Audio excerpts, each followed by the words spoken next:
Chapter 952. Giddy up, 6 horses urgent report. Liangzhou was less than 20 miles away from Liangzhou's governing center Guzhang.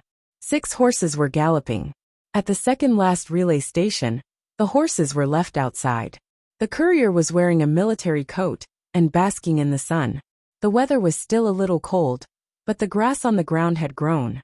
Change yourselves. The courier did not care and called out. The 6 people did not say much. When the horses approached, each of them threw out a sign. The courier raised his hand to catch it and took a look. The 6 people had already dismounted and ran to the side of the horse that was strolling. They did not use the reins or the stirrups. They put their hands on the horse's neck, and their feet left the ground. They exerted force on their waists and landed on the horse's back. They clamped their legs. Giddy up. The courier hurriedly threw the sign back.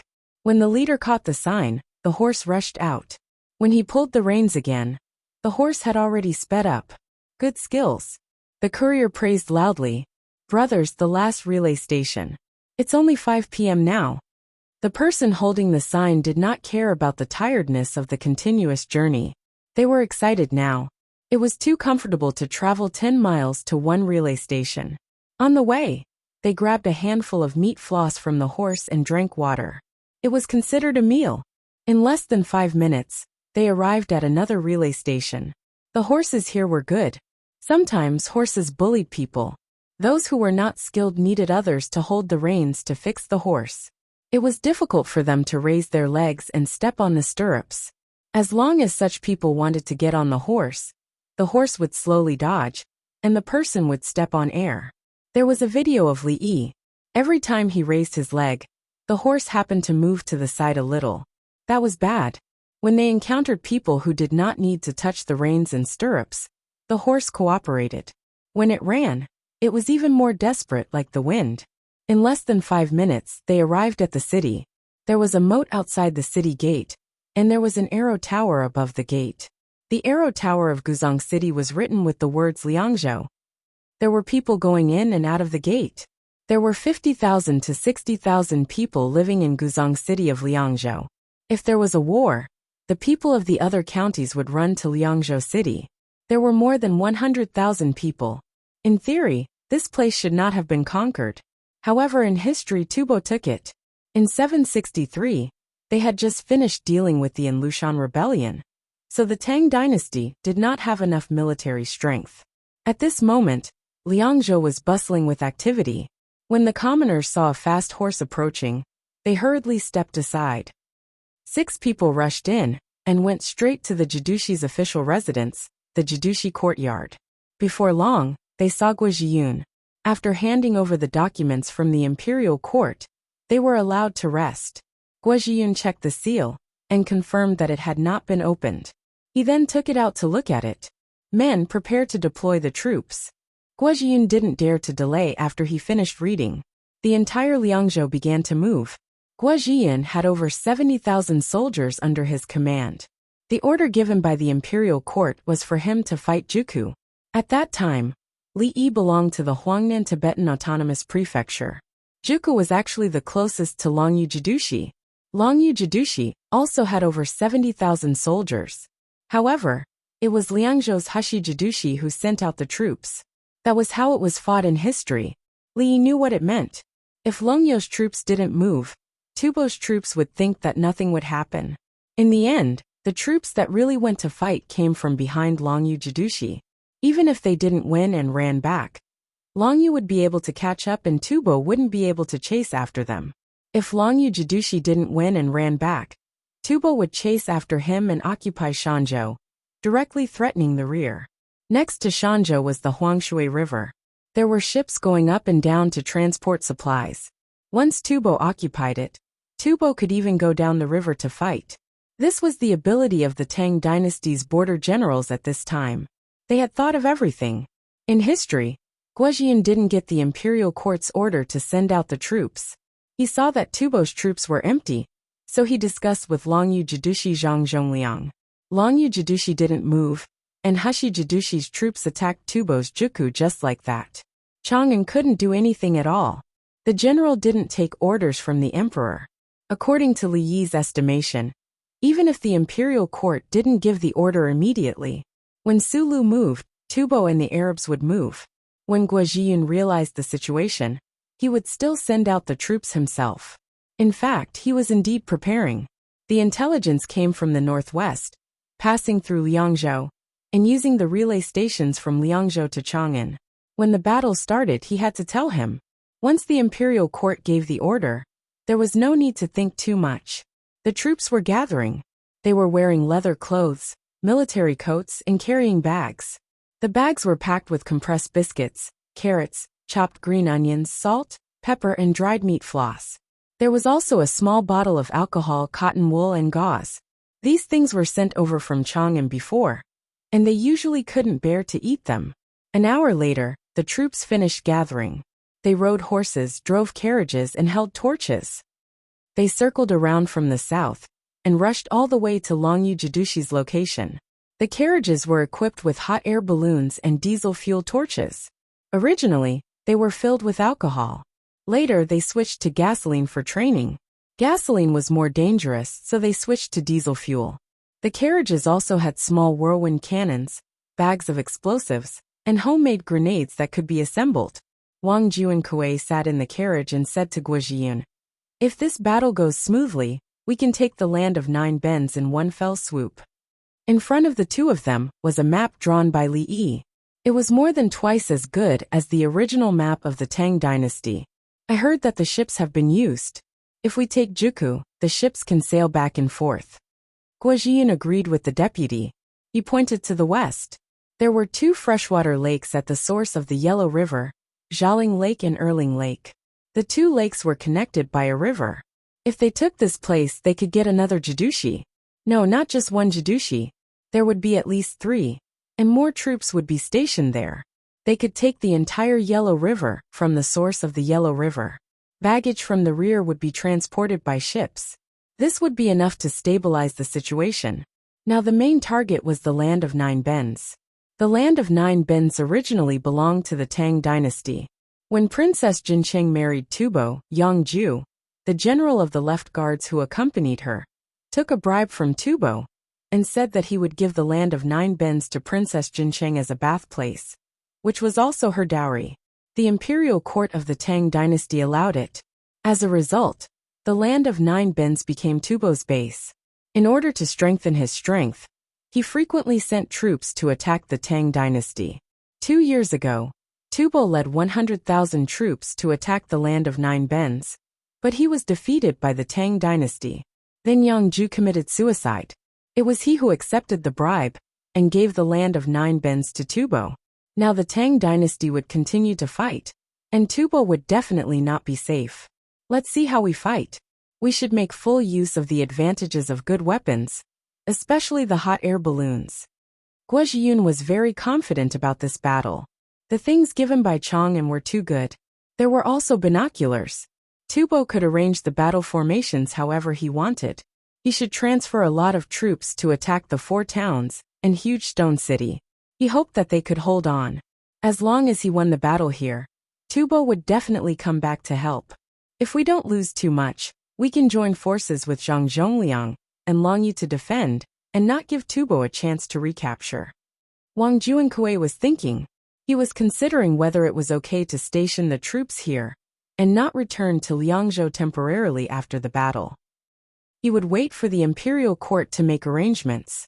"I'm afraid that the logistical pressure is too great. It's difficult to continue in Longyu." Guojiyun was a little worried. What he didn't know was that just as he was sending troops, the Salt Gang of Shu organized again. Chapter 953. Quick, let's run. Organize the men. This time we'll transport to the north. It's more than 1,500 miles. 50 coins per person a day. The people of the Salt clan were commanding. The money Li Yi took out was used to buy things. After the imperial court sent the urgent message, Li Yi also used the same channel to send a letter to the Shu lands. There were enough horses. From Xi'an to Liangzhou, it took 1 day and 1 night. From Chang'an to the Shu lands, it took less than 1 day and 1 night. In history, the lychees that Yang Guifei ate were from the Shu lands. At that time, the lychees could be delivered in time. Now it was even faster than reaching Liangzhou. When Yang Huanjin received Li Yi's letter, he immediately arranged it. The entire Izhou was mobilized. Countless supplies were loaded onto the carriages and traveled by land. All the clans with enough status participated. They didn't want those who weren't strong enough. They needed to travel quickly. Each person carrying a pole was paid 50 coins a day. Each person pushing a wheelbarrow was paid 120 coins a day.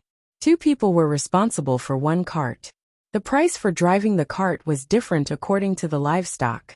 The first batch of troops had already set off. Now the second batch was about to set off. It seemed that 1,500 miles was a bit far. It would take a month for the troops to arrive. When they encountered mountain ridges that were difficult to travel, they needed to unload the goods on the cart and carry them over. However, the war wasn't over in a day. Yang Huanjin sent people to other provinces in the Shu lands to continue the transportation. The logistics had to be continuous. When the front arrived, the baggage flow would be completely formed. The soldiers at the front persevered for a month. After that, they wouldn't lack anything. The people who reported the news quickly advanced north. They went to the counties and villages in the north and bought things there. These things weren't sent forward. Instead, they were supplied to the baggage flow team along the way. In addition, they hired local people to repair the bad roads. Everything was to better support the front line. In fact, many people in the Shu lands were willing to help transport things, even if they didn't pay. In addition to their loyalty to the king and patriotism, if they lost the land above, the Shu lands would have to face Tubo. If Tubo attacked, wouldn't they fight? Now others were fighting, and they were helping. Looking at Li Dongzhu's appearance, he is very confident in this battle. Huang Xinrong saw that the sky was dark and wiped the sweat off his face. Ever since he received the letter in the morning, he had only drunk a few mouthfuls of water. He was tired and hungry. Let's eat hot pot tonight. Take out the chili Li Dongzhu gave us and drink some wine. We still have work to do tomorrow, Yang Huanjin said while rubbing his stomach. A group of big shots from all walks of life were eating hot pot at the headquarters of the Salt Gang in Izhou. The 500,000 yuan was given to them without raising the price. When the time came for them to contribute their strength, they would contribute their manpower and resources. Last time, when they were fighting against the barbarians of the southwest, they had worked together once. If they sold goods to the capital office, they would be exempted from paying taxes. Furthermore, they could also exchange coupons from the capital office to spend. The commoners of Shu County loved it. Copper coins were very heavy. The Li family Zhuangzi of Baishui mobilized again and hurriedly followed. Even if he had to pay a little money, it was worth it. Li Dongzhu was a trustworthy person and got along well with the prime ministers of the imperial court. If there was any business that was blocked by the capital office, it would be useful to look for him. Looking at the situation, the imperial court wants to fight a war and seize the land of Juku. The head shopkeeper of the cloth trade analyzed. It has nothing to do with the imperial court. Li Dongzhu paid for it. It's Li Dongzhu who wants to get Juku. The head of the grain merchant spoke. Once we take Juku, we can also get Jialing Lake and Erling Lake in the west. The grassland is rich and beautiful, and we can raise more cattle, sheep, and horses. When the time comes, the commoners of Shu County can eat cheaper meat. It can't be much worse than the price of the capital office. The giant merchant in charge of 1/5 of the meat trade in Izhou spoke. He didn't care about the price of meat. As long as he killed and sold it, he could profit from it. Once the price of meat became cheaper, the commoners would eat more meat, and he would earn more money. Next time, whoever goes there ask Li Dongzhu. Other than making pickled vegetables and various kinds of peppercorns, what else can we earn more money from here? Fu Jia, who was in charge of part of the transportation in Shu County, looked at Yang Huanjin, meaning to ask him. He didn't have any contact with Li Yi. Shu County produced a lot of things, and the transportation needed increased. He could profit from it. I'll write a letter and ask the relay station to help send it. Yang Huanjin agreed. He also hoped to develop the transportation business. The person in front of him was not only in charge of both water and land transportation, but also in charge of building roads and bridges. If the road wasn't good, it would delay things. Building roads could help him gain a good reputation. Can chili be grown in Shu County? The person who had planted a lot of peppercorns wanted to add a new crop. Huang Xianrong, take over. Li Dongzhu still hopes to make more money from chili. He won't give you the seeds now, but when he grows more and buys it at a cheaper price, he will agree. Okay, third brother, you're completely recovered. Eat more meat. In the Li family Zhuangzi, Li Yi checked Li Longji and congratulated him. It was just a cold. It wasn't viral and wasn't contagious. If it was viral, it needed to be treated with morpholinidine hydrochloride. At the same time, there were antibiotics for inflammation. Viral colds could kill people, so it was important to take it seriously. Li Longji was eating braised pork ribs. In the past, pork ribs were taken out directly. But since Li Yi, they ate it in the Li family Zhuangzi and found that it was more delicious than meat. The people knew that pork ribs were delicious, but they didn't buy them. They bought meat because it was more fatty. After Li Yi bought things in the East Market and made them himself, the people in the Li family Zhuangzi would go to the East Market and West Market every day to buy pork ribs and ask for some meat. Pork ribs and lamb ribs were fine. Other than the free soup, the people in the Zhuangzi ate the rest of the ribs. Children loved to eat the ribs, and their faces were oily. After eating a piece of pork ribs, Li Longji put down his chopsticks. Brother Yi. Li Yi also put down his chopsticks and sat up straight. He knew that there was something important. Brother Yi, are you plotting against the Juku region? There are 2 big freshwater lakes over there. Li Longji asked. Li Yi sent a letter to the Shu lands. Normally, the West River Jidushi would send troops once, and they didn't need the help of the Shu lands. Last year, and in the first 2 months of this year, they sent a large number of supplies to the Jidushi prefectures. The Jidushi prefectures already had reserves, and the extra supplies were enough to fight 2 or 3 wars. How much baggage would they need to mobilize the Shu lands? I wrote a letter to Zhang Shua, asking him to help collect supplies in Hunan province and transport them to Chang'an. Li Yi didn't answer about his own plans, but he said that he did it secretly. Li Longji was stunned. How come I didn't know about it? You even bought things from Hunan province? Big Brother knows. Big Brother's Workers' Alliance is making use of the time to build ships, and Zhuangzi is making propellers. Li Yi explained. I told Big Brother, but he didn't tell you. He was probably too busy building ships. I didn't see Big Brother transporting more things from the Yellow River, occupying the whole area. Li Longji was sure that there was not enough supplies in the Shu lands. If he continued to buy, he would definitely continue to send supplies there.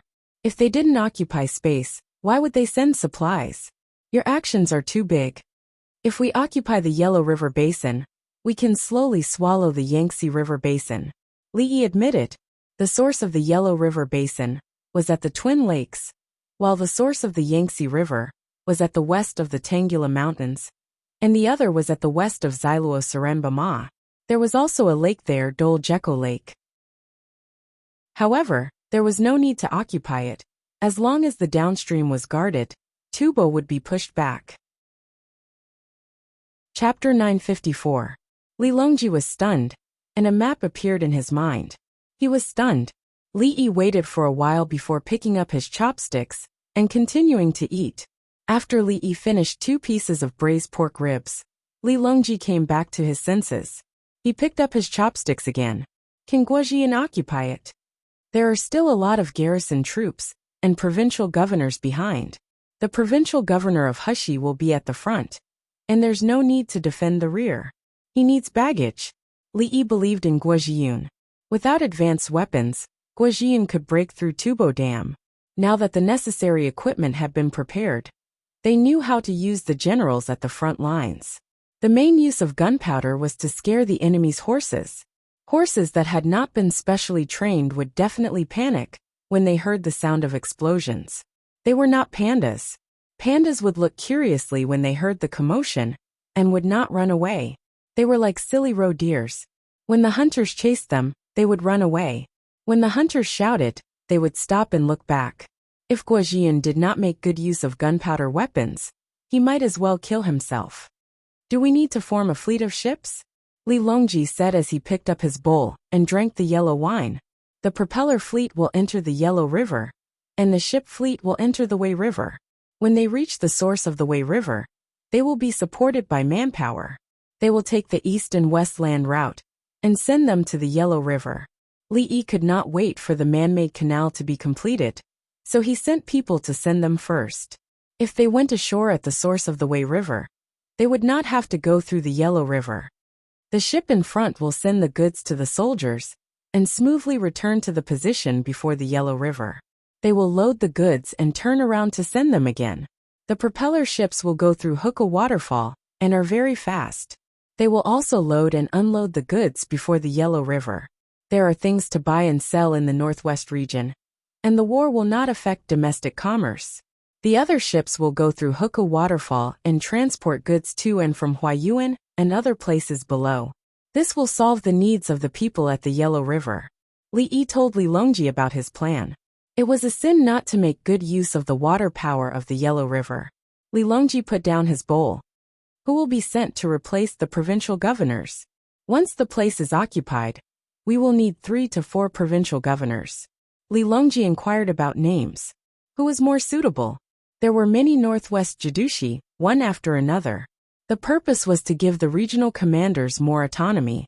If one person controlled too much, everyone would have to listen to him. The exchange of information took up a lot of time.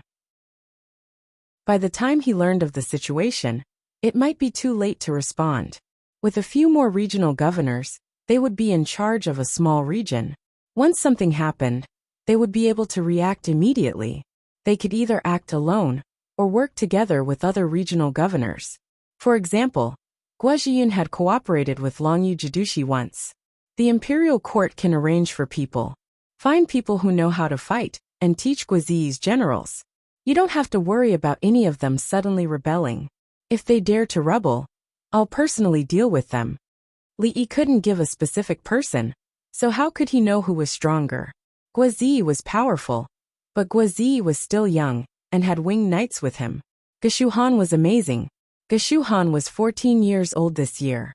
Wang Zhongxi was amazing. Wang Zhongxi was 12 years old this year. Those who knew were all young, so he could just casually send them. They shouldn't be too bad. The Tang dynasty didn't lack capable generals. The Tang dynasty currently had a military system, and the generals learned the same thing. As long as the generals weren't too idiotic, they wouldn't lose. Fine. Li Longji didn't ask anymore. He thought that Li Yi was giving face to the prime ministers. Otherwise, if Li Yi had the final say, what would happen to the prime ministers? The two of them ate dinner and discussed how to conquer more of the Tang dynasty's territory. On the other side of the battlefield, it was the place where someone had reported that a battle was about to break out. This morning, a group of 10,000 Tang dynasty cavalry was moving swiftly. Each person rode 3 horses, and they belonged to the Anqi Protectorate. The leader wasn't Tang Jiehui. Instead, it was Zhang Xiaosong, who should have been imprisoned for corruption, but hadn't been arrested yet. Zhang Xiaosong had been crazy before. He had conquered more than 100 cities, and even massacred 3 of them. Then someone said that he was corrupt. It wasn't clear if he was being corrupted, or if he was being schemed against. Li didn't agree. If he was corrupt, then so be it. He continued to stay there. He wasn't able to suppress Su Lu even though he was there. Instead, the battle started earlier than in history. When Zhang Xiaosong saw that the battle had started, he asked for 10,000 cavalry. He brought his things and took a detour. He didn't care about Su Lu. He still didn't care about Tubo. He went to find the Abbasid Caliphate. The Abbasid Caliphate had sent out 20,000 soldiers. Zhang Xiaosong brought 10,000 cavalry. He felt that it was more than enough. In the western regions, who could play better than him?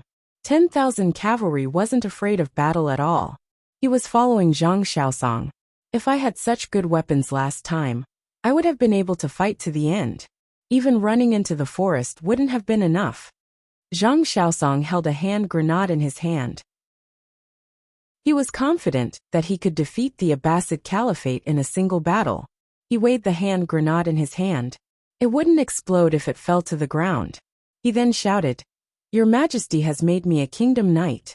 In this battle, I don't want anything. Other than handing it over, we will split it amongst our brothers." His personal guards shouted as well, telling the whole army to boost their morale. Indeed, the 10,000 soldiers seemed to have been injected with chicken blood. They were eager to fight. The troops moved very quickly. As they walked, the grass on the ground lessened. Zhang Xiaosong ordered the troops to stop.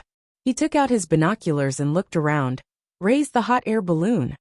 Following his instructions, someone took down the boxes from the horses and started to assemble them. After half an hour, the hot air balloon could be lifted off. There was a rope tied to the bottom. Get a bannerman to follow me up. Zhang Xiaosong went up himself. He wanted to look at the terrain, mainly the grass. He was familiar with the terrain. A messenger went up, and the hot air balloon rose. Zhang Xiaosong looked through his binoculars. After looking for some time, he said to the messenger beside him, "Move southwest 20 miles. Go down." The signal bearers made the signal, and the men on the ground looked through their binoculars. They passed down the order, and the troops moved southwest. The men below retracted the rope and pulled the hot air balloon down. They couldn't run on the rope, as it would cause the balloon to lose its balance. The hot air balloon landed on the ground, and Zhang Xiaosong kept the torch. He then led his men to chase after the troops. When they arrived at their position, there were patches of yellow soil. There wasn't much grass around. They needed a rain before the grass could grow again. It was still very cold, and the further they went, the colder it would get. Eat your meal. Raise the hot air balloon. If you see any enemy, descend immediately. Do not let the enemy see the hot air balloon. The rest of you, take the explosives, grenades and slow ropes and follow me. Zhang Xiaosong gave another order. He then walked forward. He didn't ride a horse. If he did, he would leave a trail. The group of men followed him. The slow ropes were his own invention. The grenades and explosives had to be lit, and there was a wire. The wire was relatively short, so he used oil to soak a thin hemp rope, dry it, and extend the fuse. He felt that it was better to bury this thing to scare the cavalry. It wasn't defending or attacking a city, so such a short wire was useless. After walking for a full hour, a protruding grassland appeared in front of them. It was mainly because of a small stream flowing through it. The stream in the northwest would always change its course. As it flowed, it would disappear, and a new stream would appear from somewhere else. It was the same for large rivers. It depended on the direction of the wind and sand. Where there was water, the grass would be dense, and there was a large patch of grass. Take a shovel and dig. Dig together with the grass, Zhang Xiaosong ordered. Chapter 955. When Zhang Xiaosong and his team finished processing, they made a few bitter grasses that looked like they were naturally piled up by the wind. He took his men and left to meet up with the main force. The team moved to the southeast, 40 miles away from where he was just now. They set up camp in a straight line from east to west. There was also grassland here, and the horses grazed on their own land. The soldiers took out the powder ground from the bags on the backs of the horses and spread it on their palms to feed the horses. The raw beans at the crucial moment could not be used to feed the horses.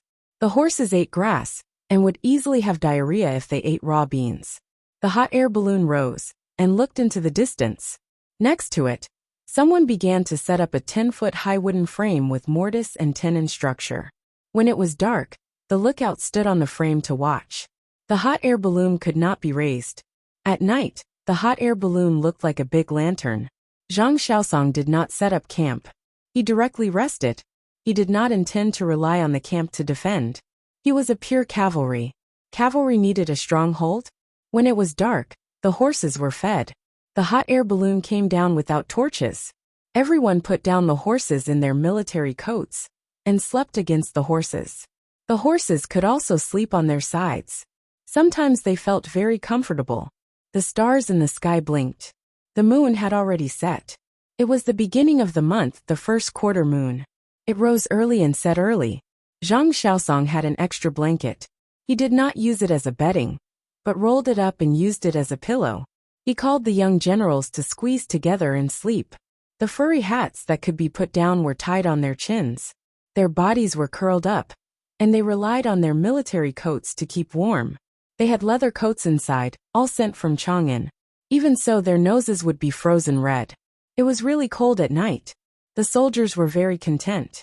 They did not have military coats and thick hats in the past. When they marched, they ate whatever was available. Now they even brought canned bamboo food. Compared to before, it was a world of difference. The sentries who stood on a few lookouts and looked through binoculars chewed pork floss in their mouths. Pork floss was pork floss. Now the Confucianism had entered the Tang dynasty, but not many people believed it. Otherwise, Li Yi would have a hard time preparing food. He had to consider other people's beliefs. Now that no one believed in it, the soldiers ate pork floss. It was quite delicious. There would be no more letters in the future. Li Yi would absolutely not allow the Islamic religion to enter again. Time passed, and when it was almost midnight, a lookout was the first to see the troops marching with torches lit at night. Although he said he saw it, it was more like there were many small dots of light. If the distance was too far, the enemy scouts would be 20 to 30 li away. Otherwise, how could the team rest 40 li away from that position? The use of the binoculars came into play at this moment. The messenger slid down the rope from the slightly swaying watchtower. He found Zhang Xiaosong and said, "Patrol, patrol, they're here. The Arabs are here. There are torches, small dots." Just as this person finished speaking, another soldier ran over. "Patrol, they're here." Zhang Xiaosong quivered and sat up. "Pass down the order. Get ready. We are indeed marching at night. If we don't hurry, the horses won't have anything to eat." Zhang Xiaosong took out his water bag and poured some water to wash his face to wake himself up. As for whether his cold face would dry out at night, that was not within the scope of consideration. The others were woken up one by one. They also washed their faces and prepared for battle. The horses were also not to shout. Some of the horses had already been standing, and many of them were huddled together for warmth. There was no need for Zhang Xiaosong to give any further orders. The soldiers knew what to do. There was a large patch of grass there. When the Arabs arrived, the horses would not be able to bear it and would eat there. The Arabs would also rest there, cook some food, and wait for dawn to arrive. If the Arabs were to set up camp somewhere else tonight, then that would be impossible. There would be no water, unless the distance was very far. But if they could not arrive together in a coordinated battle, their allies would be finished. The troops set out. They did not bother with the watchtower, and rode their horses slowly. It was still a journey of 40 li. They did not light torches. The horses were very careful when they landed, afraid that they would step into a pit. On the other side, although there were 20,000 of them, there were only 16,000 white-clothed Arabs. They were indeed resting. Zhang Xiaosong was all too familiar with the habits of the enemies in the western regions. The Arabs had many more horses than men, and they used them to carry weapons and supplies. While the horses were eating grass, the men were eating meat jerky, beef jerky, and mutton jerky. They were fetching water from the stream. They were very tired from the journey, so the scouts were sent out so that they could eat in peace. Zhang Xiaosong's troops were gradually recovering, and they were no longer so tired. A cold wind would wake them up. The horses were the same. After some exercise, they would gradually adjust. An hour later, when they were about to encounter the enemy scouts 20 li away, Zhang Xiaosong ordered, "Scouts, advance. Shoot and kill the enemy scouts." In truth, the generals had seen through their binoculars that the Arab scouts were being illuminated by torches. Through the binoculars, the torches were far too obvious. The scouts dismounted from their horses and quickly ran forward with crossbows in their hands. 15 minutes after they had left, Zhang Xiaosong ordered again, "Increase the speed. Keep up. Prepare for battle. Fire arrows." The soldiers changed their arrows. The arrowheads were wrapped in incendiary items and fired from the crossbows. In a little while, they would light the arrows with lighters and fire. The arrows were mainly used to light up the fuse on the other side. There was no rush for a large-scale battle. The scouts with crossbows gradually approached the enemy scouts. The Arab scouts were more relaxed. They did not think that they would encounter the military forces of the Tang dynasty here. In their minds, the military forces of the Tang dynasty should have just reacted. However, they did not know that the Tang dynasty had already said that Su Lu was getting stronger and should be attacked. None of the generals guarding the borders of the Tang dynasty were free, including Wang Zhongxi in history. He said that An Lushan was going to rebel, but Li Longji did not think that was possible. In the end, the generals from the Kaiyuan to Heavenly Treasure era were all more sensitive and had a better grasp of the situation. A good hand had been ruined by Li Longji, the current generals of the Tang dynasty. Just like when Li Yi had just destroyed the Japanese Empire, each of them could oversee a region. Even after defeating the national army and establishing a country, they were still so strong. However, they were directly dealt with by that person, instead of drinking a cup of wine. When the Tang dynasty scouts approached, the horses were the first to react. Unfortunately, the people on the horses did not feel the danger and continued to stroll slowly. Wung wung whoosh whoosh whoosh whoosh. A volley of crossbow bolts flew over, hitting both the men and the horses. The cries of the tinsome white-clothed Arab scouts gradually died down. Not a single one of them had escaped. Zhang Xiaosong and his men saw the situation and urged their horses on. The sound of hooves became louder. When they reached the place, the scouts mounted their horses and moved with them. The Arab scouts further away did not care. They did not have time to react. At 20 li, the horses sped up. At 10 li, they changed horses and sped up again. At 5 li, the sound of hooves could be heard. It was obvious that 10,000 horses were galloping. Get ready. The enemy is here. The cavalry of the Tang dynasty is here. Get on your horses. The Arabs understood that such a loud sound must be the cavalry of the Tang dynasty. In their panic, they got up and went to find their horses. The horses were still eating grass. Horses were not humans. A bowl of noodles could be sucked in easily. If they were eating cold noodles, a bowl of cold noodles could be swallowed in 10 seconds. They did not even need to chew. Horses could not. They were eating grass. Just as they were eating comfortably, a battle was about to break out. Chapter 956. Zhang Xiaosong's team changed horses again, when there were only 3 li left. Some of the other horses were left behind to lead them, and nearly 8,000 cavalry charged forward. A few dozen cavalry charged at the front, then suddenly stopped, took out their lighters, and lit their torches. Then they began to jog, extending their torches to the side.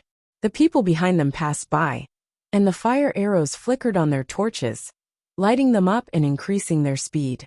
The Arabs had just finished gathering, and before they could split up, the Tang dynasty's army entered their shooting range. Using the momentum, the fire arrows shot into the air. Some landed in the crowd, some landed in front of the Arabs, and some landed where the bitter grass was. Some even landed directly where the explosives were. Boom! Boom!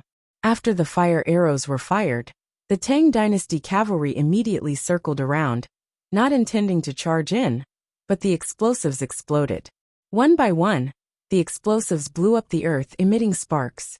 Nay, nay. The horses were frightened and began to run in panic.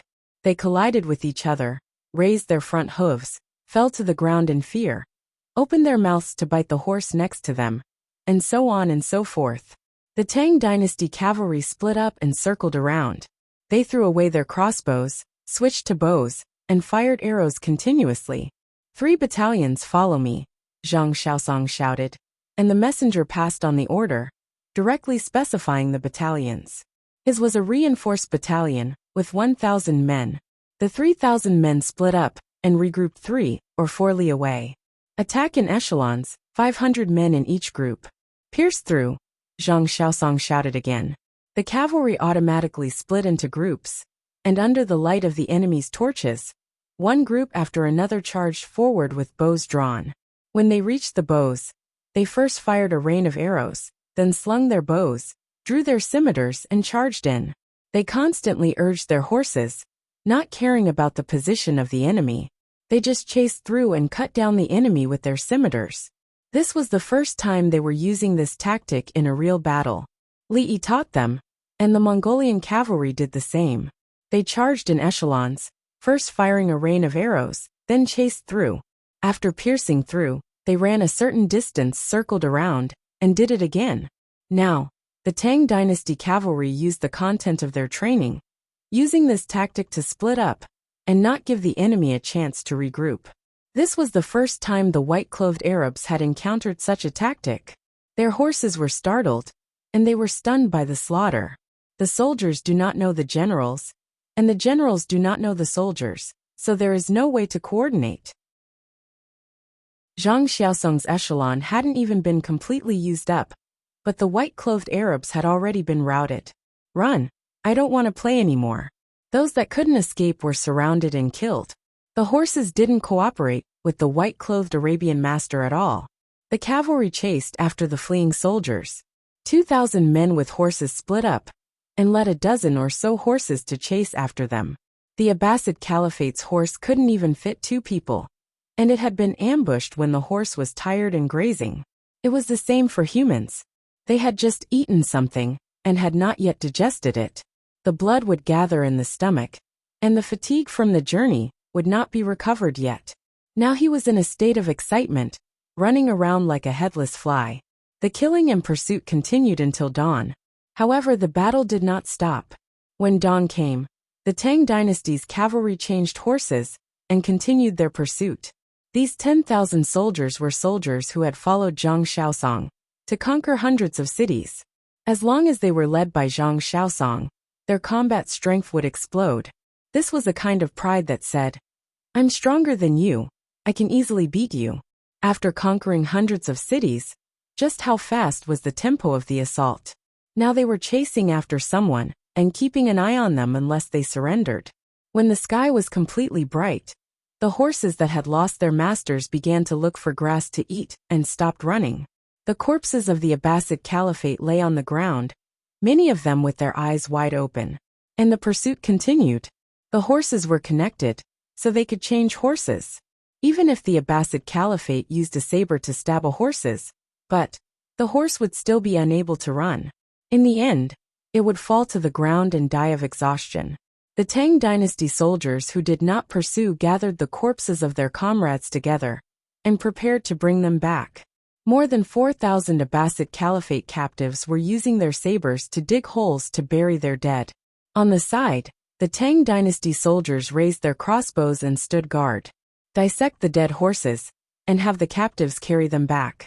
If you're too slow and the horse meat spoils, kill them. Zhang Xiaosong was expressionless. He didn't look at his dead brothers, nor did he care how many of his enemies died. Today, there was almost no resistance from the Abbasid Caliphate, so they could become captives. If too many of his brothers died, and the Abbasid Caliphate put up a fierce resistance, all the captives would be killed. Just like 2 years ago, he had raided 100 cities and finally met resistance. When the city was breached, he had slaughtered the entire city. The surviving non-commissioned officer of the Tang dynasty did not appear mournful. They were also fighting with their lives on the line. How could there be no deaths in war? Life and death were fated. Perhaps next time, they would be the ones to fall. There was no need for others to cry. As long as their families could receive enough compensation, it was fine. Only by fighting with one's life and killing the enemy until they were afraid could there be peace. Moreover, the families of the dead brothers would have good days. Besides the normal compensation, they would also receive extra money from His Majesty. At noon, all the pursuers returned with the corpses of more than 200 of their brothers and the captured horses of the enemy. Then they started to head back. There were more than 6,000 captives. They buried their dead men and carried the bloody dead horses on their backs as they marched forward. They didn't dare to be slow.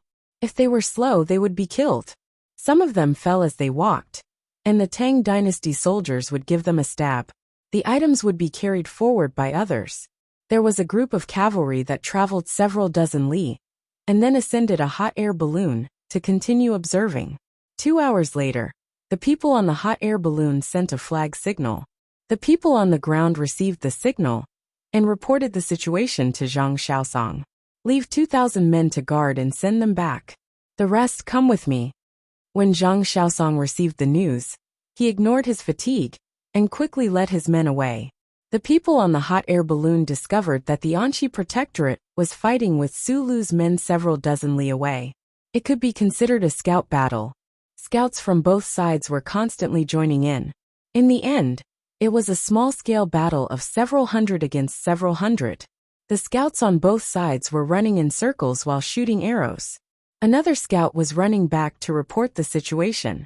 In other words, both sides had their main forces. Zhang Xiaosong found another opportunity. He wanted to conceal the battlefield. He wanted to use his own men as scouts and kill all the scouts of Su Lu's assault cavalry. He wanted Su Lu to become blind. That way, he would lead more than 7,000 men and patrol the periphery of the battlefield. Su Lu would definitely cry. More than 7,700 cavalry, 1 man on 3 mounts, were watching from the side. You said he was the main force, right? He wasn't. The main force was the Anxi Protectorate's army with infantry. You said he wasn't the main force. He could pierce through your formation at any time and chase after you if you ran. Who wouldn't be dumbfounded by the sudden appearance of such a powerful force? This was what Zhang Xiaosong wanted to do. There was no need to talk about his commanding ability. He had already destroyed a country. A group of people charged over just like that. The general held a telescope. The Anxi Protectorate naturally had telescopes as well, including the scouts. There were clearly more Tang Dynasty scouts on the battlefield than Su Lu's scouts. This was because the Tang Dynasty scouts had telescopes and reacted first. Chapter 957. Report. The Anxi Protectorate's hot air balloon soldiers have requested for us to go 20 li southwest to help them. Someone in Zhang Xiaosong's group looked through binoculars while riding. They saw the hot air balloons that the Anxi Protectorate's main force had sent to deal with Su Lu.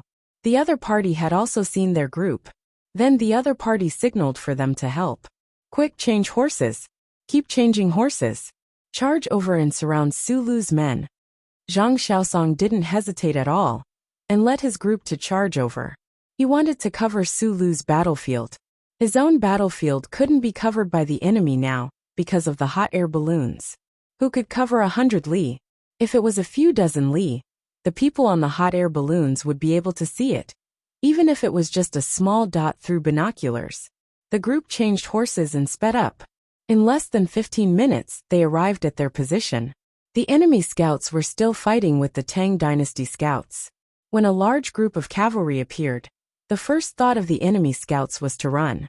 The Tang Dynasty scouts immediately urged their horses on. Run! Our men are here. Stay here, little guys.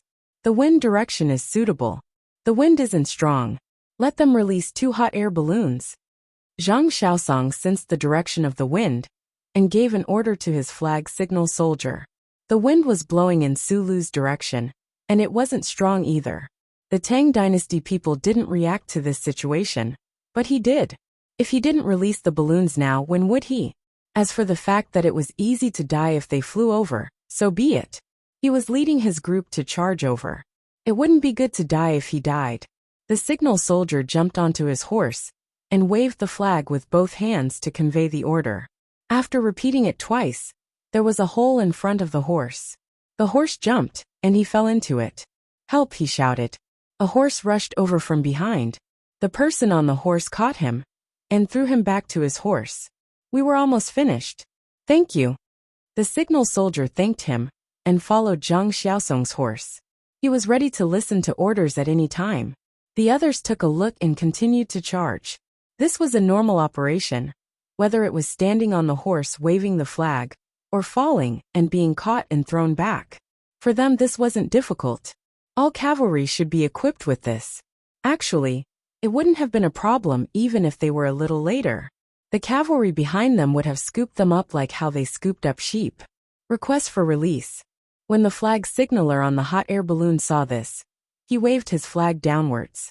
The subordinates passed the message to the commander-in-chief, and the hot air balloon requested to be released. You are allowed to fly. Pay attention to your safety. The general felt the wind and found that it was indeed time to release them. Immediately, the people below the 3 hot air balloons loosened the ropes, and the hot air balloons floated out. As they floated, they retracted the ropes, and when they came back, they threw the ropes to the people below to catch them. The 3 hot air balloons moved forward with the wind. The people on the hot air balloons picked up the explosives, ready to ignite them and throw them down at any time. Since they were already flying, they would definitely pass by the enemy's troops. Why didn't they throw something at them? What if the enemy general was killed by the explosion? Then, he would have made a meritorious contribution. Zhang Xiaosong cleanly disposed of the enemy scouts. He glanced at the hot air balloon in the sky and continued forward, leaving the area where the scouts from both sides were fighting. He wanted to annoy Su Lu from the flank. Nearly 8,000 cavalry suddenly joined the fray. Would Su Lu care about it? Su Lu was indeed dumbfounded. If there was a medicine for regret, he would definitely buy it and eat it. Why were the hot air balloons of the Tang dynasty so disgusting? They flew so high, and they even had binoculars. At the same time, he felt sad. The Tang dynasty didn't treat him well. Although they gave him their salary and supplies every time, they didn't give him any hot air balloons or binoculars. This meant that the Tang dynasty was always on guard against him and didn't trust him. Why were the people of the Tang dynasty so smart? They knew that he would rebel? Yes, why was the Tang dynasty so powerful? Those people were once two-legged sheep. Don't send any more scouts. Retreat. Su Lu ordered. He knew that the scouts were useless.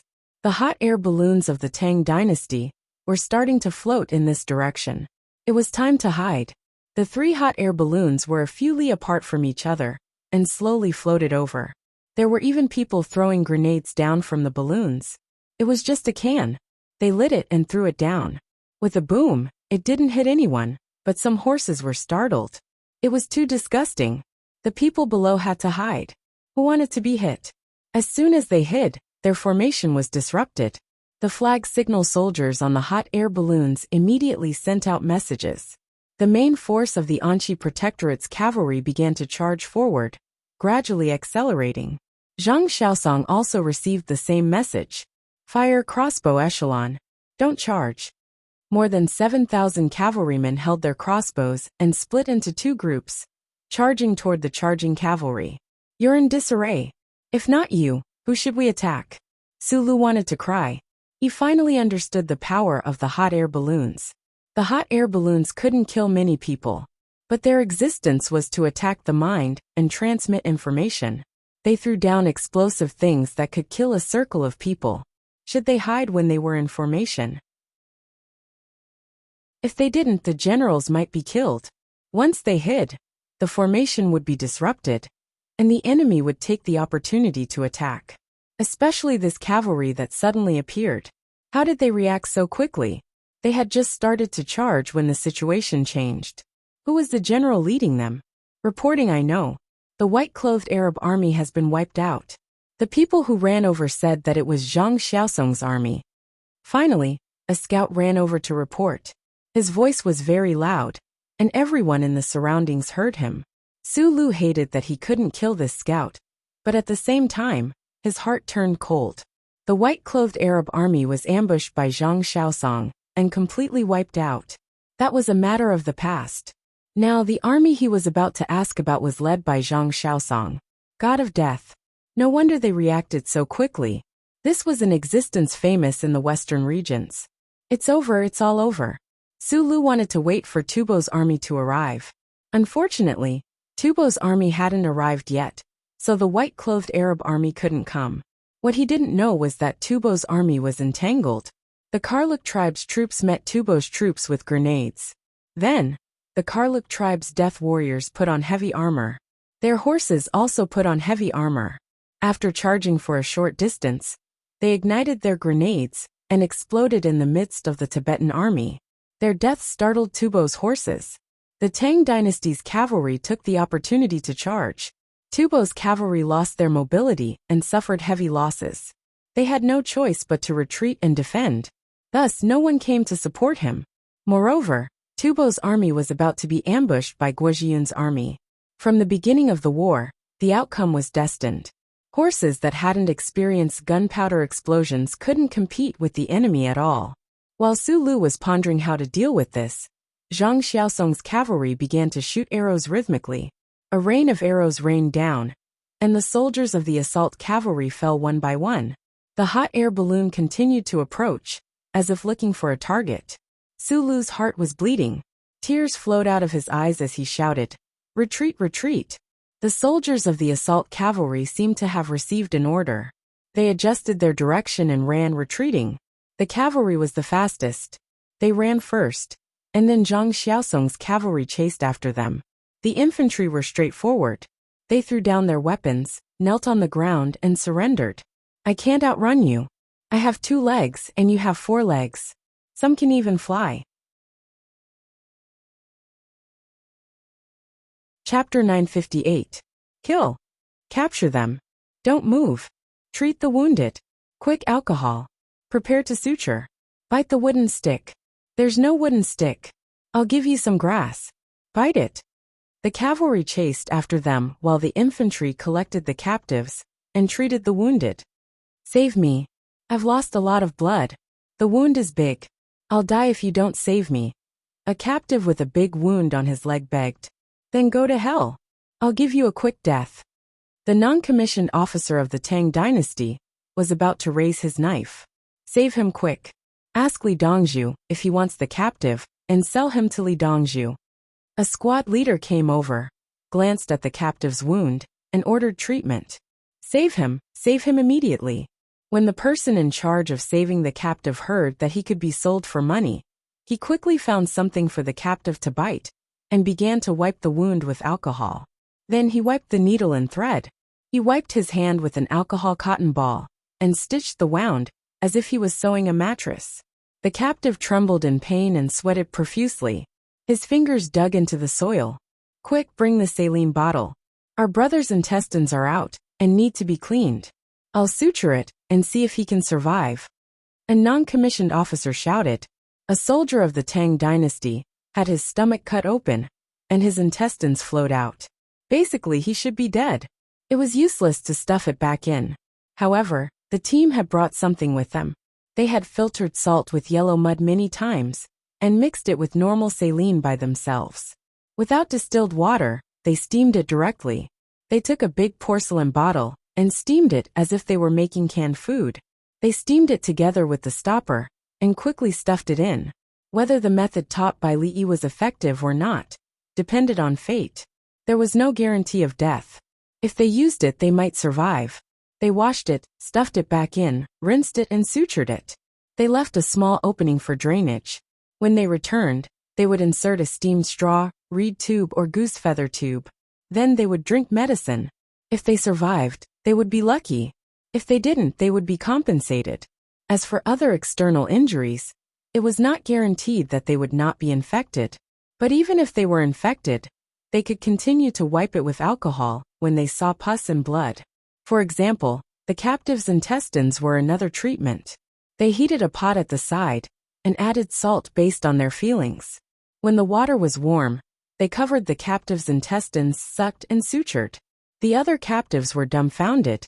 Was this how the military forces of the Tang dynasty treated their injuries? How did he sew up such a big wound? What kind of cloth was wrapped around the outside? It looked very clean. Some people were groaning in pain, so they poured some warm water and some medicinal powder into their mouths. After a while they stopped groaning. Good medicine. In fact, there were not many wounded soldiers of the Tang dynasty who groaned. In the past, when they were injured, they groaned because they thought they were going to die. Now that he believed that he could survive, he gritted his teeth and persevered. If he really couldn't, he would drink some anesthetic. One by one, soft stretchers made of folded canvas unfolded, placing the wounded and dead Tang dynasty soldiers, who could not move on them. The dead Tujua had the captives dig holes and bury them. Others were chasing after them, so the team with the injured should rush back first. Only when they returned could they receive better medical treatment. Zhang Xiaosong led his men to pursue and kill Su Lu's Tujua, which lasted all the way until nightfall before they finally returned. The Jidushi's men once again cleaned up the battlefield and brought back a large number of captives, horses, military equipment, and injured soldiers. Zhang Xiaosong did not return. He lit a fire and set up a pot. Everyone ate a meal of cooked horse meat, restocked their supplies, and stayed in the area. Early the next morning, he led his men and set off again. This time they were going to fight Tubo. Tubo was delayed. He who was used to long-distance raids, felt that he still had a chance. He was a forgotten man. After fighting a duetta, he was still a patrol officer. He did not have any patrol officers, but he did not do much work. When he fought a duetta, he organized more than 10,000 miscellaneous soldiers. Now he was leading elite cavalry. He felt that it was not worth it for him to go back and fight another one.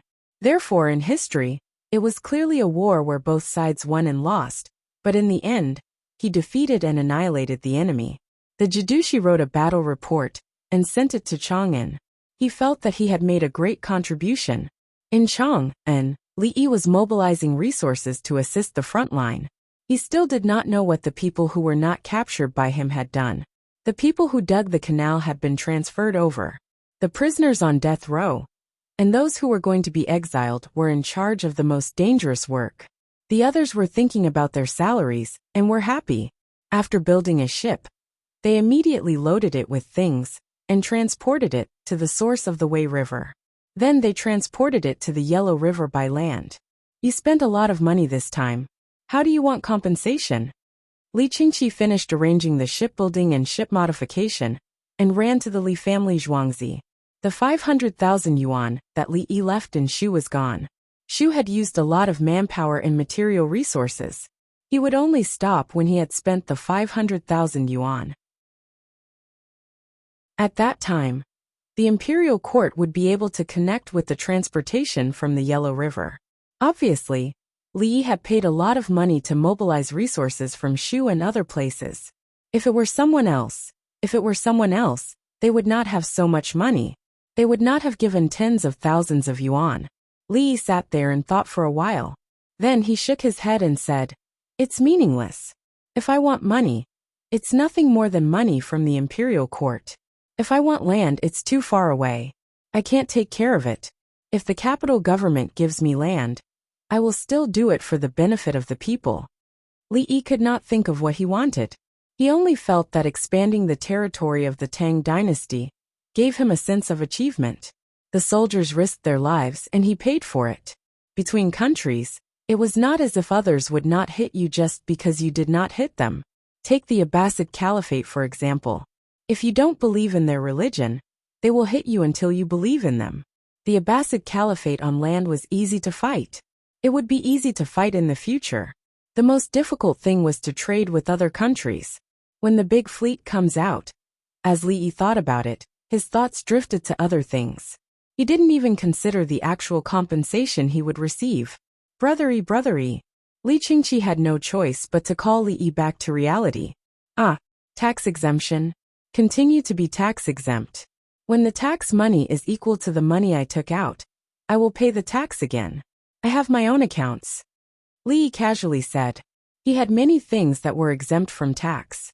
The bicycle and the business in the south of the city, the production of the place where the surrendered families were settled, and the advertisements in the newspapers. He might as well exempt them all and save the money himself. Good tax exemption is good. Li Qingqi also felt that it was a good idea. Although the Li family Zhuangzi was exempt from tax, they still had to pay a lot of taxes in other areas. However, it was likely that Baigo was having a hard time. Their financial income had decreased once again. It was equivalent to the Tang dynasty's imperial court paying the soldiers at the border in installments. The advantage was that there was no interest. After this year's cotton harvest, we still have to make a lot of military blankets and military coats. During winter, the source of the Yellow River is very cold. Li Yi talked about the arrangements after occupying Juku. Juku could be reclaimed this year for grazing.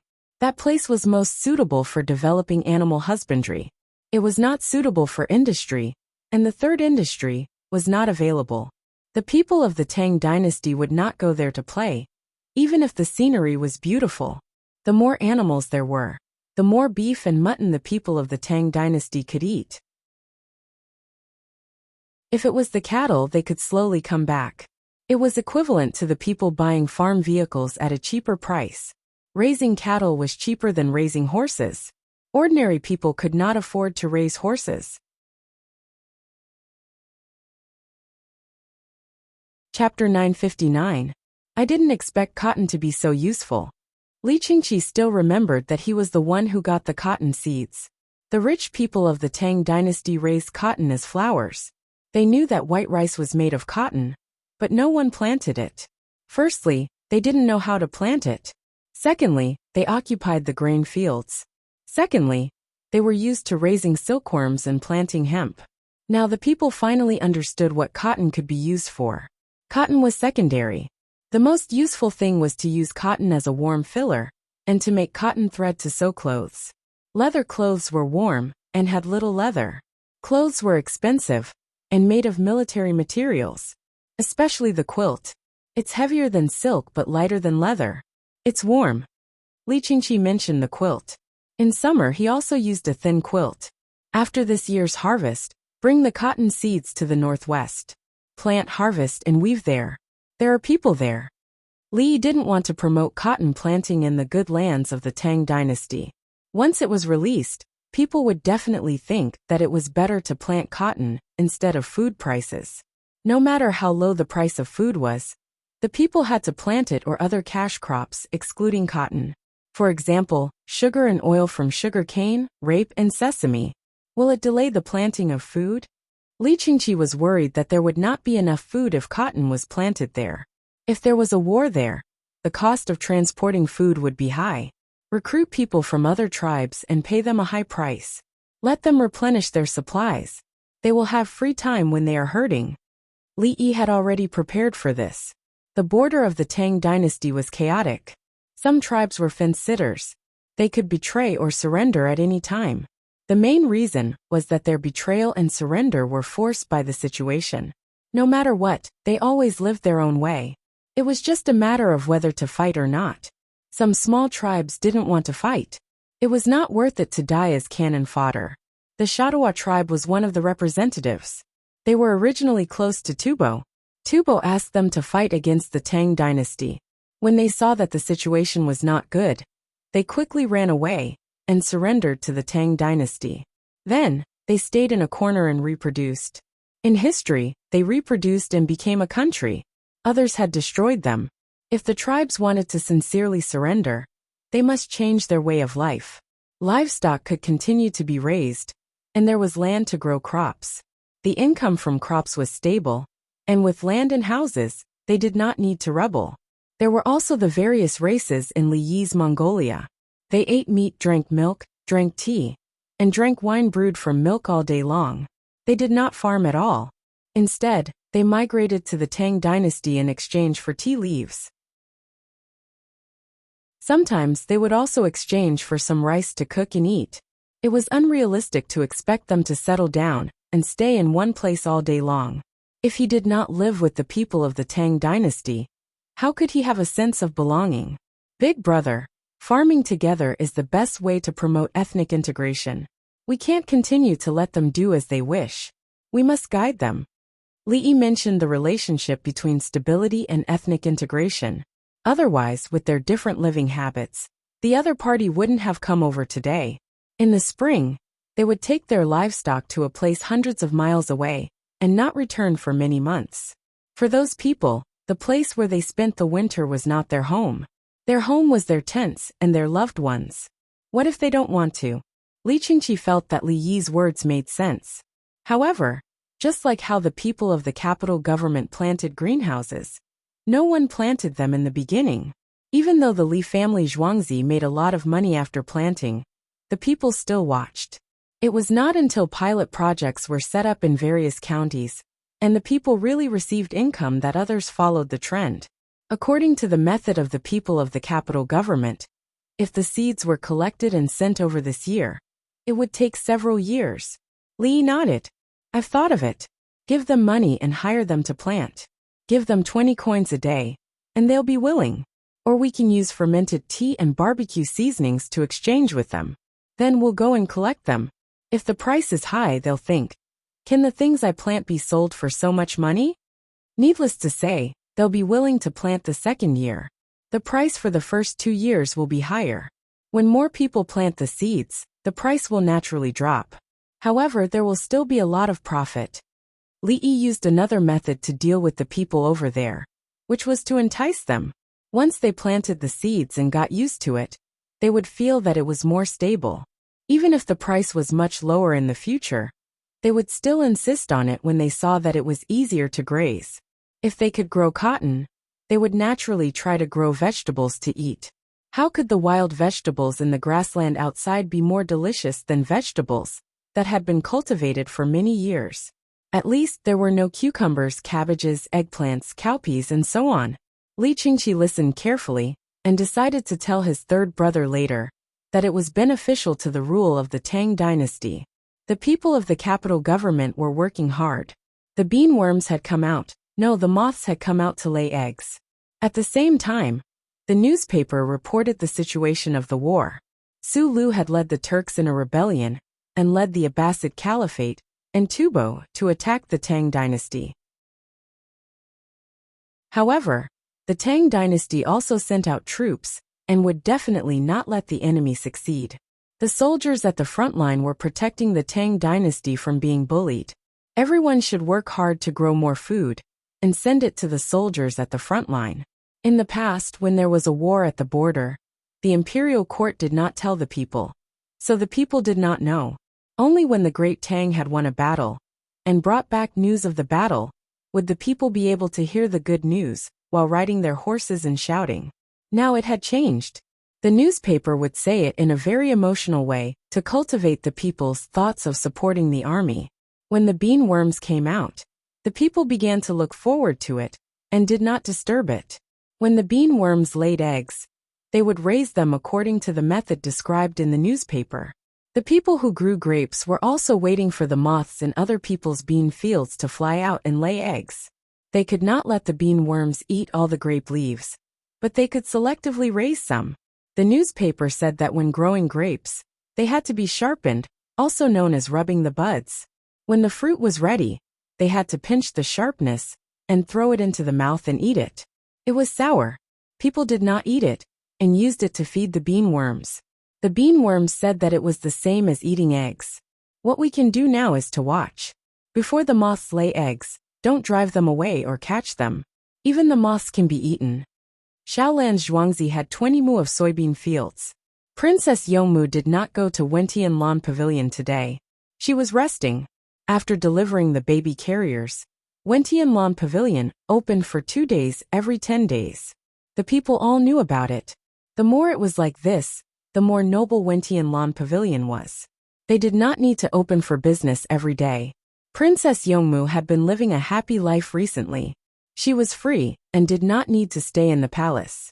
Sometimes she would teach the children in her zhuangzi. Sometimes she would go to the shop. Sometimes she would run to the Li family zhuangzi. She was not worried about earning money and treated life as a game. Other unmarried women would imagine what their future husband would be like. What if they married the wrong man? She did not think about it anymore. She knew who it was. Now she taught the neighbors how to raise insects. The neighbors listened and asked, not afraid of being wrong. The neighbors already knew who this beautiful neighbor was. Li Dongzhu.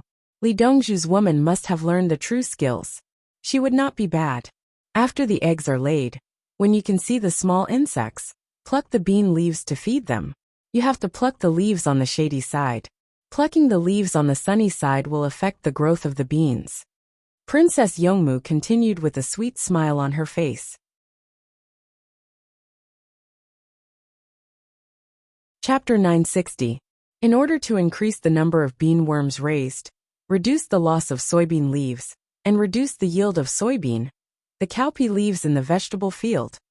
Princess Yongmu used cowpea leaves as a substitute to feed them. Now the cowpeas were about to be harvested. Batch after batch, the cowpeas climbed up the frame. Cowpeas had many leaves, and they were densely planted. When the small bean worms grew a little bigger, they could be moved to the basket and fed with a lot of cowpea leaves. When they became insects after the third stage, they would be fed on the bean sprouts. The loss of leaves would not reduce the yield of cowpeas. If the family did not have a bean field, they could even raise some bean worms themselves and feed the cowpea leaves. Raising a few thousand of them would cost a lot of money, including the green bean leaves. There were indeed some neighbors who did not have a field at home, and they were working as craftsmen.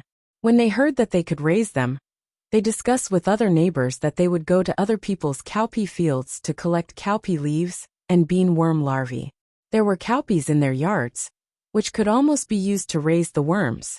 When they grew up, they could give the other party 10% of the big worms. Raising worms did not necessarily mean selling them. Li Dongzhu said that eating them was good for the body, and they could be treated as meat. If the bean worms could not be finished in a short time, they could be buried in soil and eaten as they pleased. Compared to raising other eastern and western provinces, it was like raising silkworms. Mrs. Li Sulu is attacking. Can the imperial court win this time? After Princess Yongmu finished explaining how to raise bean worms, someone asked about the war. Princess Yongmu blinked and said with certainty, "Yes, our Tang dynasty also sent troops to attack Tubo.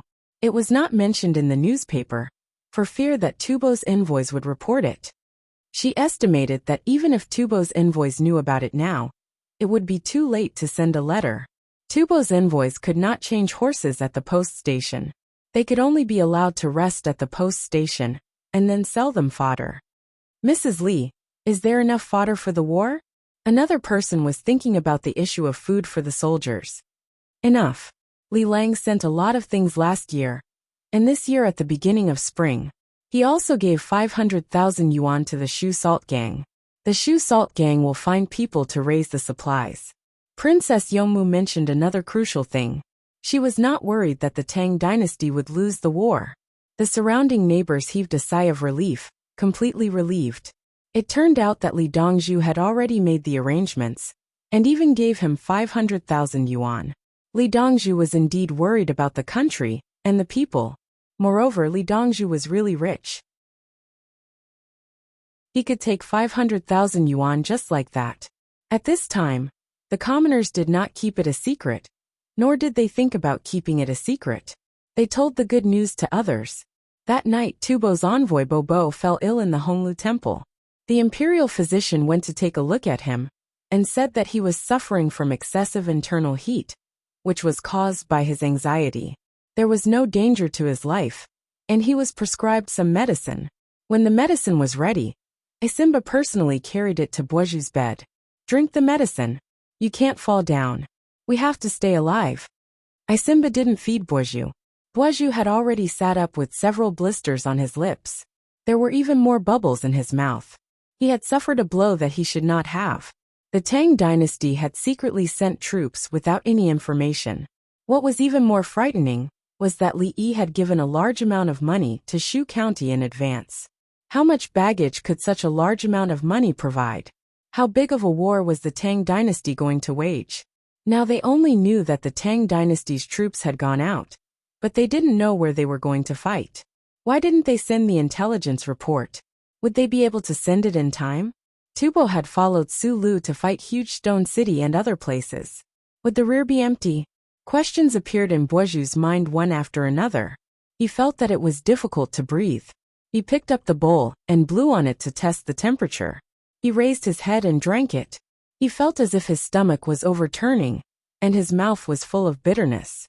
"Did you find out which army was sent out?"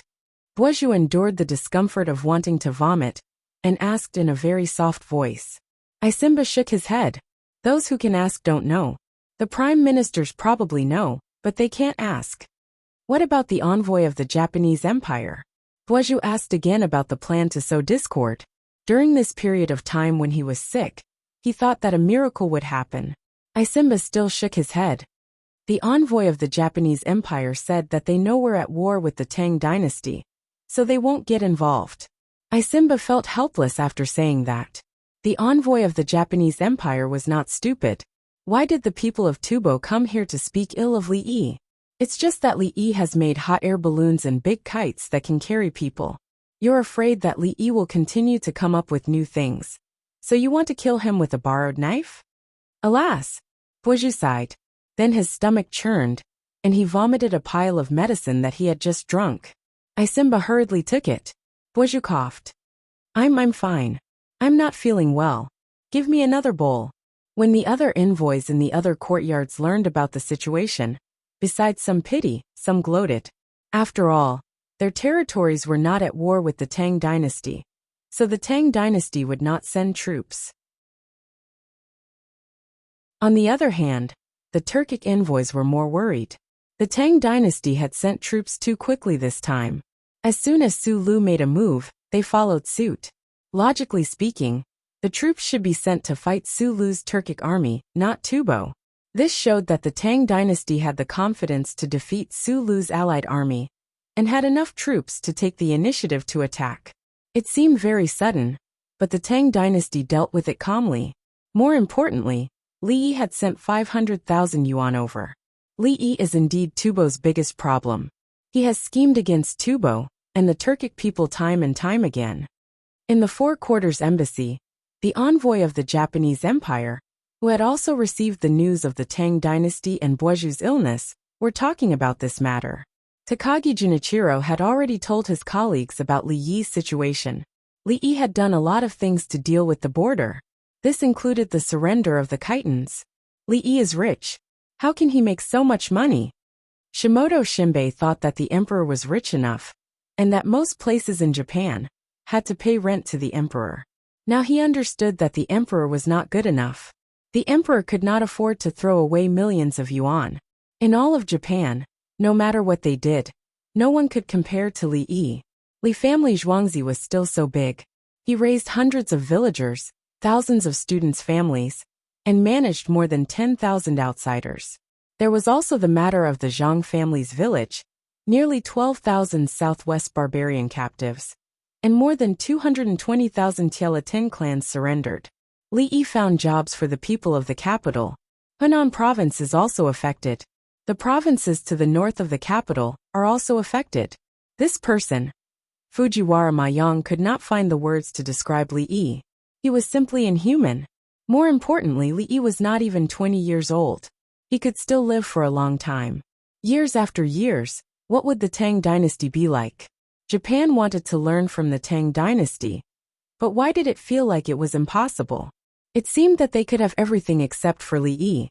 Abita Nakamaro said, "Why don't we find a chance to meet Li Yi and ask him what he thinks of Japan? If he is hostile, there is no need for Tubo to sow discord. We will fight to the death." He stopped. Everyone knew what he meant. Chapter 961. Have a cup of tea before you go. It's a long way. Why don't you take a boat and go with the flow? By the river in Lantian County, Zhang Sun Xian was greeting passers-by. It had been 9 days since Wuxia fell, and the weather was getting hotter by the day. After the winter wheat was harvested last year, Zhang Sun Xian bought a lot of it and hired people to peel and grind it into powder. He also made black bread and sold it for a coin. He didn't want to go back to the court. What was the point of it? It didn't make money. His position as patrol inspector could not be taken away by others. He bought 3 neighboring villas in Lantian County and connected them. Later on, he bought land from the government. He continued to build houses and courtyards. This way the area was bigger. There were fake mountains, small lakes, and pavilions in his house. His family started several businesses. There were textiles, embroidery, sweaters, and farming. His wife bought some barren land and treated it according to the methods taught in the newspaper. With a test paper, he knew whether the land was alkaline or acidic, and what was suitable for planting. The capital office didn't have much saline land. He bought a few hundred mu of saline land. The saline level wasn't high. After soaking it in water, he planted dandelions. Dandelion roots were medicinal herbs. Dandelion leaves could be eaten. The leaves were used to make free soup. It was better than tea leaves and mung bean water. The local people said that the soup was delicious. There were meat bones in it. Zhang Sun Xian's wife discussed the meat bones with the butchers in the county. They only wanted big bones with a little meat. The price was cheap. After boiling the free soup for others, the bones were soft. They were crushed into powder and fed to the poultry. The entire Zhang Sun family realized industrialization and scale. Now that the people came to peel, they left him some extra bran. His position as patrol envoy couldn't control people. He didn't care. He stood guard and talked to the passers-by. The passers-by were obviously outsiders. They were different from the people in the capital office. How much? The older one of the 3 asked. We don't want money. You came from there. Didn't you drink free soup or water on the way? Zhang Sun Xian was surprised. He was in the north of Lantian County. They came from the south, passing through the village and the county. They didn't drink water? From their accent, it seemed they were from Lingnan, Zhang Jiling's hometown. No. How could Zhang Jiling's fellow countrymen not know the rules of the capital office? You really don't want money? A young man in his 20s asked.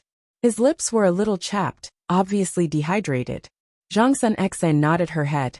She looked at him carefully and smiled. Is it a father who brought his children to the capital? Going to Chang'an? Have some soup. I'll give you some black bread. Yes, I'm from Luzhou. The woman was not surprised that Luzhou recognized her. Even though she felt that her acting was very convincing, in reality, she was always recognized by others along the way. It's so far away. You must have suffered a lot. Sit, don't be afraid. This official is Inspector Zhang Sun Xian. Everyone knows that, right? Zhang Sun Xian invited the three of them to sit down. He was afraid that they would die of thirst or starvation. It was agreed that the capital magistrate would not allow such a thing to happen. It was Li Yi's will. Even after the construction of the Tinli relay station was completed, as long as one walked along the line of the relay station, one would not die of thirst or hunger. As for not following the route of the relay station, why? Instead of taking the official road, he wanted to pave the mountain road himself? 3 bowls of soup were served first.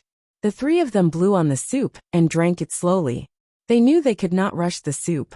Tell the madam if there are any wontons in the house. Bring 100 of them here.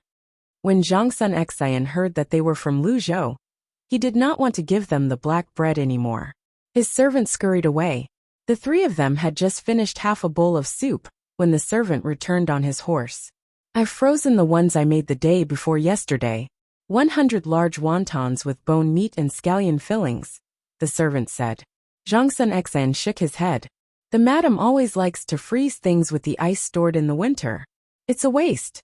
Put them in the pot. He knew what bone meat and scallion was.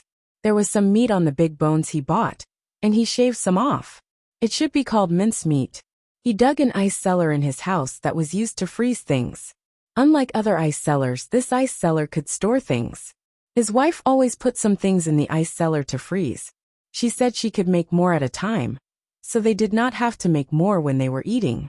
It would be fine even if the food was frozen for 10 days to half a month. Doing accounts saved time.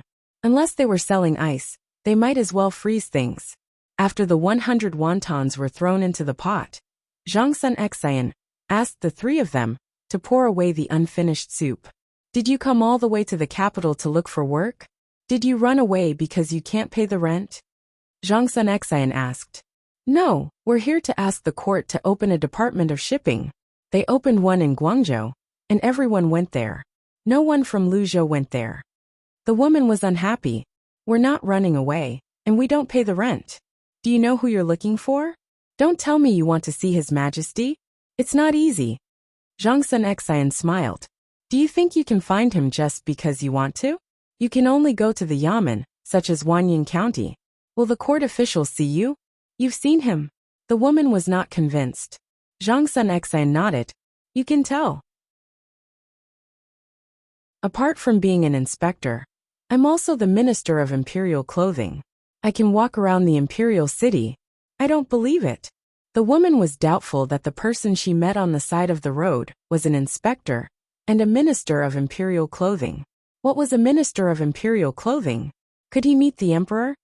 What's there to not believe? Everyone say something, Zhang Sun Xian said to the commoners beside him. Everyone laughed and nodded one after another to show that Zhang Sun Xian was right. Miss, Inspector Zhang Sun is indeed the Minister of Imperial Clothing. The Minister of Imperial Clothing is in charge of His Majesty's clothes and table. Inspector Zhang Sun can't go back now, but he hasn't been demoted. He's still an inspector. If you want to see His Majesty, the only one who can help you now is Inspector Zhang Sun. The commoners helped to speak up. That's right, everyone knew about this. They also knew that Inspector Zhang Sun tried to use the Qiangong step bed to go back, but he did not succeed. The wontons are ready. Bring a big bowl, the servant called out. The big bowl was brought over. The servant filled it with wontons. They were big, and there were 33 wontons in each bowl. There was an extra one placed on a plate in front of Zhang Sun Xian. Zhang Sun Xian picked it up with his chopsticks and blew on it. He took a bite and blew on it again. Only then did he finish half of it. He was worried that the others would be afraid when he gave them wontons, so he ate one first. Inspector, you don't have to do this. The older person understood and cupped his fist. Eat it. I know you can eat on the way. Zhang Sun Xian nodded and ate the other half. Such a big wonton. If it was a normal person from Li Yi's time, 10 wontons would be full, except for those working at the construction site. The three of them didn't stand on ceremony and ate with the soup. They basically ate one wonton in one bite. It didn't take long for them to finish the soup. From the looks of it, they could eat another bowl. You can't eat too much at once. I don't lack a few wontons. Zhang Sun Xian said to the girl, because the girl's eyes showed that she hadn't eaten enough. It's better than boiled rice. The girl praised. The boiled rice she was talking about was rice from rice. After it was boiled and dried, it could be stored for a long time. When they came out, they brought this kind of rice. When they were hungry, they would find half a bowl of water in the river and soak the rice in it. They just needed to add some salt.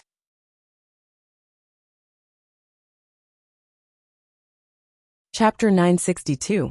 Take the boat over and get off at the Li family Zhuangzi. Tell Li Yi that if you want to eat wontons, Li Yi will make them for you. Zhang Sun Xian began to look for a job for Li Yi. He had a wicked sense of humor. Lu Zhou's people want to open a department of shipping. Are you going to open one? Lu Zhou has a provincial governor as well. Let's see what you can do. We're not going to other people's zhuangzi. We're looking for someone who can manage things. The young man looked at Zhang Sun Xian and said. He hoped that this official who had met His Majesty could help. Zhang Sun Xian nodded. Li Yi is the right person. If he says he can, Lu Zhou can open a department of shipping. If he doesn't agree, you can give up. The people at the side immediately chimed in. That's right. Let's look for Li Dongzhu. His words are useful. Even the Grand Chancellor is going to the Li family zhuangzi to ask about politics. Opening a department of shipping isn't a trivial matter. Go. Li Dongzhu is easy to talk to. Don't ask for wontons when you reach the Li family zhuangzi. Go to the cafeteria. There are many dishes there. The people chimed in one after another. They agreed that Inspector Zhang Sun was right. Which Li Yi or Li Dongzhu? The old man looked and listened. He seemed to have thought of something. There's only one person in the capital who dares to talk about Li Dongzhu, the page boy said. Boshui Li Dongzhu? The one who gave money to repair May Pass? The old man asked. Yes, Zhang Juling was the one who repaired it. He didn't want to be an official anymore. It was Li Yi who sent people to give him money. That money is more than my family. Zhang Sun Xian felt depressed as he spoke. He had worked hard to earn money, but he felt the gap between him and Li Yi was wider. A few days ago, Li Yi gave Shu country 500,000 taels to support the front lines. How many years would it take him to earn 500,000 taels? All right, let's go look for Li Dongzhu. Who will we look for when we get there? The older man was relieved.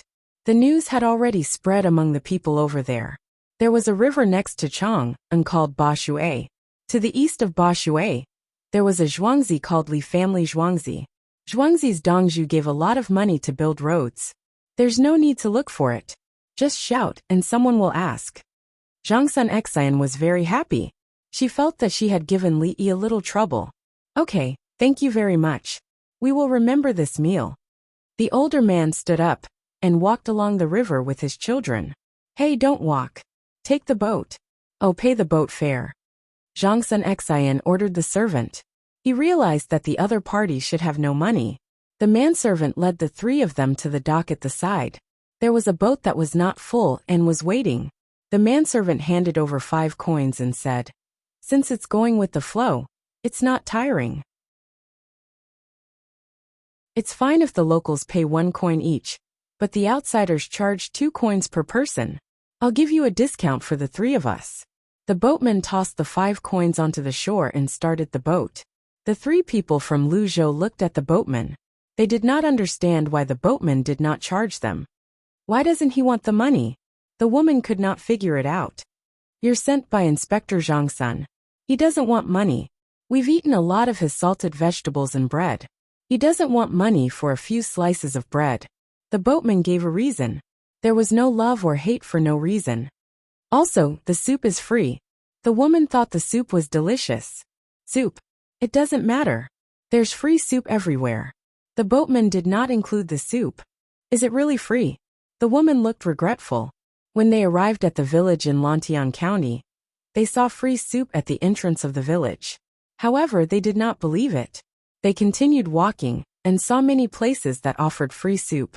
They still did not believe it. Now they understood that it was not a lie. If they had known this would happen, they would have soaked the rice they brought with them. They traveled with the flow. In half a day, they arrived at the Li family Zhuangzi's place. The people on the boat disembarked. This was the terminal. The three of them went ashore and asked around. After finding out the location, they went to the bridgehead. Is there anyone from the Li family Zhuangzi? The three of us came from Luzhou. We have something to discuss with Li Dongzhu, the older man shouted. Swoosh. Many people looked at the three of them. Swoosh. Many people looked at the farmer. I am. The farmer who harvested wormwood and tea walked over. We want to see Li Dongzhu. The older man knew he had found the right person. The farmer sized up the three of them and asked, Do you have a household register and a public inspection? The three of them shook their heads in unison. No, they did not. What are your names? The farmer was more patient. Tanshida Tanhai Tanshui. The older man directly said the names of the three of them. The farmer recalled the knowledge Dongzhu had taught him and asked again. Luzhou, the leader of the great mountain people tribe? How do you know? The woman, Tanshui, was curious. How did the farmer know about them just by saying their names? Luzhou has no household register. Women have to carry their surnames and given names. You can't do this unless you're from a great tribe. Moreover, the three of you can speak in official language. The farmer's way of judging was taught by Dongzhu. The Li family Zhuangzi is indeed powerful. Tanshur heaved a sigh of relief. He had thought the rumors of Li Yi and Li Dongzhu were fake. He did not expect a random farmer to be so powerful. He lived up to his reputation. Then can we see Li Dongzhu? The woman was anxious. She was hungry again. She had not eaten anything for a long time, and her digestion was fast. Moreover, wontons were not filling. I'll inform him. The farmer did not give a definite answer. He turned around and ran away. The three of them waited as they sized up their surroundings. This was the market. However, no outsiders crossed the bridge. The clothes that could cross the bridge had a unique symbol on them. There were tents nearby. The non-commissioned officer was standing guard at the bridgehead. There were a few big pots nearby. Soup was boiling in the pots. When the wind blew, they could smell the fragrance of meat. Sure enough, free soup can be found everywhere in the capital office. Tanhai was envious. He was from a large tribe, and was more knowledgeable than the average person. He knew what it meant to have so many free soups in this place. The commoners could drink it anytime and anywhere. They would not starve to death. Of course, when outsiders came to the territory of his tribe, they would say that they were hungry. The tribe would also bring food and drinks back. However, the two were different. One was to ask for help, while the other was to be readily available. This showed that there were many rich people in the capital office, and many people who did good deeds. Stealing in the capital office, you can't find a reason to say that you are hungry. Tanshur thought of something. Normally, if you were caught stealing food, you would not be beaten. The other party was hungry. Now there were free soups. There was oil in the soup and vegetable leaves. You would not starve to death. No one would believe you if you said that you were hungry. On the other side, the farmer ran back and found Li Yi. Dongzhu, there are 3 people outside. He explained the situation without adding any personal thoughts. Taohong, go. Li Yi turned to look at Taohong. Taohong followed the farmer. She knew what she had to do. Search the woman. What if the 3 of them wanted to assassinate her? How dangerous would that be? Although it was a search, it was actually to take the 3 of them to the bathtub to bathe and change their clothes. When they were done, the 3 of them saw Li Yi. They saw him in the canteen. The 3 of them were instructed to get food first. There were dozens of dishes. Even the people from the big clans were dazzled by the sight. How could the villagers of a village eat so much food? The key was that they had never seen it before. What kind of dishes were they? How did they cook? They looked at the farmer and learned how to scoop. They scooped up a portion and went to Li Yi. If Tao Hong did not say that they could scoop more after they finished eating, they would have piled the food on their plates into a small mountain.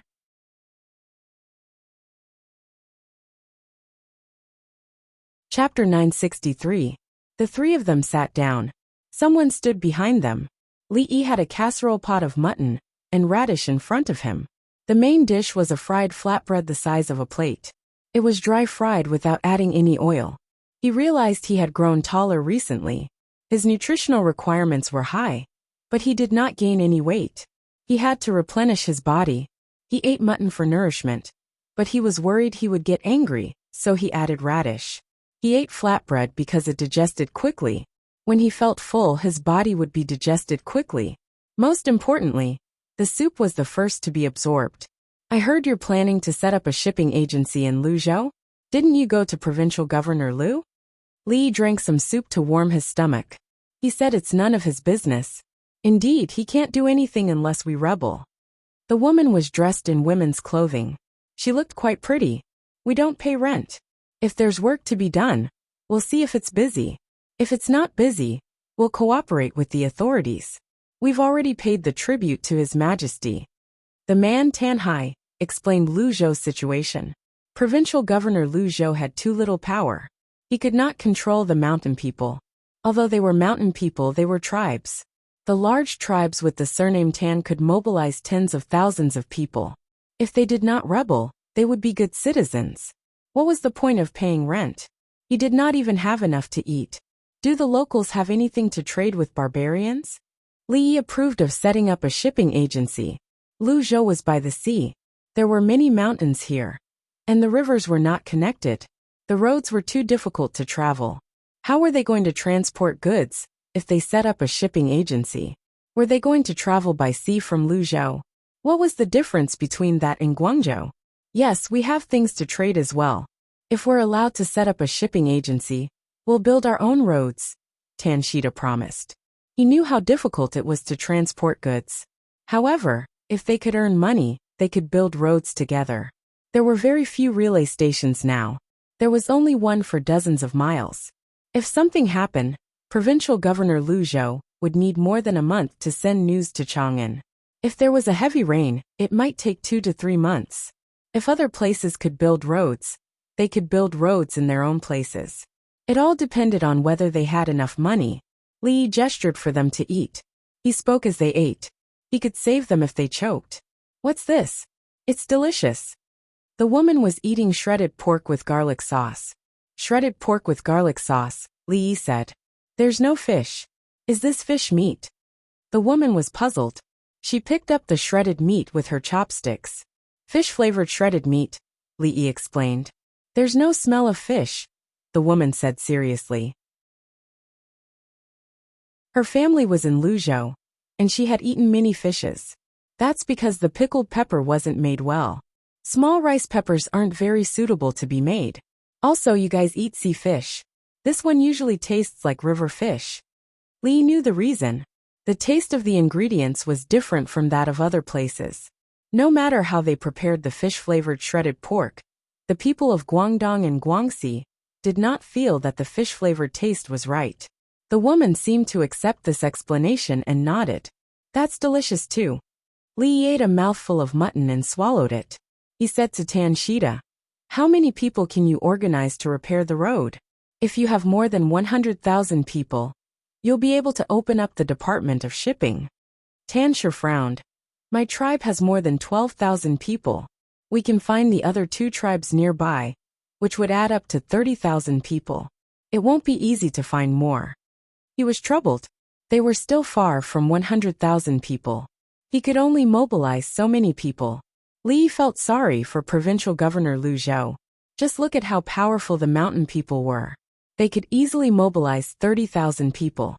Provincial Governor Luzhou would have to coax them. The mountain people in these places were not ordinary. Back then, even the locals dared to overturn the law enforcement chariots. The local families were powerful, but they did not have 30,000 people. I have a pill that treats malaria. Do you accept the Li family Zhuangzi's exchange coupons? Li Yi tried to think of a solution. If there were fewer people, the speed of repairing the road would be slower. The barbarian merchants were unwilling to trade with Lu Zhou. If there were more people, they would be able to repair a road in no time. The road was not a highway, national highway, or provincial highway. It was a walkable road. The surface would not be muddy, and would be paved with gravel. There could be steps and slopes. If it was too steep, they would have to dig up the mountain. When Tanshi heard this, he knew Li Yi was helping. He was using the malaria medicine to search for people. At the same time, Li Yi was willing to pay for it. He hastily said, "I've seen it before, but I've never used it. Give it to us. We'll accept it. We're willing to spend it like it's money. What other difficulties do you have?" Li Yi had resolved the matter of gathering people. At the same time, he gave Tanshi more authority. Initially, Tanshi could only mobilize 30,000 people. However, with the malaria severance pill and money, he would have the right to speak. Tools for work. We don't have much iron, and we still use wood to plow the land. The woman did not think she was asking for too much. She was only thinking about how to get to work faster. Li Yi nodded. Pick, shovel, drill, hammer, chisel, and thin iron rod. I'll give them to you. Anything else? The woman widened her eyes and looked at Li Yi. You're that rich. Aren't you afraid that we'll cheat you? Even if we cheat you, we'll just take them to help you live a better life. Are you going to throw them into the sea? Li Yi smiled. What could he cheat them of? He would not repair the road and distribute the tools for them to use. With the tools, their quality of life would improve. There was no problem. Aren't you afraid that we'll turn the tools into weapons and rebel? A hint of slyness flashed in the woman's eyes. After this meal, I'll bring you to see His Majesty's private army, the Winged Knights. I know you're good at fighting in the mountains and forests. Help me evaluate the Winged Knights fighting in the forests. If you think they're good enough, I can bring the Winged Knights over to help you if you need anything. Li Yi knew the situation on Lu Zhou's side. These three people were considered tall, but they were not more than 1.7 meters tall. They were shorter than him. Most of them were more than 1.5 meters tall, just like the average height in the Japanese Empire. Although they were short, their combat strength was not good. During the Ming Dynasty, there were Guangxi's wolf soldiers. No matter how powerful the wolf soldiers were, could they compare to the special forces? If the locals really used the tools he provided to turn them into weapons and rubble, he would have to do it himself. Are they powerful? The woman was slightly unconvinced. They eat meat every day. They can eat as much as they want, Li Yi said from another perspective. That means they're strong, right? The woman seemed to understand. She liked to eat meat as well, but sometimes she could not eat it. Although she was the daughter of the chief could not ignore others. If he did not catch fish, he would be satisfied with meat soup if he caught something to eat in the forest. As she spoke, she thought of the 1,000 bull guards she saw at the bridgehead. They were all tall and strong. They seemed like they could fight. Hence she asked, can the Winged Knights defeat the 1,000 bull guards? They might not be able to fight barehanded. The 16 guards are training hard now. They're still not good at comprehensive combat. Li Yi thought about it and gave a pertinent answer. If it were the 16 guards in the past, the Winged Knights would be able to crush them. The 16 guards knew they had to train. They had a good foundation, especially the 1,000 bull guards who were tall and strong. They had been training seriously for almost 2 years. They were not on the same level as the shorter Winged Knights. The Winged Knights were too short. They would not be able to defeat the 1,000 bull guards in barehanded combat. However, when it came to bows and crossbows, those with short statures who could be chosen as featherwood flying cavalry were almost all divine archers. They did not rely on aiming when they shot arrows. They relied on their instincts. When it came to guns, their instincts were even stronger. For example, Guizhi was given a sniper rifle.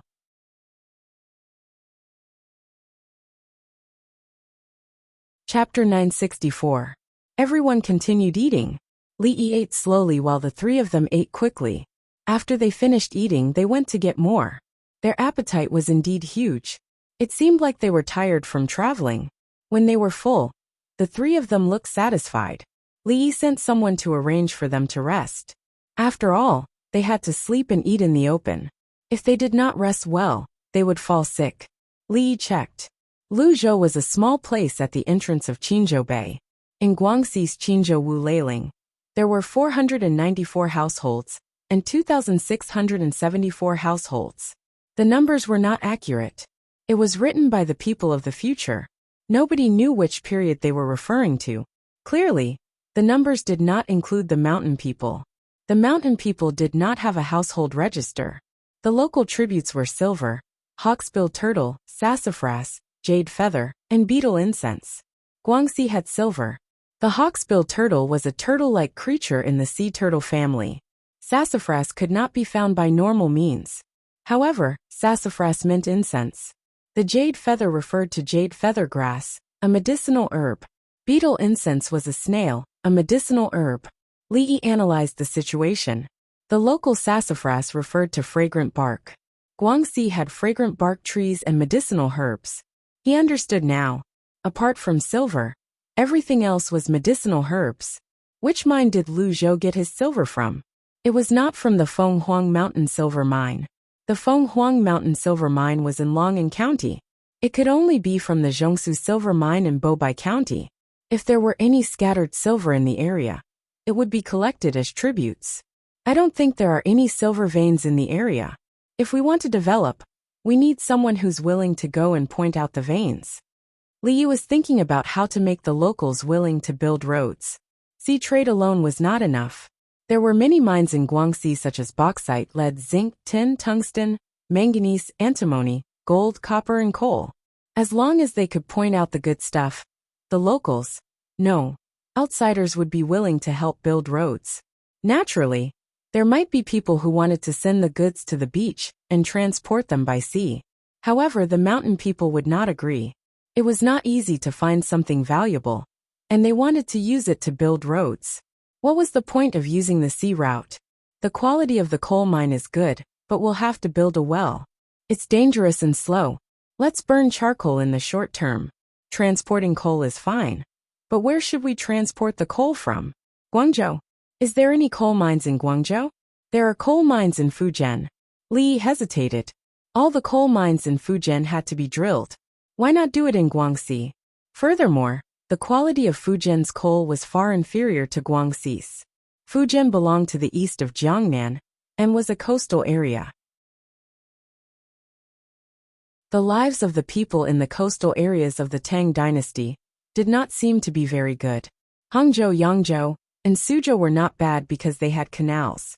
How about we transport the coal from the coal mines around the iron mine on Mount Ma'anshan, and then take the Yangtze River to the sea? Li Yi thought of a place. The people from the Tang dynasty's inspection team had gone there, but they did not know what was going on. Li Yi knew where the largest open-pit mine was. Hedong Road, Shuo Province. There was a lot of coal in Antaibo's open-pit coal mine back then, but it was too close to the outside, so it was not suitable to take it out now. In fact, there were people in the area who were digging and picking up some coal to burn. There were many coal mines in Hedong Road, and there were also many open-pit mines. While Li Yi was considering how to motivate others to build roads, Tan Shida's family of three strolled around Zhuangzi. The Li family's Zhuangzi was clearly better than their stronghold, and their main stronghold.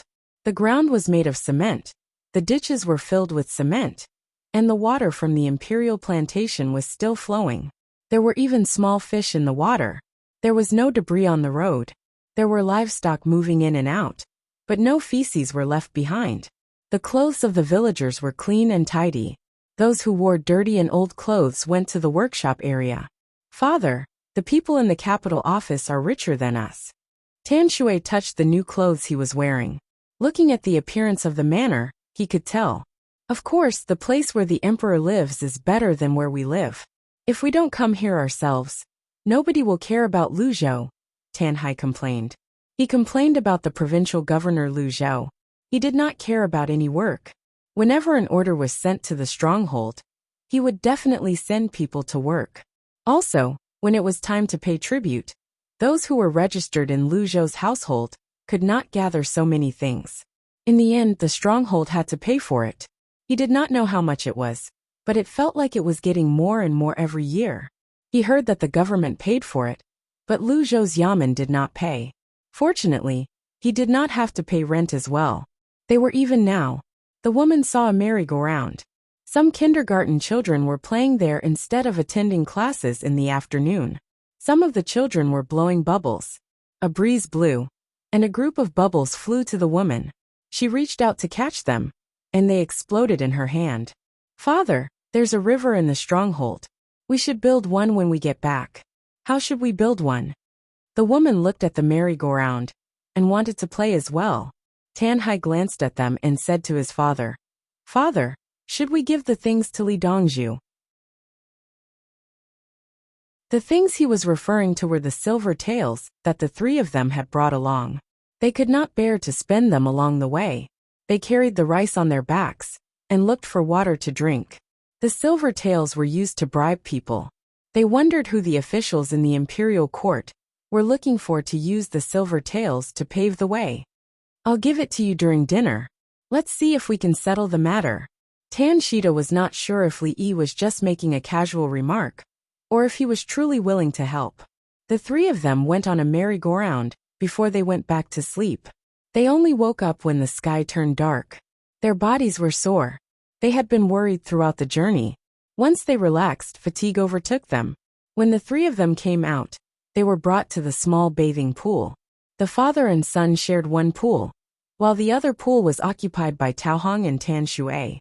The water was taken from the hot springs of Mount Li. The bamboo tubes were cut open and sections were placed on top of each other. The water was poured from the top of Mount Li and eventually flowed to Zhuangzi to save time. It was then heated up to help the body recover. It wasn't until 7 o'clock in the evening that the three of them changed their clothes to eat. Li Yi was waiting for them. He was hungry, so Li Yi ate some dried fruits and preserved fruits in advance. That night, Li Yi treated them to hot pot. It was a clear pot of duck soup, with mutton and vegetables as the main ingredients. There was no spicy food. Li did not know if they ate spicy food. Based on the geographical location of the other party, they should not have eaten spicy food. The three of them went to retrieve their bags and brought them over. They sat down and looked at each other. They opened their bags and took things out. Dong! Crash! A pile of silver objects of different sizes and shapes fell onto the table. Li Yi was surprised. "What's going on? Pay for the meal?" Li Dongzhu, about the road construction. Tan Shida pointed at the silver and said. Li Yi was so angry that he laughed. "Haha, you're bribing me with money to build the road? Do you know how much money I have to spend to provide you with the tools? How much can the malaria prevention pills be sold for? How much do you need to spend to hire people? I'll exchange the silver for coupons. It's convenient for you to carry them around. You don't have to give them to me." Guyan came over and put the silver in his clothes. He weighed it and exchanged it for the coupons. "I feel that this matter needs to go through the imperial court." "Li Dongzhu, you don't want money. What about the officials in the imperial court?" Tan Shida was a little embarrassed. "They don't want it either. I've already fed them well. If they want money from outside, humph." Li Yi snorted as he spoke. He had always given the officials all kinds of benefits. He would give them whatever they needed, even to the emperor. If the officials were not honest enough, he would get rid of them.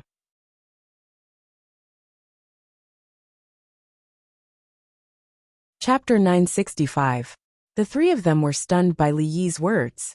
They looked at the palace maids and eunuchs. You think you can control other officials? You're an imperial censor?" The only thing Tan Shui knew was an imperial censor. "I'm the Guanglu physician, the deputy captain of the army. I'm skilled in both civil and military matters." Li puffed out his chest. The palace maids and eunuchs quickly lowered their heads and pinched their noses.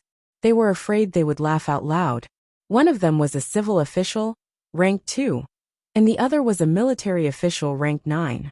How could they be used to brag? Tan Shui did not know the secret.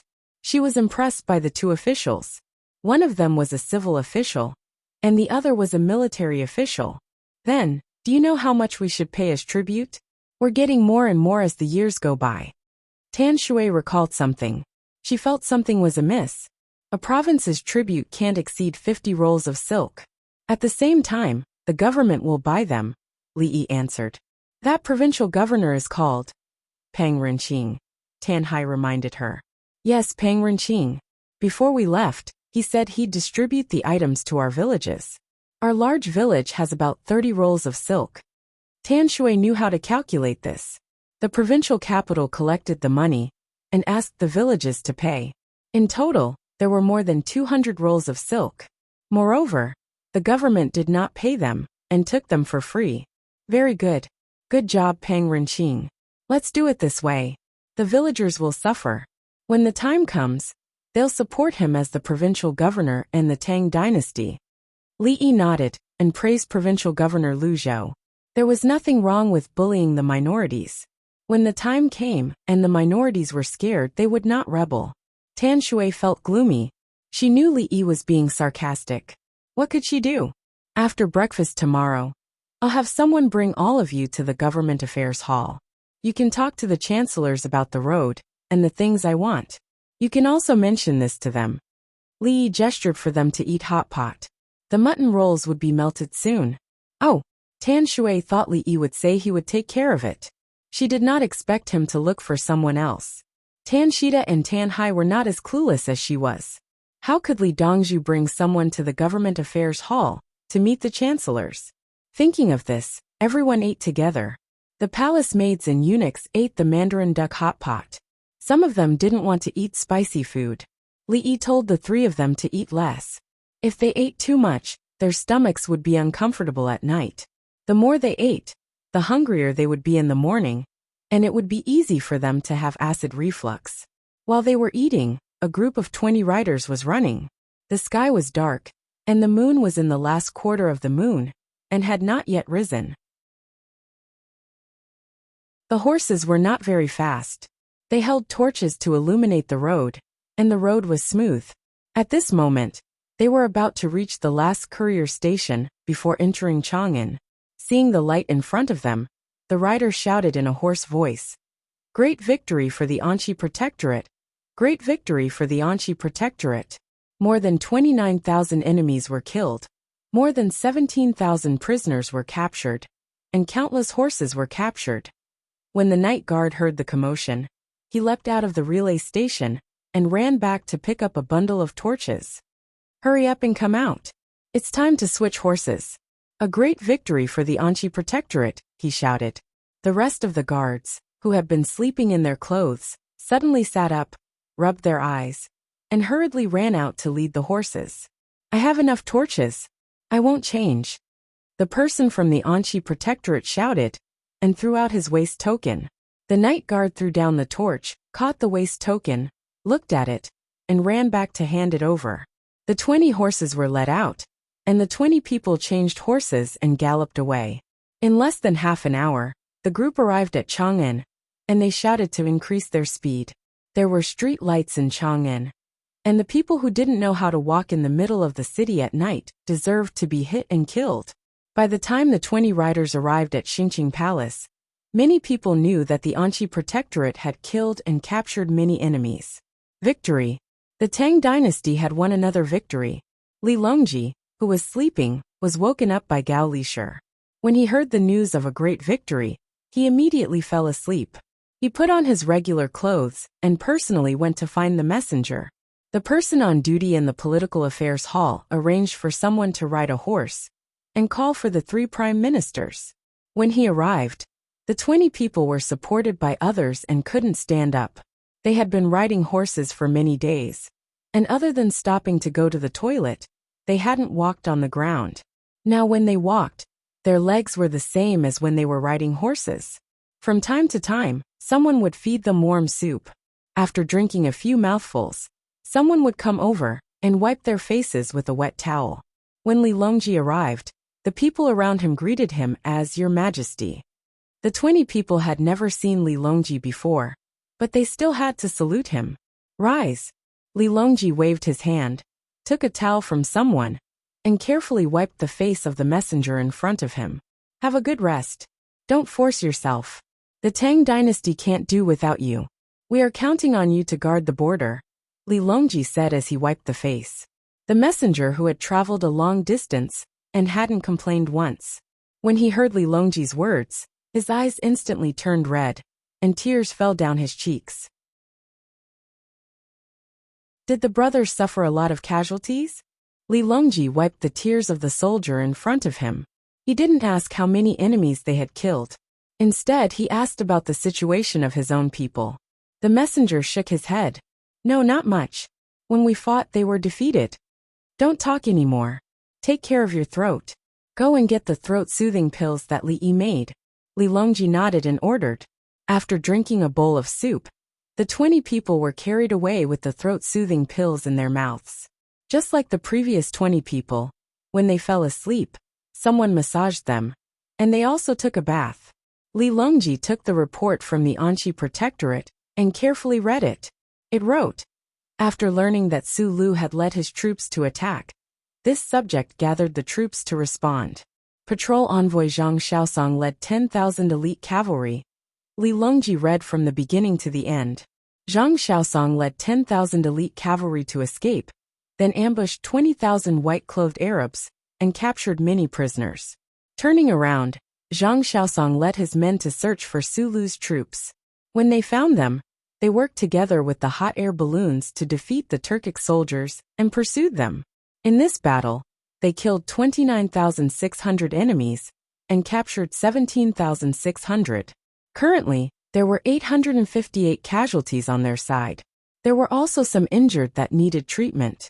Zhang Xiaosong led his men to search for Tubo's troops.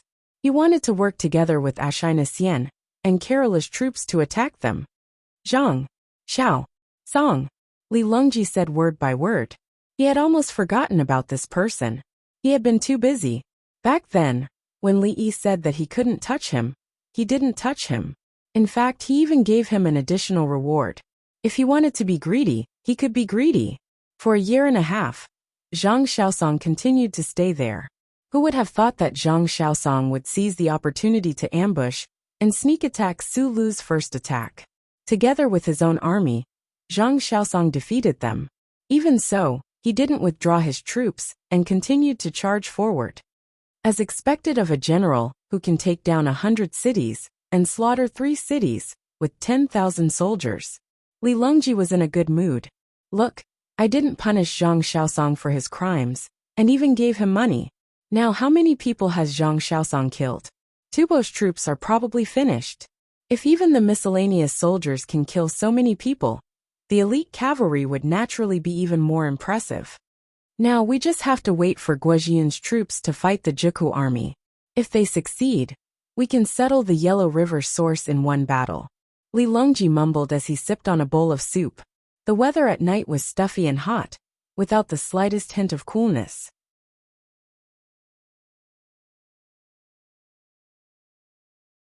Chapter 966. An hour later, the 3 prime ministers arrived one after another. Bai Gu's home was far away, so he was the last to arrive. The 2 people in front had already finished reading the battle report, and their faces were filled with joy. Bai Gu took the battle report and looked at it. Your Majesty, Zhang Xiaosong has made a great contribution again. Yes, Li Longji nodded. Do you want to transfer him back? Bai Gu felt that Zhang Xiaosong's contribution in the 2 battles was too great. No, leave him there. Li Longji refused. He was not afraid of Zhang Xiaosong's contributions. He could reward him, but he had not done so yet. Not afraid. Bai Gu wanted to say something but stopped. Just now, I sent someone to send a letter to Brother Yi. Brother Yi replied that he should stay there. If there is a chance, Zhang Xiaosong can decide whether to send troops to the Tujiwa. Li Longji's reason was not just my idea. Li Yi also thought so. Since Xiaoyi said so, let him stay. Bai Gu had nothing to say. Li Yi was very mysterious. Previously, it was Li Yi who said not to send Zhang Xiaosong to prison. Now there was a good result. Zhang Xiaosong could fight well. Zhang Xiaosong was actually a civil official, not a general. He was a jinshi. Your Majesty, this should be spread to the world. Song Jing was not familiar with Zhang Xiaosong. When he returned, Zhang Xiaosong had already finished the battle in the western regions. No one usually mentioned it. Today they found out that there was someone so powerful who was protected by Li Yi. It will be in the newspaper tomorrow. Then, someone will send the newspaper to the various newspaper offices. The newspaper offices will then print the important content. Li Longji agreed with Song Jing's suggestion and was already working on it. The current newspapers were printed by the Li family Zhuangzi, and the people from the Express News rode horses to the relay stations to deliver them to the various newspaper offices. The newspaper office set aside some pages to copy the newspaper and then mimeograph it. The first day it was delivered, it would appear the next day. Scholars from all over the country bought newspapers and were willing to find a place to read them to the illiterate. Then, the illiterate commoners would discuss with others about politics, daily tips, and the main characters of the serial stories. Wherever there was a newspaper, the people were working hard to learn pinyin and literacy. The appearance of newspapers enriched the lives of the people and made them feel that they were very close to the imperial court. For example, the imperial magistrate had built tracks, ships, sleds in the winter, how to collect taxes, street lights at night. It even wrote down what His Majesty had eaten today. Everything was there. Under normal circumstances, it would be written blindly. The commoners wouldn't care and would read it seriously. Also, His Majesty went to see the retired emperor and noble consort Lu and played a song for the retired emperor. The retired emperor was very happy to bask in the sun. If you don't want to lack calcium, you can't always stay in the house. You have to bask in the sun, but don't get heat stroke. The contents of the newspapers gave the commoners a picture of the emperor of the Tang dynasty. Everyone's picture was different, but the same thing was that His Majesty was not far away from them. This was Li Yi's method. After a long time, the emperor in the commoners' hearts was a living person, not a concept. I hope the injured soldiers can survive. Antibiotics and penicillin are the simplest. Penicillin. Li Yi couldn't sleep after receiving the battle report. He thought about the injured soldiers on the front line and pondered about how to save more lives. He had used a lot of Chinese medicine as antiseptics, but it was still not as effective as antibiotics. The production of penicillin was more difficult than aircraft cannons. The mass production of atomic bombs was only 3 years later than penicillin. It was better to use Chinese medicine than to use the unstable penicillin produced by the traditional method. The main problem is the equipment. There are more syringes and needles. None of them are easy to mass produce. I have the bacteria. Change it and use it to cultivate. Li Yi mumbled to himself and lay back down to sleep. He didn't dare to think about it. The more he thought about it, the more his head hurt. He could only count on his 262 students to study hard. A portion of those who were not interested in physics, chemistry, or biology could become officials. Another portion would enter the field of research and cultivate a few more people. Rome was not built in a day, and the technological system could not be completed in a day. The next morning, selling newspapers. Our army has won a great victory. With less than 900 sacrifices, we killed 30,000 enemies and captured 20,000 enemies. Selling newspapers. Selling newspapers. The Anqi Protectorate has done a great service. Zhang Xiaosong fought from 1,000 li away and launched a crazy surprise attack. He first destroyed the Arab army and then defeated Su Lu's army. A great victory, a great victory. In today's morning court session, His Majesty once again granted amnesty to the people. The newspaper boy shouted on his bicycle. Those who knew the general situation last night and this morning were still excited. It was confirmed. It was written in the newspapers. It couldn't be wrong. Almost every commoner in the capital office bought a copy of the newspaper. They could read now. The price of the newspaper dropped to 2 coins per copy. Each copy had 8 sheets and was printed on one side. The back of the paper was equivalent to buying paper for writing. It could also be used to paste walls and windows. Sometimes there would be 10 sheets per copy. There were a lot of advertisements. Some rich children would promote the girls they liked in Nankou. They could write about it in the newspapers. Or some child from a big family wrote a poem and quickly sent it to the newspaper to promote it. They would talk about the child and how good the poem was. This was all money. The Li family Zhuangzi would accept it. After all, it was not their child. The three people from the Tan family woke up late again. The soreness in their bodies had lessened. Li waited for them to eat breakfast together. I heard we won a battle. Who did we fight with? Tan Shui heard the villager mention it and asked. However, she could not remember. Those names were too hard to remember. She still did not know that the Tang dynasty had been fighting with the Tubo, the Abbasid Caliphate, and the Turks for many years. It was too far away. Luzhou was indeed the furthest place. If not, it would be the Jiangnan East Road. This time, we fought against the Turks led by Su Lu. As it turns out, he was an official of the Tang dynasty. The Tang dynasty gave him a salary. Then, he felt that he should gain more benefits and become more powerful. So, he joined forces with the enemy to fight against the Tang dynasty. Now the Tang dynasty is not afraid of war. So we gave them a beating. Many of them were beaten down. Li Yi told Tan Shui as if he was telling a joke. Betrayal? If they're caught, they should be burned to death. Did you catch them? Tan Shui was filled with righteous indignation. In her stronghold, if anyone dared to betray her, they would meet a terrible end. Li Yi shook his head regretfully. I didn't catch them. They're too good at running. We couldn't catch up to them. We wanted to fight them, but there were too many of them. Sigh. Tan Shui sighed.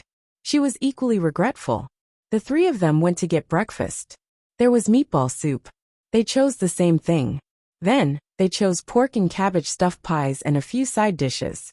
Li drank the mutton soup and ate the shumai. His stomach was not feeling well, and he did not want to eat anything with dough. Li Dongzhu, there are too many dishes in your zhuangzi. You only need to cook one. Tanhai thought it was strenuous. They had to cook one dish after another. They could have breakfast 3 times a day. Even in the stronghold, they could not have it. If they could do it, it did not matter what they ate. I'm used to it. Li Yi was not in a position to say anything else. Li Dongzhu, after breakfast, let's go to the government affairs hall. Do you want to pay? Tan Shui asked. No, there's no need for that. Since the three of you are here, it's just in time. I have a leader of the mountain people from Luzhou who wants to see you. Li Yi looked up and stood up to greet them. Bai Gu, Songjing, and Sui entered the hall. Chapter 967. When Tan Shida and his family saw the three of them, and heard Li Yi's words, their eyes widened in shock. 3 Grand Chancellors? They're all here at the Li family Zhuangzi's dining hall? They're here for a meal. Why didn't they come yesterday?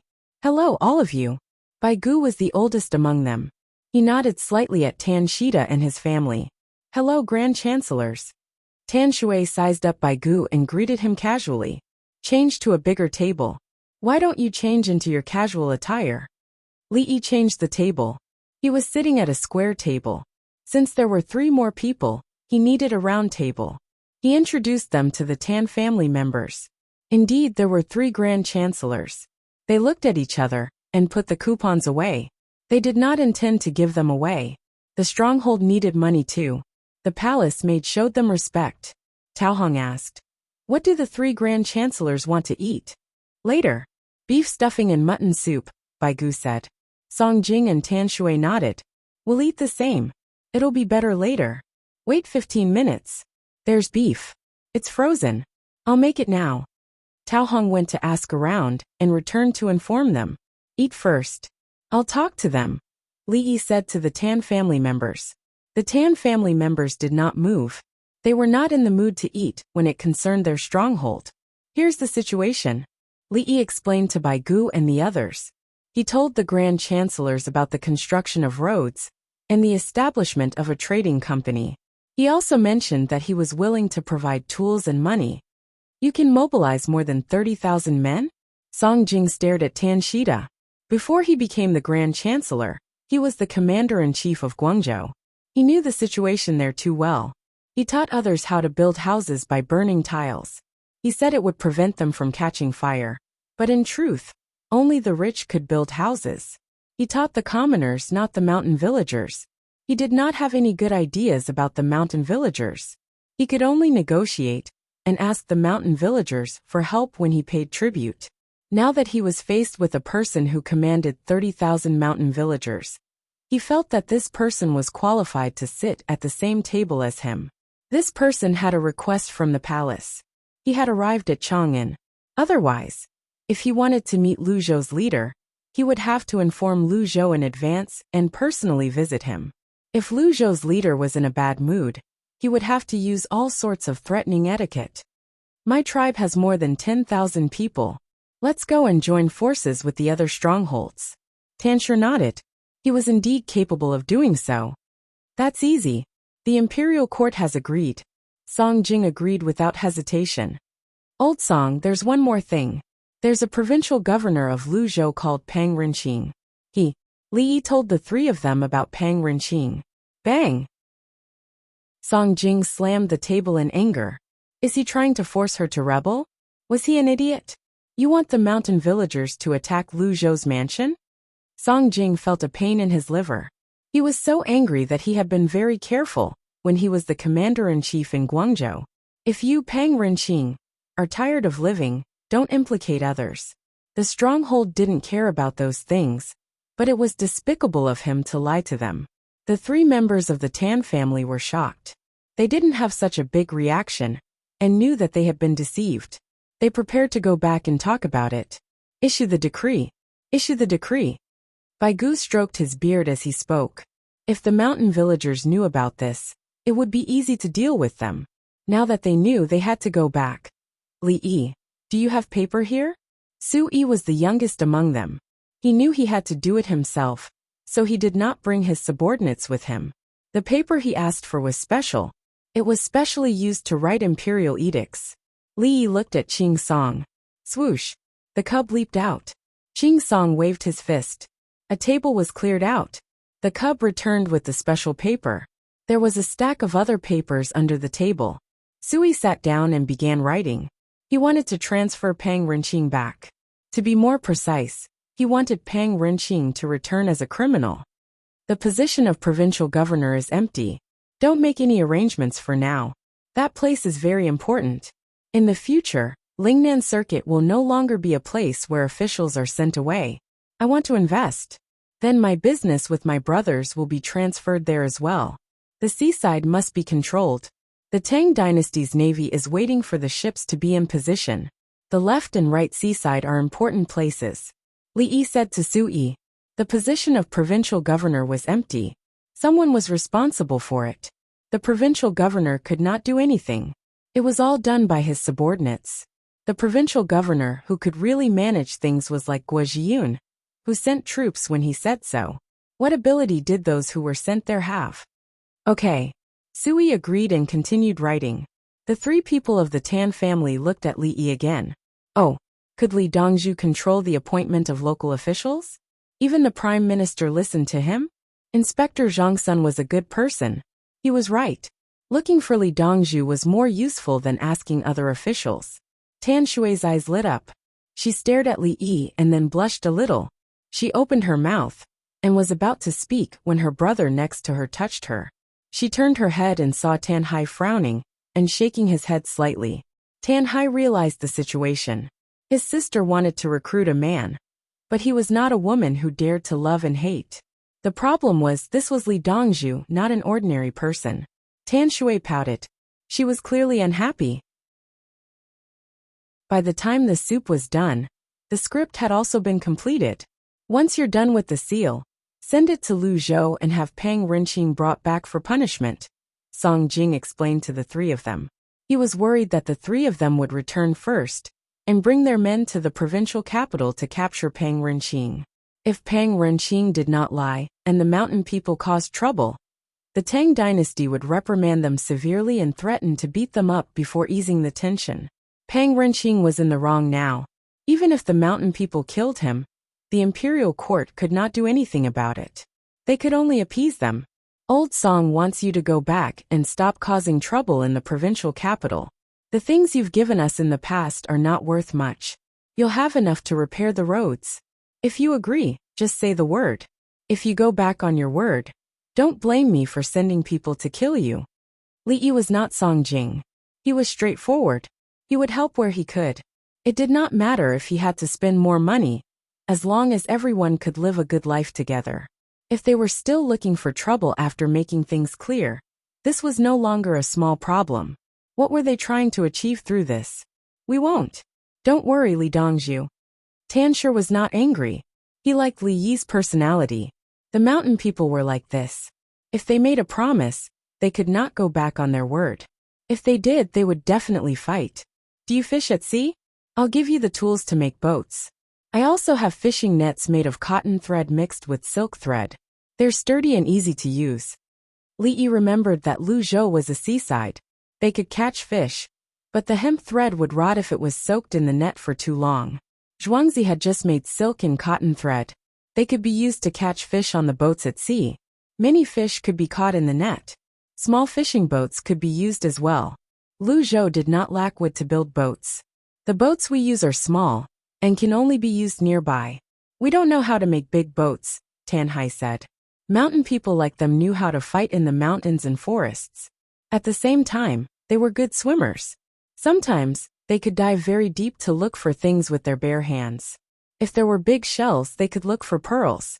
Stay here for 2 more days. I'll draw a diagram, and have the workshop make a small model that can be broken down. I'll write down the dimensions as well. Take it back, and make the boats accordingly. Li Yi wanted the locals to make fishing boats, with a displacement of about 10 tons. The deep sea was dangerous, but they could sail for 2 to 3 days near the coast. As long as they did not encounter huge waves, they could harvest a lot of seafood in one trip. There was no need to sell them. There were many mountain people in the area. When the boats returned, they would eat the fish.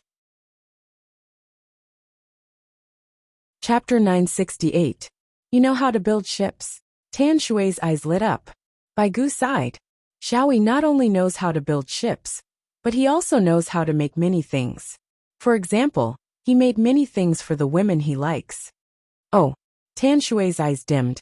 When you use the new ship, you can bring back a lot of seafood from the sea. It will be enough for the people in the stronghold to eat. Li Yi continued to talk about the ship. A ship with a displacement of 10 tons could bring back a lot of fish and shrimp. With many people in the stronghold, they could also cooperate with other strongholds. If they could make 100 or 80 ships, they could be of help in future naval battles. Yes, that was what he thought. In the current war, a ship with a displacement of 10 tons was not considered small. It could be used as a cargo ship or a fishing boat. It was not convenient for large warships to dock at the shore to resupply, so small boats could dock to deliver things. Xiaoyi, do we need to build ships to fish at the beach? Bai Gu had never stayed at the beach. He thought that fish could be caught anywhere at the beach, but the locals did not like to eat them. Tan Shui looked at Bai Gu in surprise. She looked at him with an expression that said, "How can you not know this?" She then said, "If the fishing boat is small, when the wind and waves are bad, you can't catch anything. The fishing net will be damaged if it soaks in the water for too long. If it is soaked in the sea, there will be salt frost on it when it is taken out to dry. It is best to wash the fishing net with salt frost with fresh water before drying it. Otherwise, it will spoil faster. If you encounter big fish, the net will be damaged if it is small and not strong enough.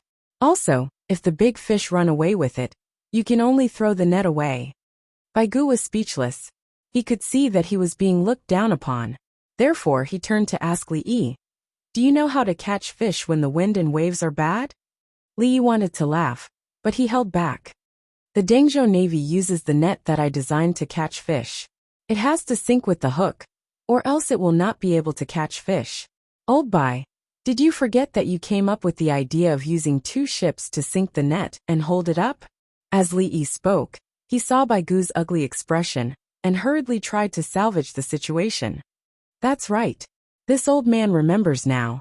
If a net is placed on the surface of the water, the net will float on the surface of the water. If the wind and waves are strong, the net won't be able to reach it." Bai Gu looked at Li Yi with admiration, and immediately followed up. He was not really stupid. The wind and waves were strong, and the boat was small. Even if the net wanted to sink, it would not sink. If the boat was bigger, they could go down with the pendant. If there were no fish on the boat, they would fish for the fish below. Bai Zaifu actually has such a miraculous technique. Tan Shi was greatly moved and prepared to go back and give it a try. It's mainly about Xiaoyi. I'm only an armchair strategist. Bai Gu did not want to tell Lu Zhou that he was the inventor of a fishing net. He still cared about his reputation. That kind of reputation was not a good one, but a disgrace. Song Jing changed the topic. Lu Zhou, are there any terrace fields in the area? At this moment Tan Hai spoke up. Yes, we know how to open up the fields. We also have water buffaloes. We don't need to pay rent. Sometimes, the officials have work to do, and we'll send someone to do it. Is the crooked plow useful? That was made by Li Yi as well, Song Jing asked with a smile. What plow? Tan Hai was puzzled. A crooked plow. One cow can pull it, Song Jing said. No, it's usually two cows working together. There are some places in the terraced fields where it's difficult to turn. Tan Hai shook his head.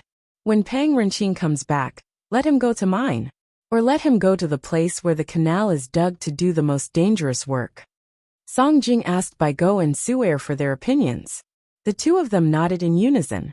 They could not kill him, but they would not let him have an easy time. Tan Shui seemed to have thought of something. Is there a better plow that can be pulled by one cow? Yes. Song Jing nodded. Did the court order the local officials to tell the people about this? Tan Shui asked again. Yes. Song Jing nodded again. It was difficult for him to nod. Are many places aware of this? Are they still using it? Tan Shui asked. Song Jing took a deep breath. Yes. Don't transfer him back. We'll deal with it. Tan Shui gritted his teeth.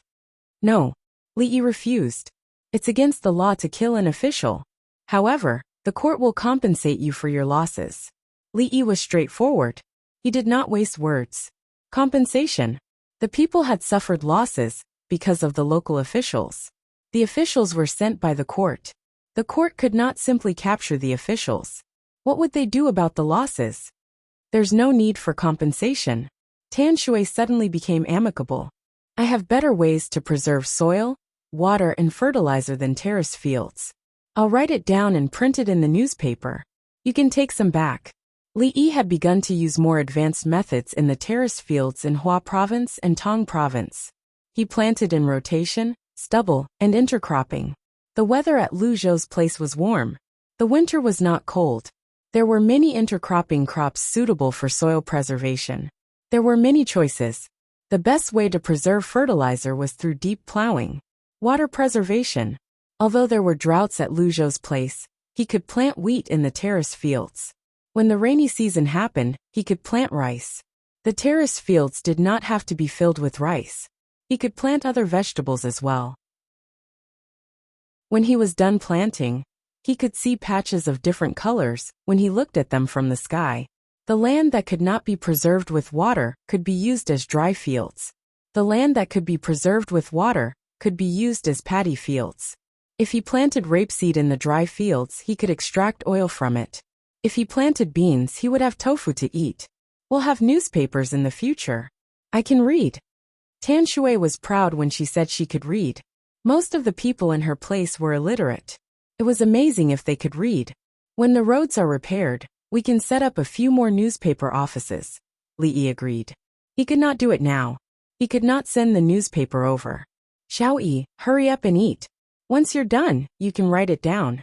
It's best if you can draw it and print it in the newspaper tomorrow morning. There are many terrace fields here. There's a lot of riverbanks here, Bai Gu urged. He did not even ask if it was feasible. Was Li Yi's method wrong? After everyone finished eating, Song Jing made another promise. The three of them went back and prepared to arrest the culprits. They were angry. The imperial court's policies were so good. Li Yi was so crazy about supporting them. In the end, the local officials did not promote it. Could it be that they wanted to fight against the imperial court? Li Yi went back to his study to draw a blueprint. The task was very important. He had to draw boats and terrace fields. The three members of the Tan family took their coupons and found someone to accompany them into Chang'an. They wanted to buy something for their clansmen. The money they brought was not spent on making connections, so they could go shopping. They were not short of money. When they returned to the stronghold, they could continue to look for money. Two people from the Li family Zhuangzi came out. They were a man and a woman. They were in charge of introducing the situation. After leaving Zhuangzi, there was a trolley bus. It was free to get on the bus. The horse did not run fast, but the Tan family felt that it was very fast. The bus stopped at the city gate. Someone got on, put in money and reported the location. The tall wooden frame is blocking the city gate. The city gate can't be closed. Tan Shui noticed the situation and pointed at the city gate. Someone beside her heard her accent and knew that she was an outsider. He said to her, "Don't close the city gate. It's open at night." "What if there's a war?" Tan Hai asked. Li Dongzhu said that the enemy can reach Chang'an. "It doesn't matter if the city gate is closed or not. We have the 16 guards and the winged knights. We won't allow the enemy to attack." The man raised his chin proudly. Chapter 969. The horse-drawn trolley bus moved forward. The three of them who came to Chang'an for the first time were curious about everything. They did not expect Chang'an to be so different from where they lived. They did not look the same at all, including houses, roads, and vehicles. Tan Shida looked around and pointed at the people waiting at the bus stop. Why don't they walk by themselves? How can they bear to spend money to take the bus? The male farmer replied, "They have things with them. It's heavy and slow to walk by themselves. It's faster to take the bus, and they don't have to use their own strength. They can save a lot of time and effort to work, and they can earn back a few bus fares. There's no easy job in the capital office. Time and effort are the most precious." The person who had spoken earlier continued, "Even if we grow vegetables and sell them wholesale, it'll seem like we'll spend more money if we have more people to send them to the place. However, when they return, they can take care of the vegetable fields, remove insects, loosen the soil, and fertilize the fields. The vegetables will grow well, and the yield will be high." "Got it. Thank you." Tan Shida finally understood. He planted many crops in his stronghold. He took good care of them, so it was natural for him to harvest more. As long as the profit was more than the cost of the bus, it was worth it. The bus stopped for 2 more stops. The farmer gestured for the 3 of them to alight and cross the road. The East Market was on the other side of the road.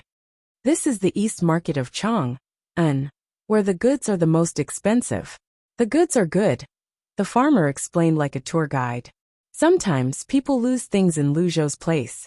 They say there are thieves. I heard there are more thieves in bigger places. Are there any in the East Market? Tan Shui looked around warily as she spoke, afraid of thieves. There were in the past, but not now. If you're caught stealing, you might be beaten to death.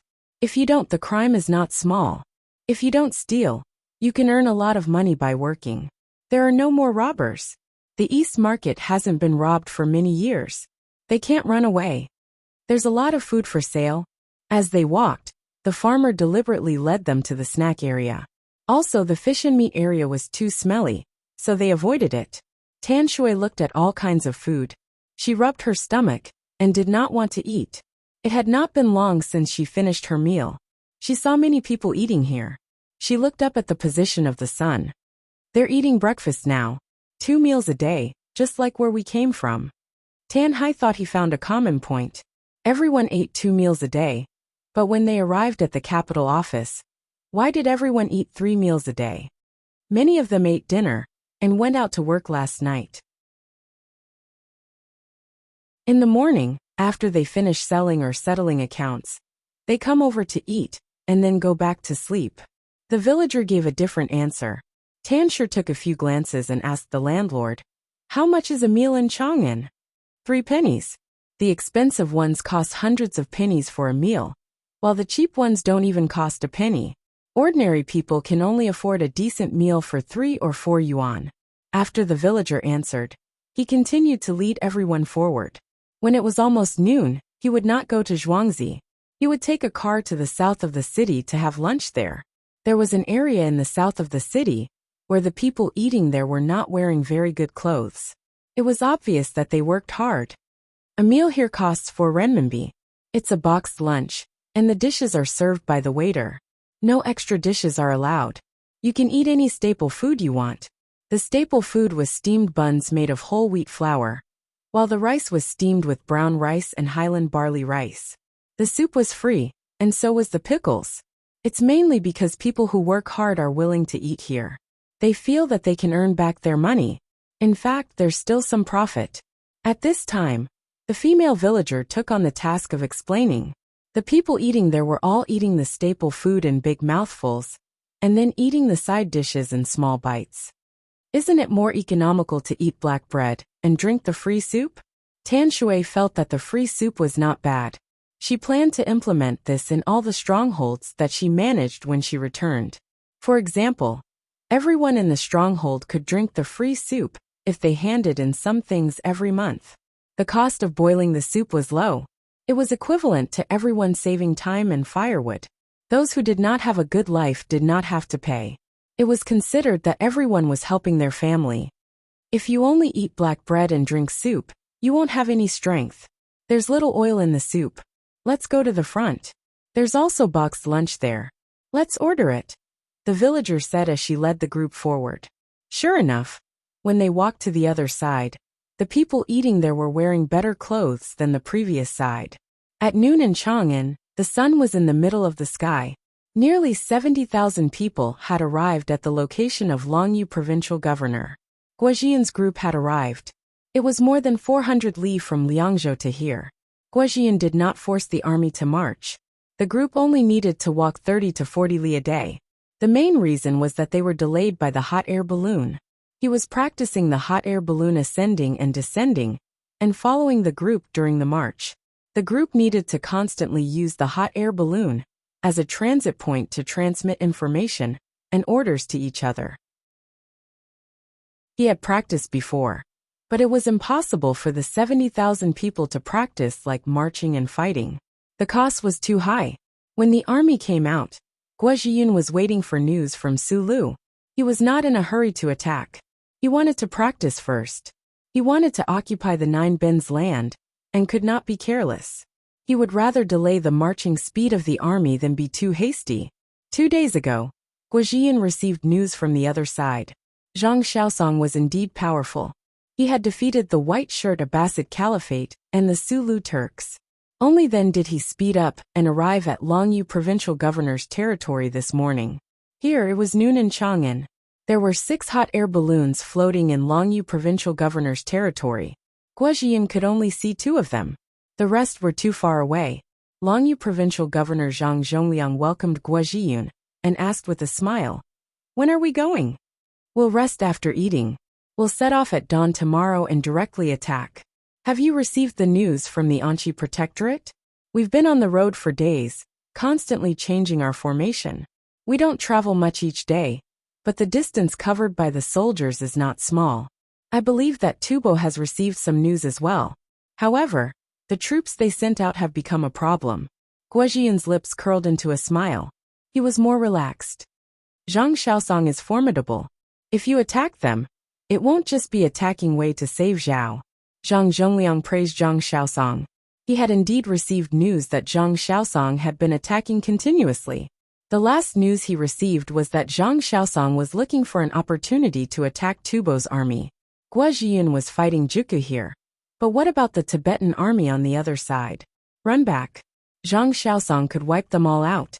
If they didn't move, Tubo would definitely lose Juku and withdraw their troops. If not for Zhang Xiaosong, Tubo would have realized that the situation wasn't good and returned in time. Even if they fought Juku, they wouldn't have been able to take advantage of it. It could be said that they had destroyed Tubo's army, and Tubo's reinforcements would continue to defend Juku. With Zhang Xiaosong around, he could guarantee that the Tibetan army on the other side wouldn't be able to escape. As long as the Tibetan army had a small opening, Zhang Xiaosong would be able to grab hold of it. The truly formidable one is Li Yi. He gave us so many good things. Did the Shu lands come over yesterday? I received news that in less than 20 days, a large amount of baggage will be sent over.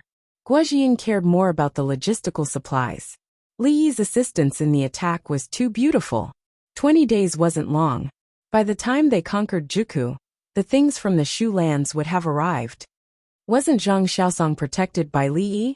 It doesn't matter whether he was greedy or not. Tens of thousands of soldiers broke through hundreds of cities. His contribution was too great.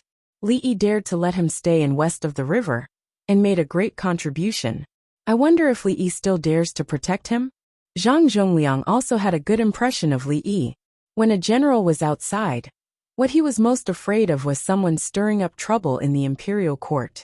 Ever since Li Yi took out a large amount of money to help fight the southwest barbarians, the generals at the border started to pay attention to him. Chapter 970. The troops of the Hushi Jidushi were moving forward. Huangshui County was the headquarters of the Longyu Jidushi, not the front line. The road from Huangshui County to the front was very difficult to walk on. There were many ravines and ravines before they could reach the front line, after crossing a group of mountains, a pile of ravines, and a river. The two sides of the Yellow River were the garrisons of the Ningxia Border Army and the Jishur Army. The former was north of the Yellow River, while the latter was south. During Li Yi's time, this place was open to traffic, including the G2123 highway, G06121 highway, and S306 highway. Further south was the S202 highway. The Tang dynasty's Longyu army chose the same place as the others. There were garrisons in front of the strategic location, and behind them were mountains and rivers. Some of the elite troops of the Hushi army would go there. Once the battle started, the troops behind would go there one after another. From a small-scale raid to a large-scale battle, they would finally occupy the place. The troops in front also flew hot air balloons to scout the Tibetan army. The scouts and cavalry from both sides would come into contact almost every day.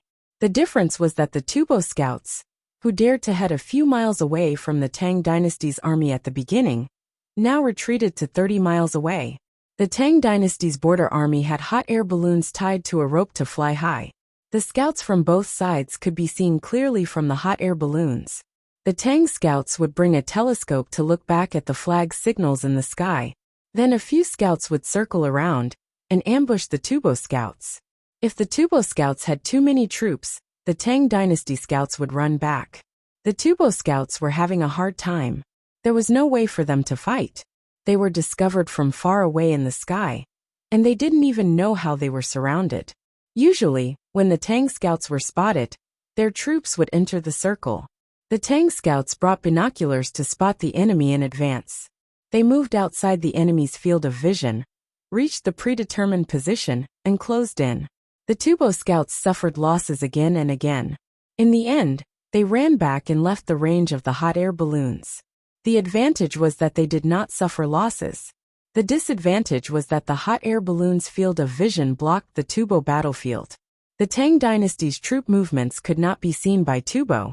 Guozhiyan rode his horse along the mountain path. From time to time, a messenger would translate the flag signals for him. Where were the troops in front of his team? Where was the baggage? Had the carriage broken down?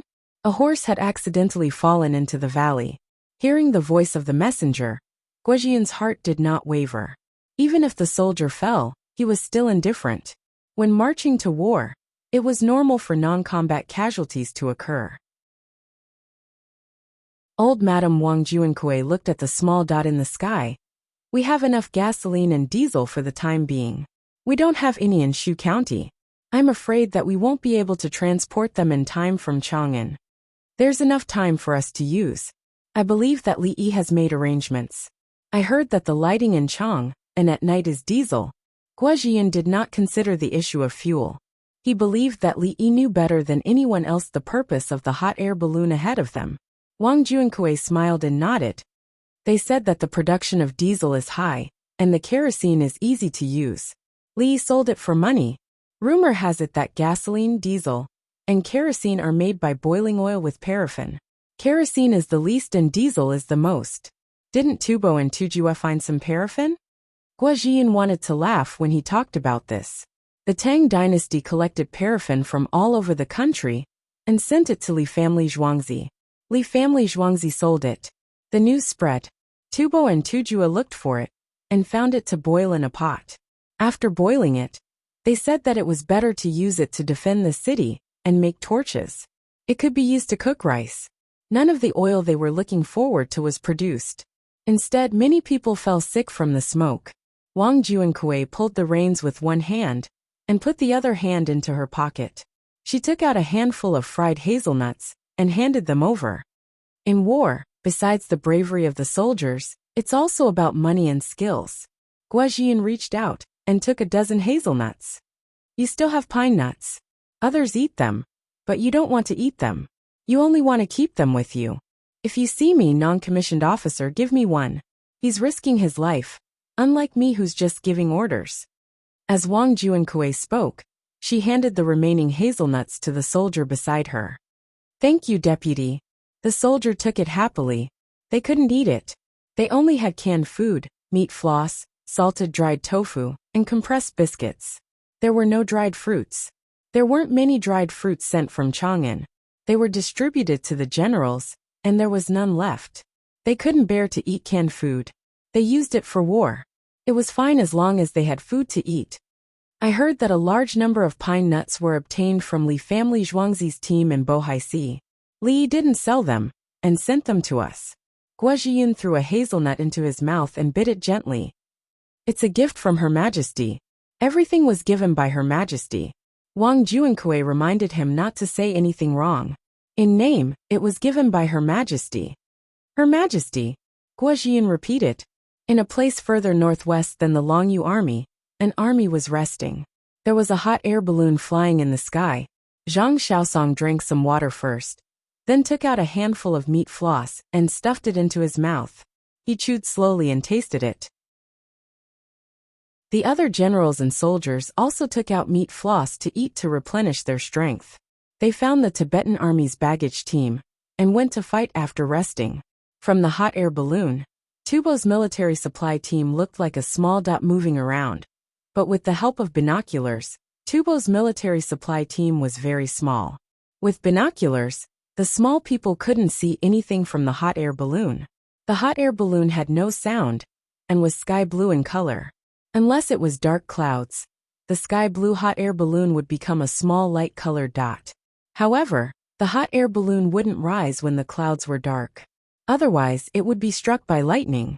The baggage team had cars and civilian workers. To be precise, they were slaves. There were local slaves from Tubo and slaves from the Tang dynasty. When they exchanged captives in Songzhou, some people didn't give them to them. There were also 1,000 Tubo cavalrymen protecting them. They kept scolding and whipping the slaves with their horsewhips. The Tang dynasty's people worked hard.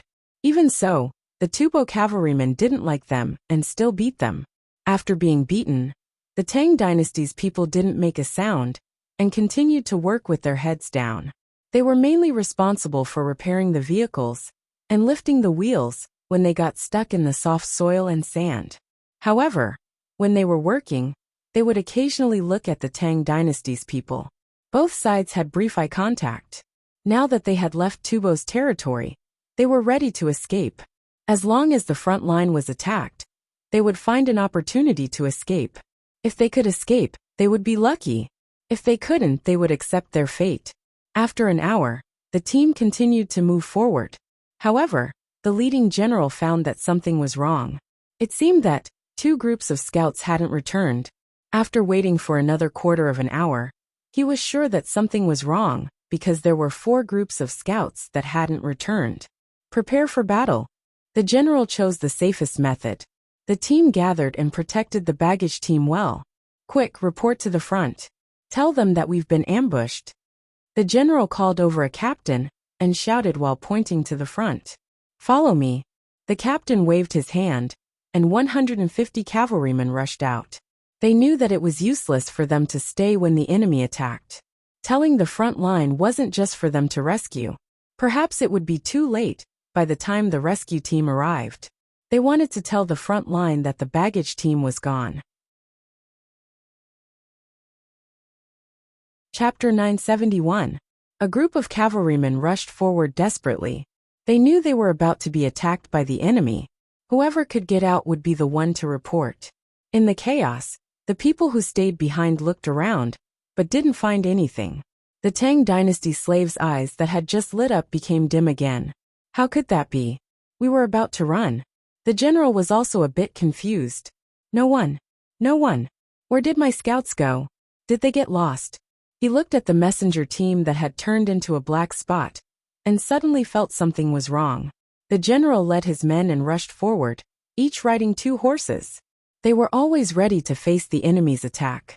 Each of them was vigilantly looking at the places where the enemy might appear. After running for a quarter of an hour, there was no one. They also didn't see any traces of the scouts who should have been in front of them. Just as they were wondering, the horses in front suddenly screamed and fell into the pit. There was a pit under the grass on the ground, and there were only some ropes supporting the grass above. The pit was not deep, only a foot. When the horses suddenly stepped on air, the situation changed. When the horses somersaulted, the people followed. The cavalrymen behind them who were close directly crashed into them, and the ones further away slowed down and pulled the reins. Turn around, go around. The general didn't know how many more pits there were ahead, so he had to turn around. A group of horses turned around. Boom! A loud sound was heard, and a lot of soil was lifted up from the ground under their feet. The horses that had just stabilized went crazy and ran around. The Tubo cavalrymen's ears were buzzing. The people who were close to the explosives were directly knocked down by the blast and fell to the ground, vomiting blood. At this time, the dense sound of horse hooves came. A group of cavalrymen suddenly appeared not too far away. There was still grass falling down from the cavalrymen's bodies, and there was a grass hoop on their heads. Grass also fell down from the horses' bodies. Obviously, the horses were covered by grass when they were lying on the ground. There were cavalrymen in front, left, and right. Run back. The general only had one choice. The cavalrymen tried hard to control their horses. Some of them couldn't, and the horses led them to charge at the enemy. Some of them just managed to control their horses and ran back dozens of steps. Boom! Another bag of explosives exploded. The cavalrymen of the Tang dynasty were getting closer and closer. Whoosh! Whoosh! Whoosh! A rain of arrows fell. Charge! Charge! The general shouted. He knew what it meant when the cavalrymen lost their speed. In panic, the remaining 30 cavalrymen urged their horses to run back. Boom! The third pack of explosives exploded. The horse couldn't take it anymore. It kicked back in all kinds of ways, and even bit the horse next to it. The grass about 10 steps behind the pit was lifted up, and a group of people stood up with crossbows in their hands. They first shot the people in the pit, and then chased after the Tubo team leader. The team leader had already fallen. Once they were within range, a rain of arrows was fired, and a large group of cavalrymen also rushed to their positions. In less than half an hour, all 150 of them had lost their lives, leaving no one alive. Dig out the rest of the explosives. Zhang Xiaosong smiled when he saw his subordinates gathering the horses that were still alive. The others dug the bags of explosives according to their positions, and the person behind the pit was responsible for igniting them. They didn't just bury 3, they buried the whole area. They didn't have enough explosives, so they piled a lot of grenades together and buried them. He didn't expect that they would only use 3. The enemy's formation was too tight. They were probably afraid of being obstructed, and wanted to use a dense charge to pierce through the obstructing team. Zhang Xiaosong's team was cleaning up the battlefield. On the other side, Tubo Baggage's team vaguely heard something. The team that was sent out to report had been ambushed outside their field of vision. The explosives didn't explode in the air, so the sound of the explosion was limited. The general was in a dilemma. Should he move forward or continue to wait? Where was the enemy? Why didn't they come over? Did the team he sent out encounter any obstructions? What if they didn't succeed? A series of questions appeared in his mind. The captives didn't dare to make a sound. They stood there with their heads lowered. They also noticed that 4 teams of scouts were gone, and 1 team of 20 people was left. There were originally 1,000 cavalrymen, but now there were only 770 left. Everyone was panicking. There were definitely enemies, but they didn't know the number of enemies. A team of 20 scouts didn't send back any information. How many people did the enemy need to encircle and annihilate them? As time passed, the pressure on Tubo's cavalrymen increased. It would be dark soon, and everyone needed to rest and eat. What should they do if the enemy attacked at this time? What if they attacked at night? Eat now. Eat in batches, the general ordered. The so-called eating meant eating cooked highland barley rice and dried meat. Drinking water was enough. The slaves didn't dare to eat, but the soldiers took turns to eat. They had to be on guard. If there was a battle, they had to fight. They're eating. On a platform set up next to them, a lookout reported the situation in time. Send scouts to harass them. From the left, right, and back. Each team has 50 people. The other teams are scattered. Get ready to support and surround them. Zhang Xiaosong looked at the 35 horses that were put in the pit and ordered casually. In fact, he could take care of those people in one fell swoop. The cavalrymen charged and shot arrows with inertia. The enemy could only endure the rain of arrows. After all, they were few in number. Zhang Xiaosong saw that there were people from the Tang dynasty in the team who were captured. If he shot arrows like that, his own people were more likely to die. In the past, he wouldn't care. In order to win, he could sacrifice some people from the Tang dynasty. But now he didn't want Li Yi to provide things to Songzhou. If Songzhou won the battle, Li Yi would rather suffer some losses and exchange the people of the Tang dynasty with Tubo. Since Li Yi cared about the people, he would help Li Yi save a group of people if he had enough confidence. He deliberately sent teams to harass the enemy in 3 directions. There was no one in front of the enemy. The purpose was to let the Tibetan army think that the people they sent out had broken through the blockade, and then the Tang army on that side would chase after them. This was a hope. If they succeeded, and he could hold on until the main force came back to help, he might be able to survive. If there were scouts in all 4 directions, it meant that the first team had been wiped out. Needless to say, they would kill the slaves of the Tang dynasty first, and then fight with their lives. The team began to move. The people who dealt with the dead horses also sped up. 35 horses were cleaned up by 1,000 people. After peeling the skins, each person gave a piece of meat and began to cut it. The meat was cut thinner but longer, so that it was easier to knead salt and air dry. They couldn't smoke it. The smoke was too strong. Everyone ate cold food. Now the cold food of the Tang dynasty soldiers was better than that of Tubo.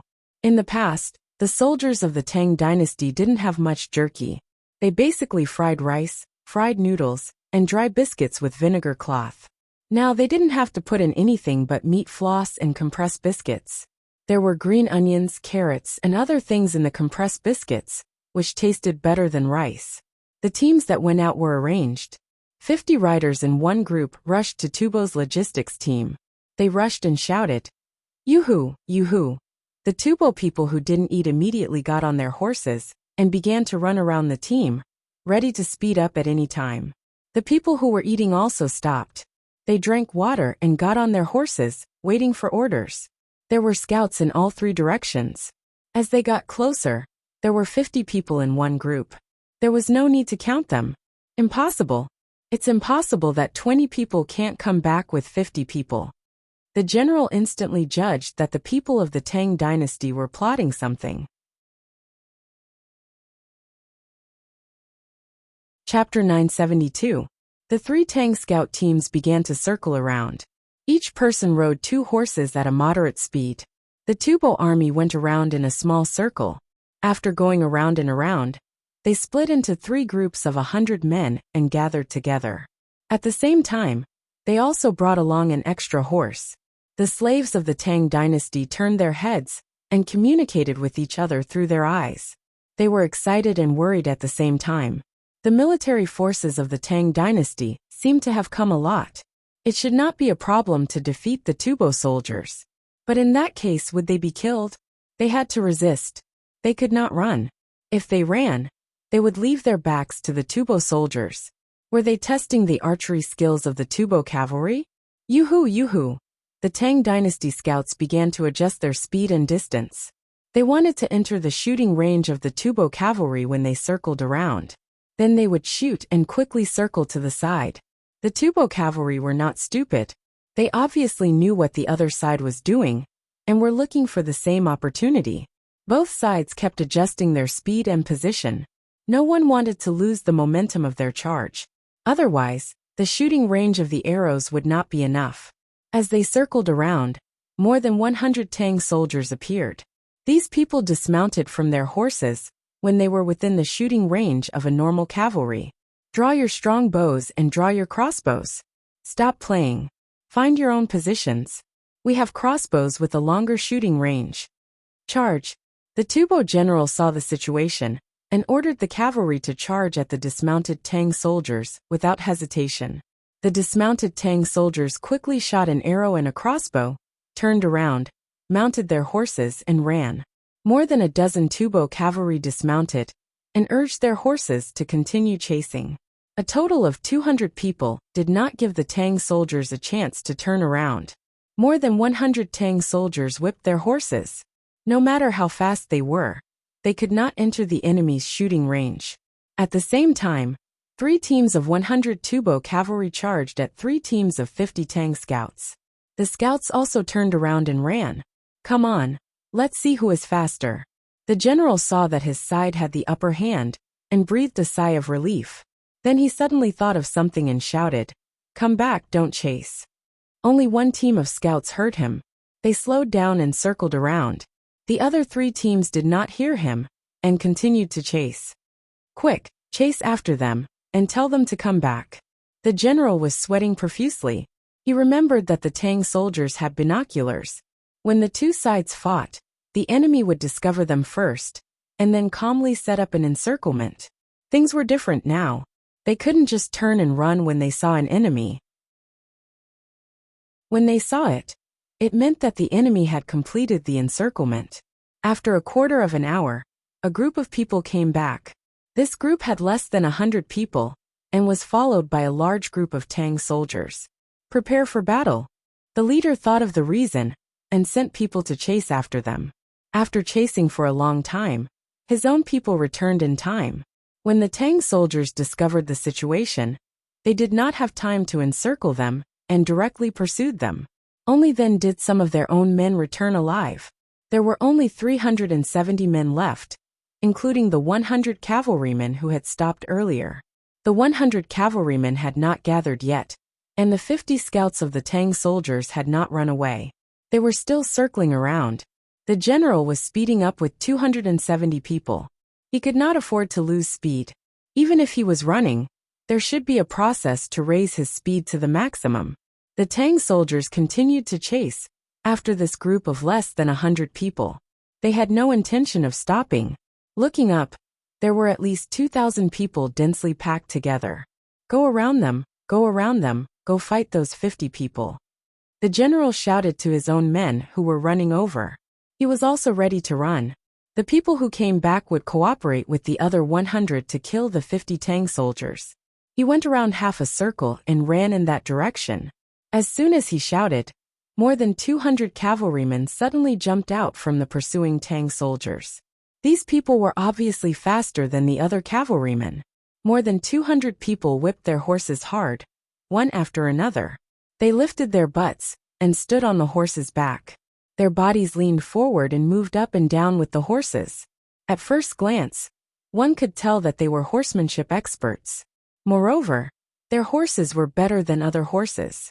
The sudden rush of the group instantly disrupted the Tubo general's original plan. He led the group and rushed out diagonally without adjusting their position. He was ready to run in a big circle and meet up with his own side. When everyone started running, no one cared about Baggage's team and slaves. The slaves of the Tang dynasty looked at each other, and then looked at the slaves of the Tubo. The slaves of the Tubo looked around and raised their hands. The slaves of the Tang dynasty looked for ropes to tie up the Tubo slaves. The slaves of the Tubo did not resist at all. There were many cavalrymen, and no one to help them. Staying alive was more important. Being a slave anywhere was the same. Not long after, the cavalrymen of the Tang dynasty came over. The others continued to chase. The people of the Tubo could not run away. There was a blockade in front of them. They might have even dug a pit. The pit did not need to be big or deep. The hooves of the horses would be gone. Unfortunately, the horses were disabled and could only be killed for meat. The slaves of the Tang dynasty tied the arms of the Tubo slaves behind their backs and strung them together. They stood there and waited with smiles on their faces. The Tang soldiers got off their horses and walked over. They looked at their own people and said, "The inspector said that he would catch them alive and use them to exchange for your families." The slaves of the Tang dynasty suddenly stopped smiling. Some lowered their heads and some wiped their tears. They remembered that they had heard that the people of the Tang dynasty and other places were exchanged, but their own people were not. Now that the people of the Tubo people were caught, they would agree to the exchange. Whoever lost strength would be anxious. They hoped that their families could hold on until the time of exchange. Eat something. The Tang soldiers took out the meat floss and compressed biscuits from their bodies. Here, we are sending baggage. There are bows, cooked Highland barley rice and jerky. The people of the Tang dynasty pointed at the carts and said, "Those are from the Tubo. We will keep them for you. You can eat the good food of the Tang dynasty." The soldier handed them over again. "Okay, let's eat the food of the Tang dynasty." The people took over and tasted the meat floss. It was delicious. Then they took a bite of the compressed biscuits. "Oh, what is this? It smells good." After the people took a bite and tasted it, they looked at their own bodies and opened the food bags that belonged to them diagonally and put the food inside. "Hurry up and follow us. There is a small river 30 miles away. Go there and start a fire to cook."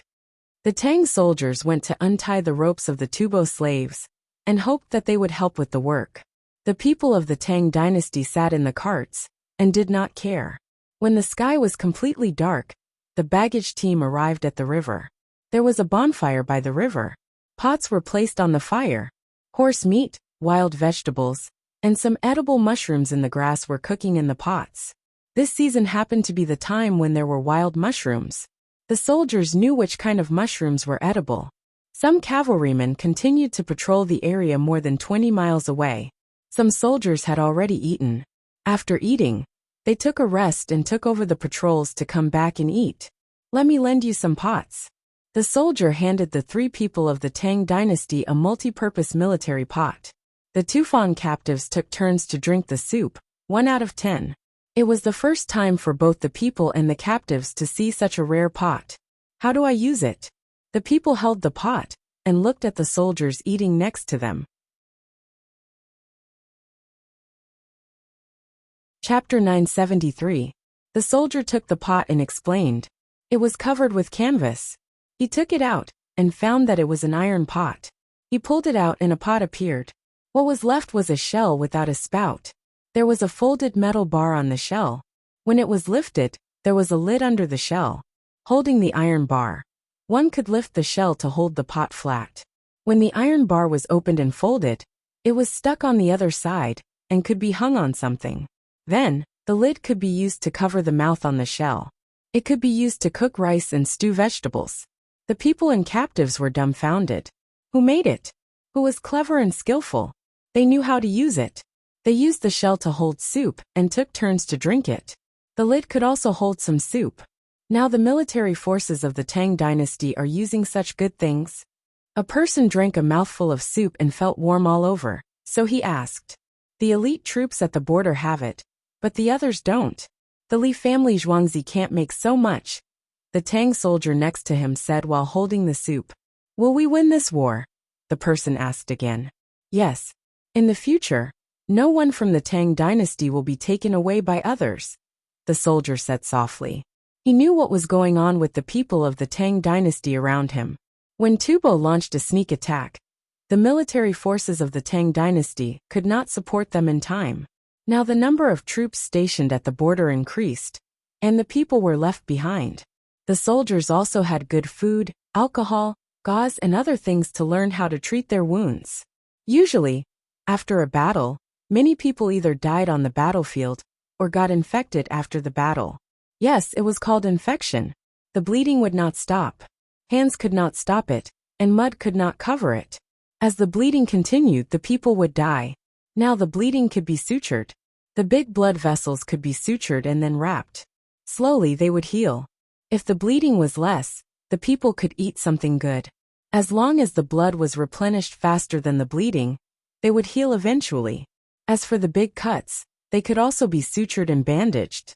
If there was pus and blood, They could be cleaned and bandaged again. As long as there was alcohol, there was no need to worry about infection and death. Both sides had 10,000 people. After a battle, 1,000 people died and 4,000 were injured. The Tang dynasty could survive at least 3,500 people, while the enemy could only survive 500. After a few battles, the enemy would be wiped out. With that in mind, the soldier shared his thoughts with the commoners. The common people loved to hear this. When they heard that their Tang dynasty was powerful, they were waiting to capture the criminals and bring their families back. Where did the alcohol come from? Another commoner didn't know what alcohol was. He guessed that it was similar to wine and had become a spirit. The Li family Zhuangzi gave us some cotton. The cotton we use is called skimmed cotton, the soldier replied. It's the Li family Zhuangzi again. A commoner who had just eaten a handful of the highland barley rice that he had brought with him noticed the keyword. Thus, the soldiers told the commoners the story of the Li family Zhuangzi. When it was almost midnight, another group of people came back. They brought back Tubo's general baggage alive. A living general was worth more than a dead general. A living general could be exchanged for many people of the Tang dynasty. As for the other Tubo soldiers, there were a total of 330 survivors. The rest were all dead. The Tang dynasty soldiers first treated the wounds of their own people, and then helped the Tubo soldiers. These 330 people could probably be exchanged for at least 1,000 people of the Tang dynasty. It depended on how much the other party valued them. Zhang Xiaosong had already finished eating and resting. After he captured the captives and asked about the number, he smiled. This time we can exchange all the people of the Tang dynasty. Tubo is empty. As long as Guo Zhiyun is not an idiot, he will know how to fight. Zhang Xiaosong was not counting the 330 captives. He was calculating the overall situation. He would not attack Tubo's main force, which was confronting Ashanaxian and Karalu. He would take the superior force to intercept Tubo's baggage. Tubo would not send 10,000 elite soldiers to escort the provisions. Even if they sent 10,000, he could win regardless of the cost. With the explosives and grenades, the hot air balloons and binoculars, it was really useful. Zhang Xiaosong liked new things. He found that the best use of the binoculars was to prevent the enemy from finding him. It was most useful to deal with the enemy's scouts. The number of scouts was small, so it could be surrounded every time. The enemy could only judge the position and the number of people on his side from the traces on the ground. The hot air balloons were unreasonably strong. They could see the enemy troops from afar when they were flying in the sky. They could be seen from dozens of miles away. They could do whatever they wanted. It was equivalent to half a day's journey. Thinking about this, Zhang Xiaosong went back to sleep. He would see if there were any Tubo's baggage tomorrow. If there were none, he would take the initiative to welcome them. The people of the Tang dynasty also went to sleep after eating. They covered themselves with the clothes of the Tubo soldiers and the dead soldiers. The Tubo slaves got the horse skins of dead horses. They were only smeared with plant ashes. The smell was very strong, but they did not care. 2 or 3 of them covered themselves with the skins. Tonight was a happy night for the people of the Tang dynasty and the Tubo slaves. Otherwise, they would also have to sleep at night. They squeezed each other to sleep along the way. When the sun rose in the morning, the Tang soldiers began to cook. They stewed horse meat, boiled hot water, and used Chinese medicine to reduce inflammation and reduce the temperature. After the wounded were injured, the white blood cells increased. There was a lot of body fluid in the injured area, forming pus and blood. It was treated, rebandaged, and given medicine. The wounded often had a fever. It was not necessarily an infection. They were tired, and their body functions decreased after being injured. At this time, the horse meat was boiled into a thick soup for them to drink to replenish their protein. There were wild bird eggs and boiled water for them to drink. Eating eggs to replenish the body's protein was good for the body's recovery. At the same time, it would increase the body's calories. Therefore, when eating eggs, one had to consider the physical cooling. At the same time, one should not eat cooked eggs to avoid indigestion. Leave 500 people to take care of the wounded and captives by the river. The rest of you, follow me to find Tubo's baggage. After breakfast, Zhang Xiaosong arranged for the men to rise a hot air balloon. He led the team to set off. The more seriously injured, or feverish Tang soldiers began to sleep. They slept sitting up and leaning on something to prevent food from flowing out of their esophagus. They had to wait for digestion. After a while, they drank more water to cool down and increase the speed of their metabolism to recover faster. It was cold at night, and the temperature gradually rose during the day. The people of the Tang dynasty took handkerchiefs to the river to wash them. Then, they combed their faces and wiped their bodies to cool down. The slaves of Tubo were only responsible for looking for mushrooms and cutting grass in the distance. They were not allowed to touch the captives of Tubo, lest the captives of Tubo threaten them with the safety of their families and secretly untie them. If you let me go now and let me run away, I will let your family go when I go back. The captives of Tubo could not threaten their own slaves, so they threatened the people of the Tang dynasty. The people of the Tang dynasty were wiping his face. After hearing his words, they were stunned. Then, they unfolded their handkerchiefs, rolled them into strips, and wrapped them around the captive's neck. Then, they crossed their hands and exerted force on both sides. Whoa! The captive of Tubo blushed and opened his mouth to make a sound. His eyes were wide open, and his body was twisting. There was a pleading look in his eyes. Help, he wants to strangle him. The captive of Tubo next to him shouted to the Tang soldiers. The Tang soldiers took a look and turned their heads. The eyes of the captive of Tubo who was being strangled rolled back. Only then did the people let go and watch with a smile. The captive gasped for breath, and there was a look of horror in his eyes. Say it again? You must say it. Say it quickly. If you don't, I will strangle you. The people wanted to strangle him again. Chapter 974. While Zhang Xiaosong continued to search for Tubo baggage, Tubo's main force at the front could not hold on any longer. The soldiers of Ashanaxian and Karalu seemed to have gone crazy. They took the opportunity to charge with grenades. The key was that Ashanaxian and Karalu's horses were not afraid of the explosion, but Tubo's horses were. Both sides set up camp, and scouts went back and forth. Both sides wanted to go behind each other to see the enemy's deployment. No, Ashanaxian and Karalu did not want to see the deployment. They wanted to find a chance to sneak attack.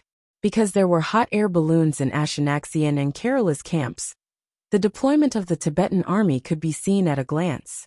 What made Tubo General Bozik happy was that Ashanaxian and Karalu's troops seemed to only have one hot air balloon. He hoped that the other side would run out of alcohol, gasoline, or diesel. He thought that the Tang dynasty did not trust these two tribes, so they did not give so many good things. Now he was waiting for the provisions to arrive. He wanted to defeat the two tribes in one go. That way, the two tribes would feel that the Tang dynasty did not value them and did not give them enough things. What Bozik did not know was that in normal history, the two tribes were facing Sulu's Turkikshire tribe, Bai Abbasid tribe, and his Tubo tribe. The two tribes resisted, and he did not have time to go back. In July, Guajian had enough provisions and took the opportunity to attack Juka land. He brought out 40,000 soldiers and 40,000 fewer soldiers in the rear. Including the provisions, it involved even more. Now, Ashanaxian and Karalu were only facing him, and there were hot air balloons and grenades. He thought he could defeat them in one go. A hot air balloon was floating in the sky, and there was a rope below it. Ashanaxian soldiers looked up and used binoculars to observe the flag signal. There were several big boxes next to it. These boxes were the same as the ones in the sky. The soldiers felt confident just looking at them. They had 5, and Karalu had 3, so there were 8 hot air balloons in total. They put one up because they did not want to use it. In their eyes, it was a gift from God. The God of heaven was the emperor of the Tang dynasty. His Majesty gave him binoculars and hot air balloons, as well as grenades that would explode if they caught fire. The two divisions were also waiting for Zhang Xiaosong. They had already received the news that Zhang Xiaosong had defeated the white-clothed Abbasid Caliphate and Sulu. I don't know where he went, but he should be looking for an opportunity. They were also satisfied with their diet. They didn't have canned food, meat floss, or compressed biscuits. However, They had oil tea noodles, flour fried with oil, sesame seeds, cooked bean powder, and then mixed with dried onion powder and dried cabbage powder. You just have to mix it with water and stir it a little before you can drink it. It's also very sweet because you added sugar. They could see that Tubo was about to launch a large-scale attack, but they were not afraid. They had the advantage in numbers. As the two sides confronted each other, Zhang Xiaosong searched for him. Guojian launched an attack on the land of the Nine Bends. The cavalry gathered, and the infantry got into formation. Tubo at the land of the Nine Bends realized that something was wrong. The flag of the Tang army was not Longyu Jidushi, but Hushi Jidushi. Anyone with a brain for war would understand what this meant. If they wanted to attack, they would transfer the troops behind them and make preparations to retreat if they lost the battle. At the same time, if there was a need, the soldiers of Longyu Jidushi would also attack. The two Jidushi together had more than 140,000 soldiers. Was this place worthy of the Tang dynasty's attention? As the highest commander of the army stationed at the land of the Nine Bends, Zasikas did not dare to be negligent and quickly mobilized his troops. He had to reorganize his troops. Otherwise, the scattered troops would be swallowed up by the Hushi Jidushi's army. Guojian waited for the other side to prepare. He was in a hurry to launch the attack today, because the wind was blowing from the west, and it was a light breeze. He wanted to play big this time. He wanted to achieve his tactical goal in one day, and set up a good battle for his strategy. Both sides got into formation. They were not all cavalry. There were also crossbowmen, spearmen, and shield soldiers. The Tang dynasty had an additional 4,000 soldiers of the Mo Sword Army. They were divided into two formations, and faced the enemy's cavalry formation. Tubo's cavalry would rather fight the Tang dynasty's cavalry than face the Mo Sword Army. Behind the Mo Sword Army were strong archers. They would not be able to compete with such an army with bows and arrows. They would either use their speed to dodge or charge head-on. The Tang dynasty's Mo Sword Army would fight to the death. Charging head-on would be exchanging lives. If they could pierce through, it would be easy. If they could not, it would be completely over. So far, they had never been able to pierce through. Both sides got into formation. They had many people. At the rear, Guojian looked up at the flag and drew his sword. The messenger gave the order. Behind him, 20 hot air balloons that were ready to take off slowly rose. The cavalry at the rear started to jog, ready to speed up at any time. Then 20 cars were pushed to the empty space between the middle and front of the army. Rows of large skyscrapers were placed on the cars. The hot air balloons rose to a height of 100 feet and stopped. The people below pulled with all their strength. Guojian looked back and waved his sword. The soldiers who were pulling the ropes let go. The people on the hot air balloons adjusted the blowtorches. Others quickly retracted the ropes. The hot air balloons slowly floated towards the other side. The skyscrapers adjusted their angles, and the people behind lit torches. Not long after, the hot air balloons floated to the middle of the battlefield. One of the hot air balloons suddenly fell. The people on it quickly increased the firepower and rose again. It was higher than the others. Then it fell a little lower. It rose and fell. None of the soldiers on both sides laughed. They could not laugh. In the middle of the army behind Tubo, Zasikas looked at the hot air balloons in the sky. His face was full of helplessness. As a great general of Tubo, he had long known how hot air balloons fought. Tubo had even been deceived by Li Yi. The hot air balloons were built. The alcohol was bought. They had been burning their own balloons. The alcohol was used up. The hot air balloons still could not rise. All military formations don't move. Zasikas passed down the order. The formation in front of them did not move. The soldiers did not even look at the things in the sky. Just like when they were not within the range of the enemy's crossbows during the siege, the army formation moved forward. The enemy's catapults and ballistae fired. Whoever was hit was unlucky. When the people in front fell, the people behind took the place. When they were within the range of the enemy's crossbows, they began to charge. Now that the Tubo soldiers knew that they could throw things down from the hot air balloons, they held on. How many things could the hot air balloons hold? The hot air balloons floated to the top of Tubo's front formation.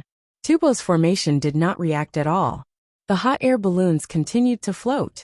Zasikas looked up. His palms were full of sweat. He did not order the crossbows to shoot into the air. 100 feet was not enough. Tubo had tested it with a bigger Kongming lantern. He tied a thin rope to it and put it in the sky. Then he used the ballistae with the longest range to shoot. Not to mention 100 feet. Even if it flew up 40 feet, it would not have the strength to fly up. It would fall down. Moreover, when the crossbow arrows flew up, they would all miss. It seemed that only the hot air balloons could hit the enemy's hot air balloons. The direction of the wind was also troublesome. It depended on which direction to blow, and where to blow toward the enemy. Zasikas thought about it. He sighed and ordered, "Middle army, move and dodge." He had no choice. The other party was obviously coming for him. Should he dodge?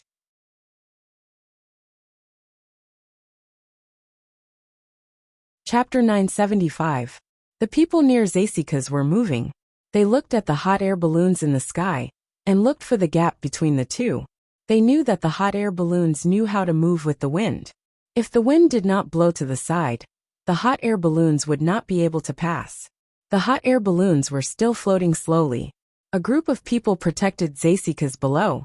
Then, the hot air balloons floated past the middle army, and toward the rear army. In any case, Zasikas was relieved and ordered the troops to return to their original position. He was confused. What did the other party mean? Could the hot air balloons still float to Tubo Zanpu? How many miles was that? Guojian looked at the hot air balloons with his binoculars. When he saw that it was about time, he put down his binoculars and waved his sword forward again. Launch the sky monkeys. Front army attack.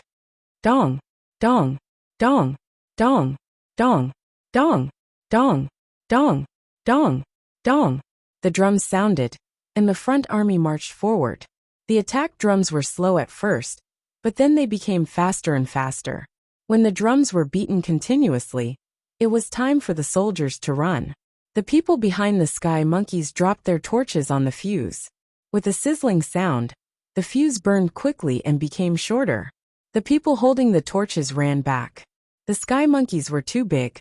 When they flew out, they spat fire behind them. The fuse burned to the end. Squeak!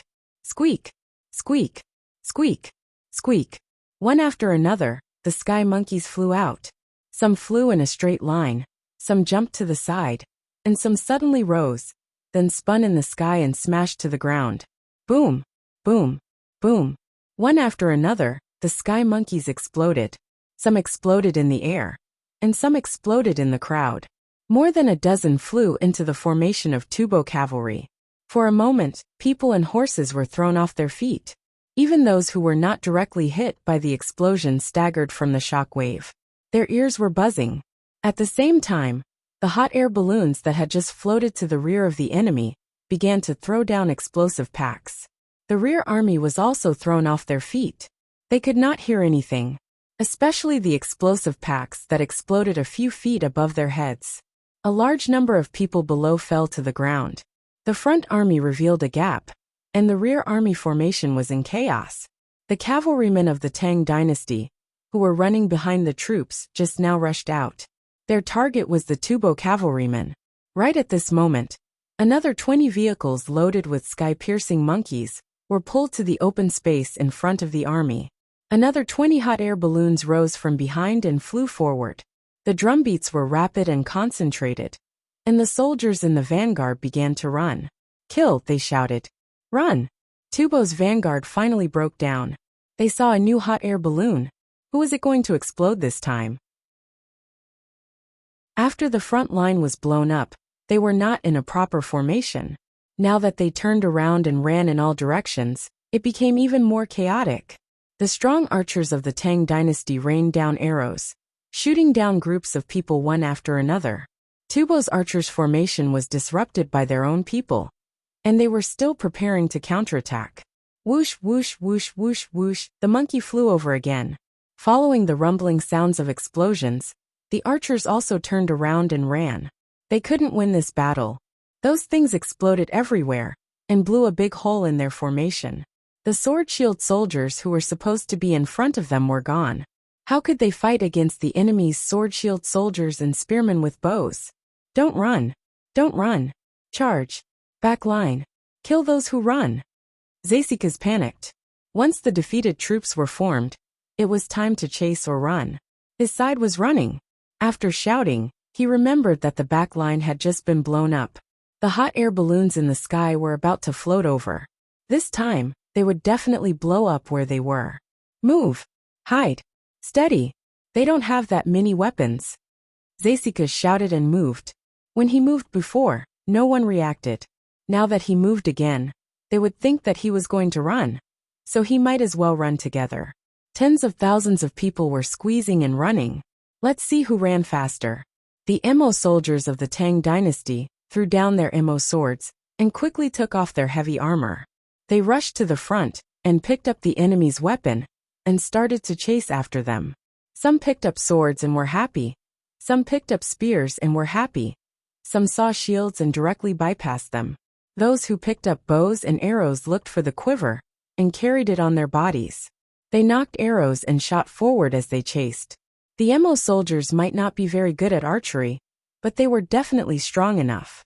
There were also some who couldn't find a weapon, so they picked up a stone and threw it out. He really hit one of them in the back of the head. The other party fell down.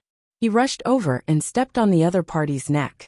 Then, he picked up the other party's sword and chased after them. The cavalry of the Tang dynasty stared at the Tubo cavalry and killed them. Some spearmen saw that they couldn't catch up, so they organized a dozen people to help the cavalry attack the enemy cavalry. The cavalry of the Tang dynasty chiseled through.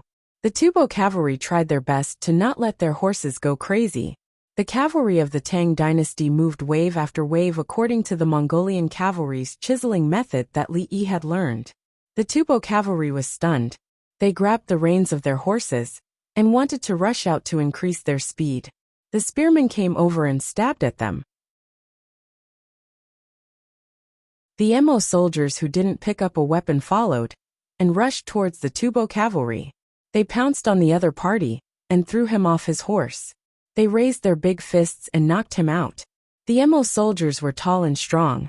Those who rushed too quickly were knocked down along with their horses. This time there was a sword in enemy's sword. Zasikas ran. He had to run. The hot air balloons did indeed throw down explosives when they reached the top. Moreover, there were people who shot down arrows from the second batch of hot air balloons. Although he wasn't shot, he felt that the other party's arrows were not accurate. But what if the other party missed and the arrow hit his head? The chase and escape continued. Guojian didn't move. He put away his sword. He leaned down and reached into Wang Juankui's pocket next to him and took out a handful of hazelnuts. He threw one into his mouth and spat out the shell. He chewed on the hazelnuts and said, "In the future, the war will be a war of air superiority.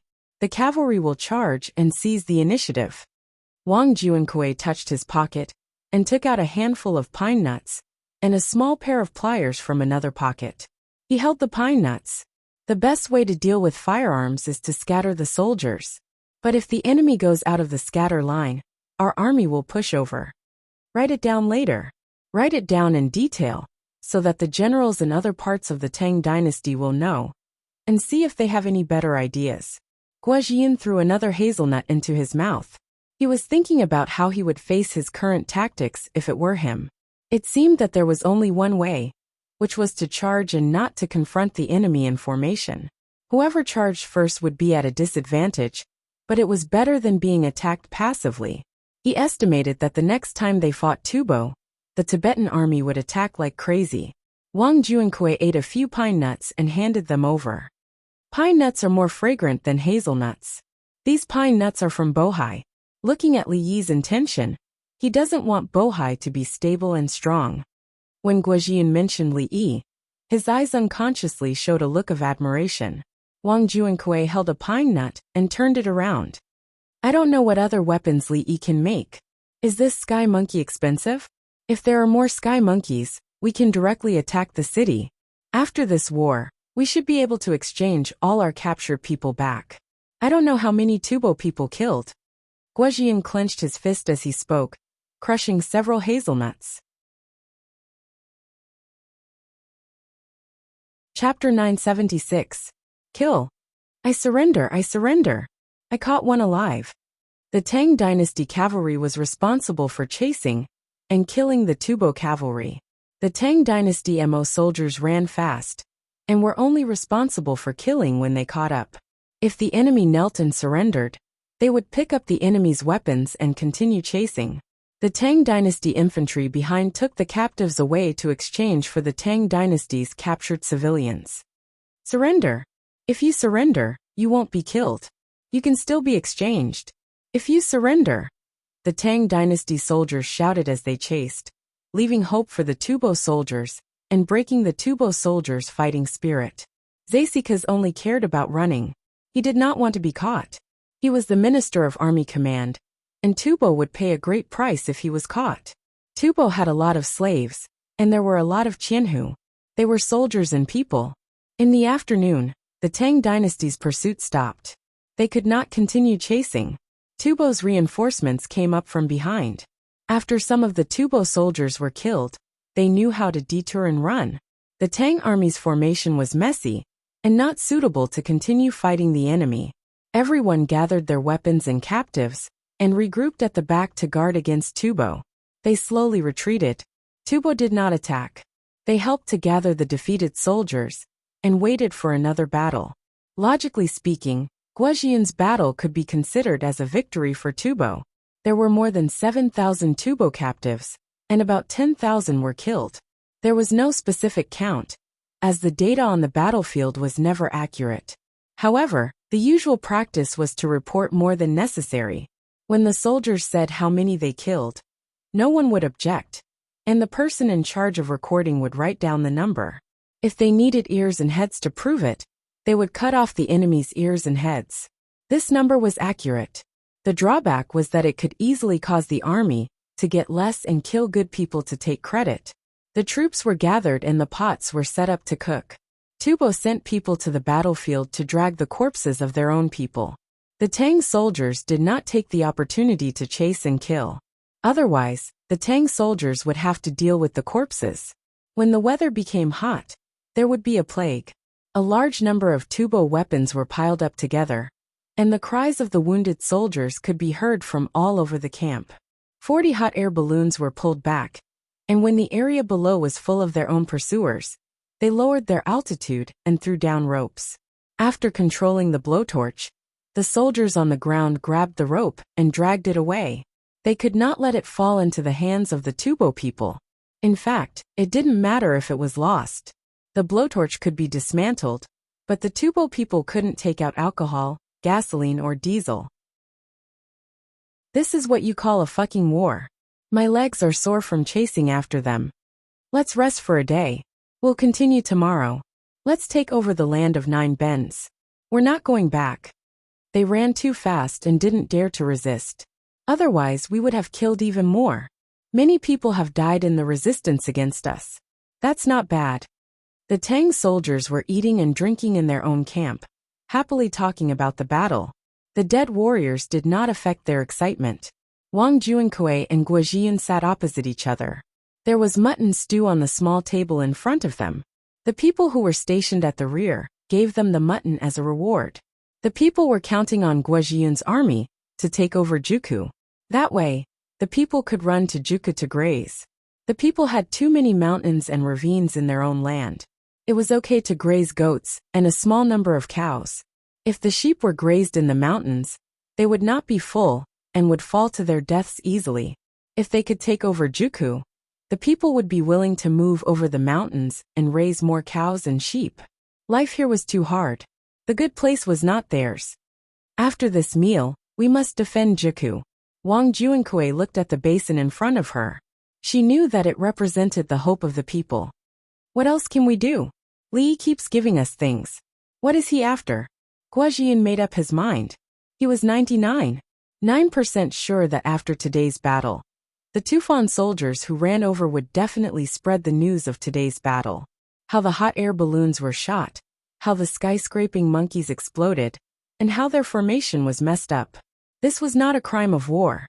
They did not have the same weapons as the Tang dynasty. Li wants to take over the entire Yellow River Basin and even the source of the Yangtze River. Tubo can only be driven to higher and colder mountains. It will be difficult for us to fight then. Wang Juankui showed a hint of worry when she talked about Tubo. The place they were at now was actually very high, and at the same time, it was also quite cold. However, it was still not comparable to the place further west. There were fewer soldiers who could fight, about 60 to 70,000 people in total. 60 to 70,000 people adapted to the climate. What about the logistics? You don't know that His Majesty recruited 30,000 strong soldiers. He paid them, and now they are training on Mount Taibai of the capital government.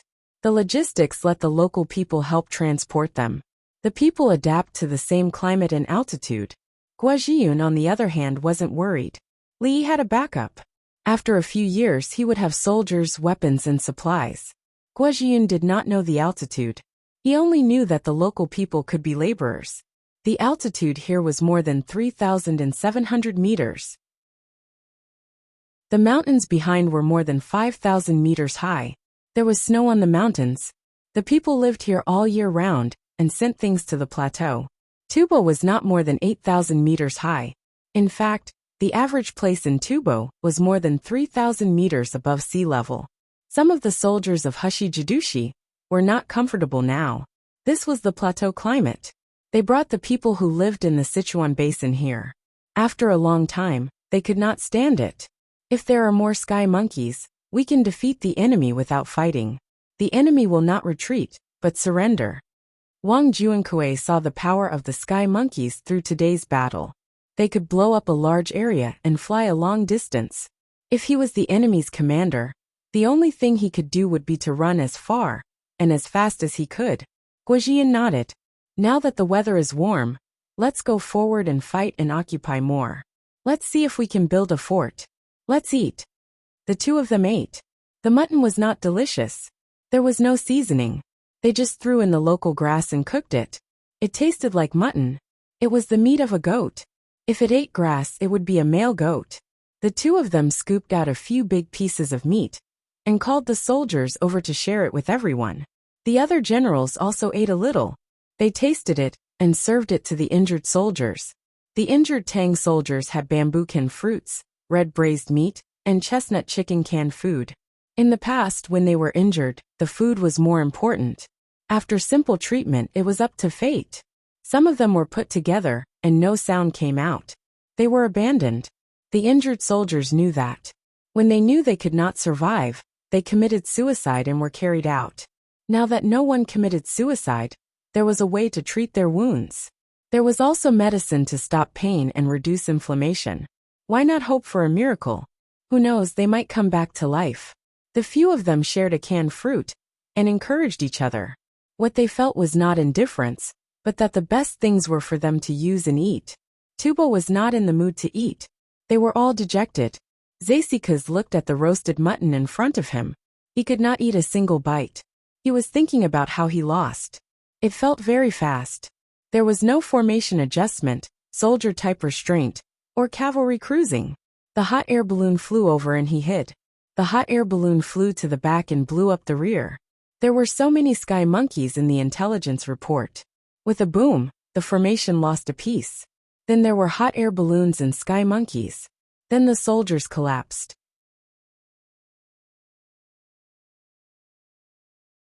Chapter 977. Zasikas did not blame the slaves who turned around and ran first. Even though slaves had no human rights. The archers lined up behind the sword-shield soldiers and the cavalry. They were responsible for shooting from the back and hitting the people behind the enemy when the two sides met. Before the two sides came into contact with each other, the ones in front were blown up by the skyscraping monkeys. How could the archers face the enemy's sword-shield soldiers? Speaking of which, the cavalry was even more miserable. Boom, boom, boom, the horses were frightened. The Tang dynasty's cavalry first rained down a wave of arrows, then waved their sabers, and took advantage of their formation and speed to kill their way in. Alas! Zasikas heard the moans and painful cries of the wounded soldiers, who fled back from the camp, and felt weak all over. The soldiers who fled back from the camp could not eat, but they could tell others how they lost. They told what they had experienced to the people, who helped them block the pursuit of the Tang dynasty's soldiers. And the morale of these people also weakened. The two sides did not come into contact with each other at all. They started shooting from thousands of paces away, and dozens or hundreds of people were killed with one shot. If they were standing there and were hit by one shot, for a moment, everyone was very disappointed. Those who did not participate in the battle carefully asked about the process. They hoped to survive the battle as much as possible. Guozhiyun waited for the soldiers to finish eating. He hesitated for a moment and asked the soldiers to line up again. Then 20 hot air balloons rose into the air. The people below used ropes to pull the hot air balloons. 20 skyscraping monkeys were also pushed out. The wounded stayed behind, and the sword shield soldiers were in charge of the vehicles. The vehicles were loaded with tools, wood, nails, and other things. Some of the vehicles were loaded with tents, pots, stoves, and other things. The troops moved forward in a mighty manner. After 3 hours, Tubo's scouts found them. The Tang dynasty did not send any scouts at all. They just watched in the hot air balloons. It was getting dark. Zasikas got the information. After thinking about it, he had no choice but to give the order to retreat. They could not fight. They had just lost, and the morale was too low. If the Tang dynasty attacked those who did not participate in the battle again, they would be completely finished. Tubo's army hurriedly packed up and ran. Some things were left behind without packing up. They did not even have time to think about defense. They retreated. The Tang dynasty's soldiers lit torches and continued to follow behind them. The cavalry rushed out, looking for an opportunity to attack or circle around to shoot. Tubo's cavalry charged forward, and both sides circled around together. Tubo's retreating speed increased. Everyone started running, and some heavy things were simply thrown away. Not only were the items thrown away, but the injured who couldn't keep up with the team were also thrown away. Think of a solution yourself. Mo swordsman, put down your swords and send someone to guard them. Everyone else continue forward. Whirlwind cannon, walk slowly behind. There's no rush. The Tang soldiers passed down the order, and the Mo blade-wielding soldiers put down their sabers and armor. The soldiers didn't know what to do. They kept moving forward while the enemy kept retreating. They couldn't hit anyone. In the middle of the night, everyone took a short break. They ate some hardtack and drank some water before continuing forward. When dawn broke, they picked up many injured Tubo soldiers along the way, as well as the things left behind by the Tubo troops. This included weapons, tents, and tools. Tubo's people kept retreating. Some people felt that they were running out of stamina, but others didn't care and just threw their things away. Let's set up camp here. There's a small river here. Let's set up camp in front of it. Another order was given, and the Tang soldiers felt that they were about to collapse. This was not a war but a journey. They ran during the day and rushed at night for an entire night.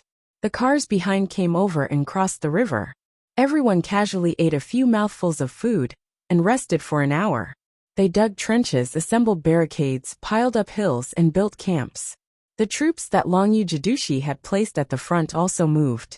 They woke up early in the morning and brought their baggage forward. On the way, they saw piles of weapons and sent people to guard them. The Mo blade-wielding soldiers were brought along and sent to the front. The captives of Tubo's troops gathered together and sent people to watch over them. They were given water to drink, but no food to eat. Those who were injured were given some dry rice to drink. Look, we've taken 2/3 of the 9 Ben's land, Guozhiyun said to Wang Juankui with a smile. His face was full of fatigue. Wang Juankui stared at Guozhiyun. You're really crazy. You're too daring. He understood the situation. There were no more explosives on the hot air balloons, and the rockets that came from the back were the last 20 cars. Everyone was tired and should rest for a few days. In the end, Guozhiyun gambled that Tubo had no fighting spirit and could not fight. If he succeeded, Tubo would run away. With this run, Tubo would not be able to recover quickly. There were also many things thrown on the road, including the injured and those who ran away during the day. Now 2/3 of the entire 9 Ben's land had been taken and built a camp. In fact, it was 1/3. However, the terrain of this 1/3 was good. Tubo's army could not stand in front of the Tang dynasty's military camps. The Tibetan army had to retreat dozens of miles. Otherwise, the hot air balloons in the sky would keep an eye on them. This was equivalent to occupying 2/3 of the land. They had more space for strategic operations. Moreover, there were more plains and grasslands. At least the horses in the army did not have to send fodder from the back. The disadvantage was that the supply line was extended, and they needed the help of Longyu soldiers. Guojian was bluffing. Tubo did not know that he had no more explosives. Tubo won't be able to recover without 10 days to half a month. Guojian was in a good mood. If Tubo's army retreated in defeat before, this time it was because their morale was low, and they ran away before the battle. Even the people in the Qianhu camp in Nine Ben's land ran away. The people only felt that their soldiers were not good enough. After losing a lot of tools and weapons, it would not be easy for Tubo's army to gather people again. They also picked up some slow cattle and sheep and chased them away. Tubo's people did not have time to gather the sheep.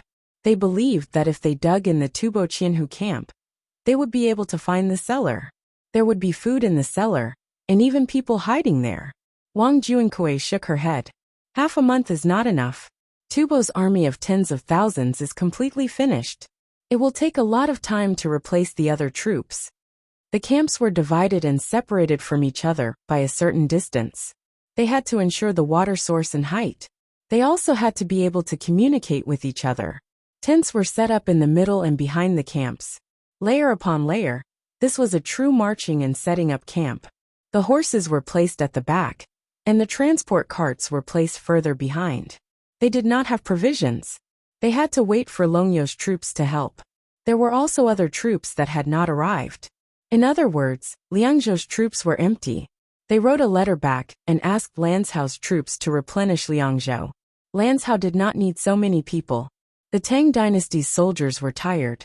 They gritted their teeth and persevered. They knew that they could only rest in peace after the camp was built. Some goats that didn't have any cubs were killed, and some cellars were discovered. Sure enough, there were things and people. There were even a few wells that Tubo's people did not have time to fill. It was clear how panicked they were when they changed their strategy. Guojian wrote the battle report and wrote the actual situation. He did not brag or talk nonsense. At the same time, he said that his side had a huge logistical need. He did not dare to brag. If the imperial court took his words seriously and did not give him anything, how could he defend?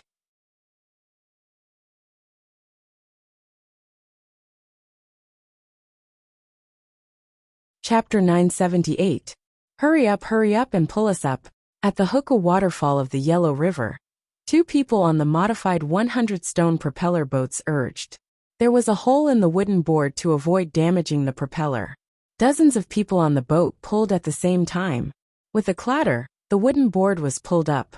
Once on the board, 20 horses were tied up with ropes and driven forward. Why don't we wait until there are more boats? Whenever a ship is modified or a new ship is built, we will leave immediately, in bits and pieces. The person at the Hookah waterfall who pulled the gourds muttered. In his opinion, they should be organized. The others also felt that he made sense.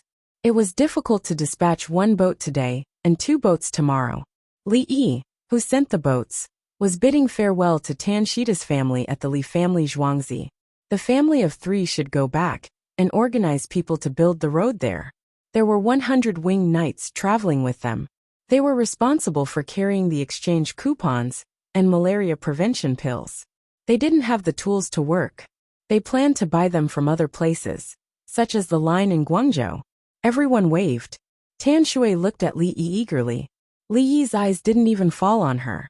After that, Li Yi turned around and went back to find Li Longji. Li Longji's family of 5 came over, including Li Dan and noble consort Lu. The weather was too hot. Li Dan and noble consort Lu stayed in Baifu Palace. It was mainly because they had nothing to do and were annoyed. They planned to stay at the Li family Zhuangzi for a few days. It was too hot and easy to get sick. Li Dan was afraid of death. He wanted to live to see the Tang dynasty become stronger. Li Longji and his family of 3 wanted to come. He didn't have any friends in the palace. He didn't want to play with the other princes and princesses. The only place he knew that he had friends was the Li family Zhuangzi. They were about the same age as him, and had a common language. There were special piles of sand for them, as well as all kinds of small carts and shovels. They used their hands to push small carts to transport the goods. Many adults had forgotten their childhood, and simply ignored them. Li Yi was their best teacher. Li Yi could play with 2- or 3-year-old children. Li Yi would carefully fill the cart with sand with a small shovel, and then make a beeping sound with his mouth to transport the sand to the castle that a certain little guy was going to build. Actually, no matter how old the child was, he could play with them. He knew what a child needed, including the slightly older children who were playing cards and chess with their printed cards. When the adults saw this, they felt that it was fine for the children to play by themselves. Li Yi understood that they were playing a war game. When poker cards and chess cards were flipped over, it meant that one side's soldiers had died. Thus, he gave the craftsmen's alliance in order to make little people with a small support at the bottom. Some held knives, some held bows. Xiao Yi, you're sending ships out one after another. Why don't you gather them together? Li Dan had the same idea as the people at Hukou Waterfall. He had never fought in a war, nor had he ever given his own orders in war. Li Yi said patiently, "That's too slow. I know that some people think that gathering is the best, but that actually refers to fighting. If it's transportation, efficiency is the pursuit. It seems that a fragmented team can't transport much at a time. However, it's definitely more than waiting for the number to be enough to be transported at once. Every ship of goods can change the direction of the war. Even if the two sides have equal forces on the battlefield, the rear troops can reinforce in batches, and the tactic of adding fuel can be used." Li Yi had his own opinions on this. Sometimes, there was no way to add fuel to the battle in a war. For example, each side had 50,000 troops with equal combat strength. Every day some of them would die. There was no time to organize more people, so they would send them forward in batches. If one side sent them, the other side had to send them, even if the people sent that day became casualties again. If one side sent them, the other side didn't but gathered at the rear. Before they finished gathering, the strategic location in front of them would be gone. When the gathered troops arrived, they wouldn't be able to defeat the other side. It was the same for transportation. They couldn't wait. When a ship came out, it would load the goods and send them out. Right now they were transporting gasoline, diesel, skyscraping monkeys, and explosives. A ship would be able to support them for a while. Empress Wang came from a family of generals, so she understood. She said, "If you send one more skyscraping monkey, the soldiers will be more confident." "Is that so?" Li Dan asked Empress Wang. "Yes, the warriors would rather eat a little worse than to have better weapons. If they eat, they can handle a few mouthfuls. Weapons are their lives." Empress Wang was very certain that even if the food was bad, as long as there were skyscraping monkeys, the morale of the soldiers would not be weak. If a skyscraping monkey was hit accurately, it could kill many enemies. They would rather not eat canned food and eat cooked barley every day. It was better than having skyscraping monkeys. Li Dan understood and turned to Li Yi. "You've been sending weapons? The front line lacks weapons. If I don't send weapons, what else can I send? The supplies are being sent from Shu County. Tomorrow, the winged knights will go out and send a batch of diesel and explosives to Guizhian within 5 days. No, send them to the Hushi Jidushi's place within 3 days, and let him send them to Guizhian. The cavalry will fall easily if they go that way." Li Yi wanted to mobilize the winged knights, but he did not want anything to happen to the winged knights. The delivery of the express from Chang and could reach the place in a day. There were too many things, and there were not enough horses at the relay station. Only the winged knights could travel long distances on 3 horses. "Xiao Yi, I heard that the battle at Zhang Xiaosong's place is very intense. Aren't you going to send weapons to him?" Noble consort Lu thought of a place. "The battle is almost over. There's only Tubo's army left. If I were Zhang Xiaosong, I would focus on attacking Tubo's baggage army. There can't be many people in the baggage army." Li Yi was not worried about the battle at Huasher City. In history, the two armies were able to withstand it, let alone now. The two armies were facing off against Tubo. The Anshi Jadushi would take captives and treat the injured. The rest of the army would rest for a while before coming out to cooperate with the two armies. As long as Zhang Xiaosong was not stupid, he would definitely go to Tubo's logistics army. 2 days later, just as Li Yi said, Zhang Xiaosong met with another Tubo's baggage army. At noon, the Tubo's baggage army encountered a small river that they did not know how to change its course. Now they were resting and wasting time. After eating and drinking, the baggage army continued to move forward. In the evening, they stopped and formed a circle around the caravan as a temporary camp. At the same time, they sent out scouts to investigate. This army had a lot of supplies. It was made up of 2,000 qianhu, 1,000 cavalry, and 1,000 infantry. All of them were cavalry. Tubo did not have the resources to do so. Zhang Xiaosong looked at the wind direction and speed, and decided not to use explosives. The landlord did not have any extra food. He gathered a lot of hay, and mixed it with the green grass in bundles. At the same time, he divided his troops to arrange the bundles. After eating 2 batches of Tubo scouts, he led his men to push forward. After placing the hay properly, he began to light the fire. At night, under the starry sky, a large amount of smoke appeared not long after. It followed the wind and rolled towards the Tubo caravan formation. Chapter 979. Tubo's troops noticed that 2 batches of scouts had not returned in a row. They had sent 100 cavalrymen for the 3rd batch. They did not believe that one of them would not return. Not long after, the 100 cavalrymen returned, not one less. Along with them came the smoke. Today's air pressure was low. Although the stars were blinking, the air was humid. Some smoke flew along the grass and fell to the ground. The 100 people were not in good condition. Their eyes were red, including the horses. Report. We did not see the enemy. We only saw smoke coming with the wind. The captain reported in tears. It was too uncomfortable. The horses could not stand the smoke at all. In fact, there was no need for him to say. Everyone could smell the smoke. Wet your clothes with water and cover your face. Tubo generals were experienced. Ordinary generals were experienced. This was the only way to deal with smoke. At the same time, Zhang Xiaosong ordered his subordinates to cover their faces with several layers of wet towels and rush forward with bundles of grass. They rushed out a few miles, put down the grass, lit it and rushed back. The people on the side could go around, but the people in the middle could only run with the smoke. It was very uncomfortable. The soldiers ran over and hurriedly drank water. Some people used water bags to wash their faces.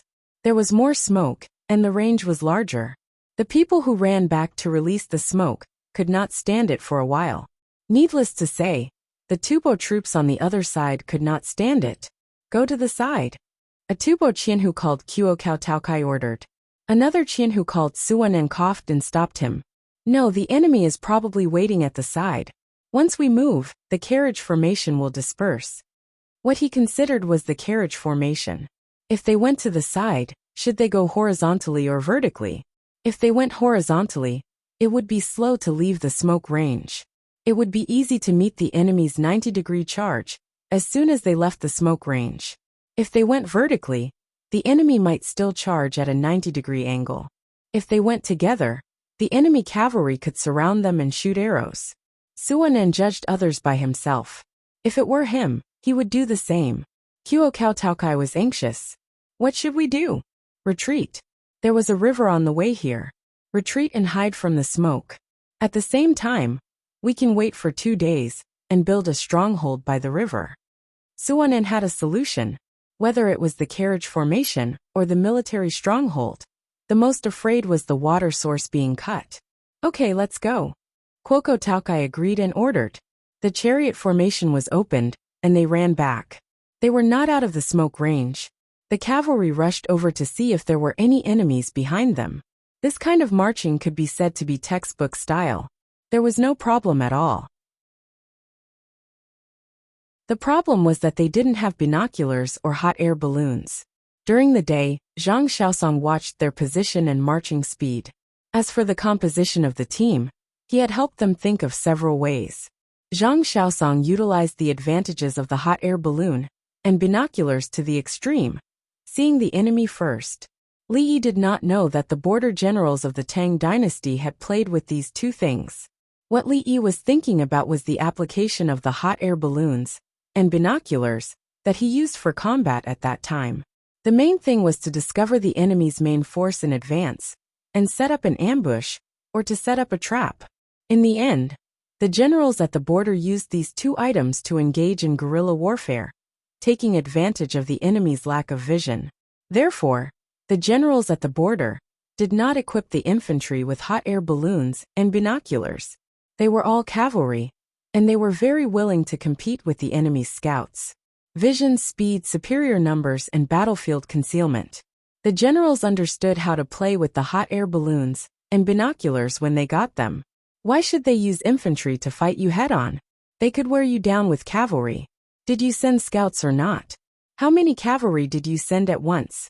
Tubo's team ran back, not daring to go out of the smoke range for fear of an enemy ambush. As they ran, the smoke thinned.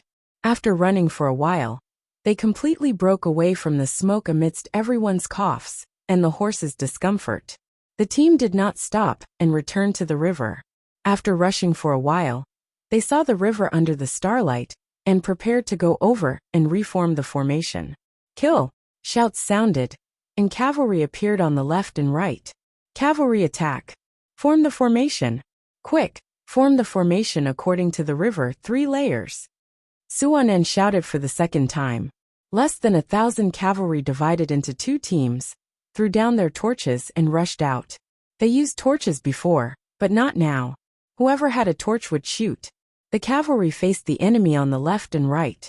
The Tang dynasty cavalry on both sides began to drive their horses in circles, while arrows rained down. The Tubo cavalry released a wave of arrows and followed in circles, trying to seize the limelight. It was just like Li Yi's previous fleet on the sea to seize the upper hand and form a T-shaped formation. The two sides circled and went far away. Kill! Shouts sounded again. On the other side of the river, a group of cavalry urged their horses forward. Tubo formed the formation according to the river. There were no carriages behind them, so they used the river as an obstacle. The river. It was not deep enough, nor was it wide enough. The river, which was dozens of steps wide and less than 2 feet deep, could not stop the cavalry. Some cavalry rushed to the river and released arrows, then circled back without crossing the river. More cavalry crossed the river from the 2 sides of the carriage formation. The archers of the carriage formation could not shoot, and watched the other party cross the river. Kill! From the direction where the smoke came from, another huge cavalry appeared. The cavalry that crossed the river circled the camp in an arc, not in a hurry to charge. The cavalry that came from the front divided their men to help their own cavalry chase the cavalry that ran out from the 2 sides of Tubo. Another cavalry dismounted and took out military shovels to dig holes in the ground. The Tubo people in the camp watched and knew what the other party was going to do. Even if their own cavalry ran back, the sky was so dark that the horses' hooves would be broken. If they were close, they could shout to make the cavalry stop. If they were far away, the cavalry could not hear them. Attack, attack quickly and defeat them. Tell our cavalry to be careful. Kwoko Taukai shouted anxiously. Suanan shook his head. It's over. It's all over. Who is the enemy general? He thought more than Kwoko Taukai. This was what the Tang soldiers meant. Let the infantry leave the carriage formation. If they did not leave, they could not report to the cavalry. If they left, they would kill them. There was no defense in the front, back, left, and right. When the cavalry was surrounded, what would the remaining infantry use to fight the enemy? Rely on the carriage formation? What would they do if the enemy continued to release smoke? Then what should we do? Kwoko Taukai wanted to rush out himself. Surrender, surrender. Suanan said with a bitter expression. What was the point of resisting when the battle was like this? If they moved, they would die. If they did not move, they would die. After saying the words of surrender, he shouted with all his might. General of the Great Tang, we surrender. Please have mercy. Shout with me. So a group of people shouted, we surrender. Have mercy. When they shouted, a group of Tang dynasty slaves who had walked to the river and were about to escape from the other side of the river stopped. They wanted to run across the river, while the Tubo people were panicking. Now they found that there was no need to run. They shouted with them, and their shouts seemed to be louder. Soldiers of the Tang dynasty, hurry up and come over to take the captives. We are the masters. As soon as they shouted, the cavalry of the Tang dynasty made way. The cavalry of the Tubo who ran out before came back. 4/5 of them came back, and the 1/5 who did not come back was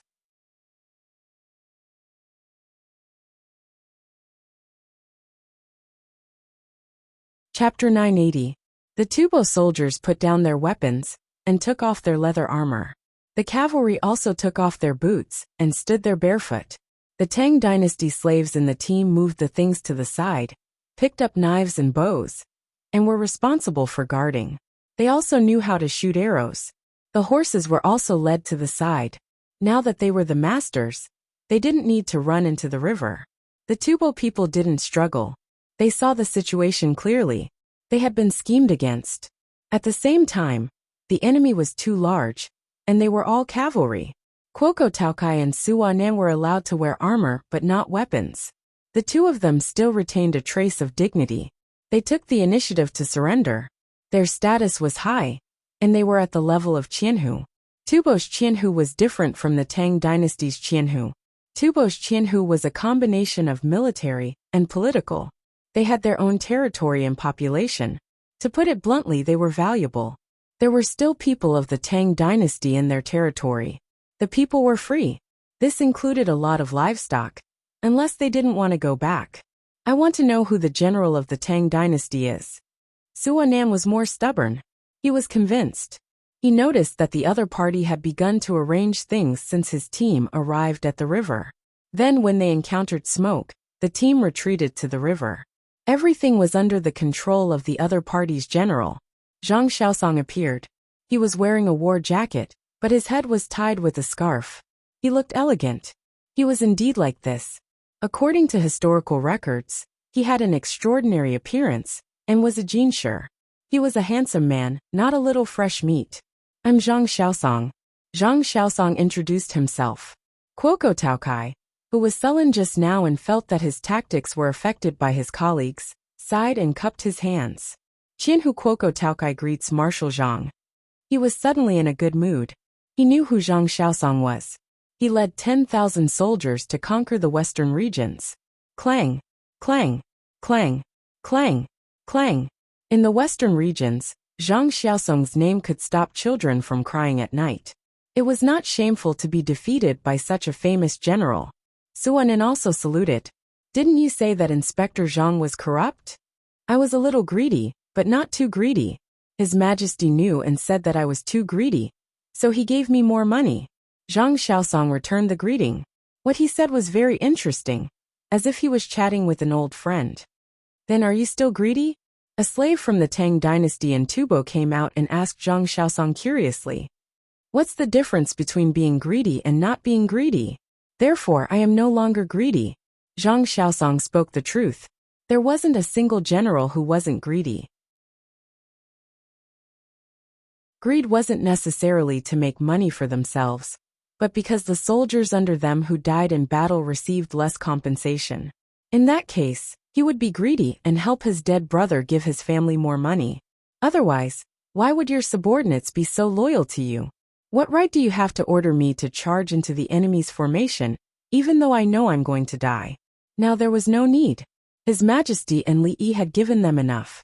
What was the point of being greedy? Inspector Zhang, can you tell us the situation at the front? Suwanan thought for a while and asked again. Baggage was captured by me last time. Tubo's main force, Ashinasian's troops, and Jurlala's troops are frequently engaged in battle. Zhang Xiaosong gave an answer, telling the other party that their main force would be completely crippled if they were defeated by him. Kuo Kao and Tao Kai followed up and asked, Inspector Zhang, aren't you afraid that baggage will be sent back as reinforcements if you can't capture him? There are only 40,000 people in total, and not all of them are cavalry. If they send back infantry, they won't be enough for me to kill. If they dare to send 10,000 cavalry, The remaining 30,000 people will be dead for sure. Zhang Xiaosong said with a smile, and gestured for the two to follow him. He was confident that Tubo's troops at the front were actually less than 40,000, and they had already lost a portion of them. Tubo's troops weren't all cavalry. Baggage couldn't be captured. If they wanted to check, they had to send cavalry. If there were too few cavalry, it would be useless. If there were too many cavalry, what would happen to the troops at the front? Ashainasian and Gulualu's troops weren't useless. They would definitely charge forward when they saw the opportunity. More torches were lit, and the people of the Tang dynasty began to cook. There were also dead horses that were dragged back. They belonged to the Tubo people. They skinned, dug out the internal organs and cut the meat. They tidied up by the river, and used the small iron pots that Zhang Xiaosong's troops brought to cook the meat. At the same time, they also ordered the Tubo captives to work. Now the situation had changed. At the end of the Chou hour, when it was almost the beginning of the Yin 1, the food was ready. The people of the Tang dynasty had to help their soldiers scoop the food first. But the Tang soldiers scooped the food for the people first and put more meat. The Tubo people had just formed their formation and were attacked by smoke before they could eat. Then they ran all the way to the river. They were the most tired. What is this? It's the best thing I've ever eaten in my life. It's called compressed biscuits. There are walnuts in it. Are our soldiers eating this now? Inspector Zhang is too amazing. He killed the Tubo people. Later I'll get my wife and child back. Didn't your wife sleep with the Tubo people? Who's the second child? Mine. Look at his appearance. What's wrong with sleeping with them a few times? Just wait for the exchange. It's not my wife's fault. I didn't protect her. My wife gave birth to a child for the Tubo people, but I kept him. He's also my child when he grows up. The people of the Tang dynasty who were taken as slaves chatted while eating. They didn't care that their women were bullied by the Tubo slave masters. It wasn't the women's fault. It wasn't that the women took the initiative to go there. They had no choice. Either they died, or their whole family would die. Some of them even gave birth to other people's children. They were willing to raise them so that they could work when they grew up. They could even adopt and borrow children. Why would they care about this? For these border people, living was the most important thing. When they lost their lives, who would care about Confucian etiquette? When his family was taken away, where were the people who used etiquette to speak to them? When they were turned into slaves, whipped, and forced to work, where were those people? Now they had the opportunity to exchange their families back. In the future, they could live their own lives. Other people's children would be their children when they grew up.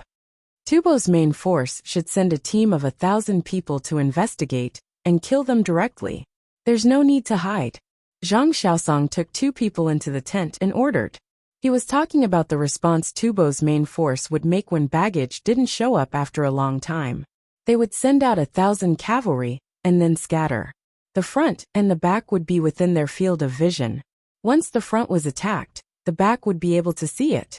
Now that they had defeated 2 groups of baggage, there was no need to think about hiding anymore.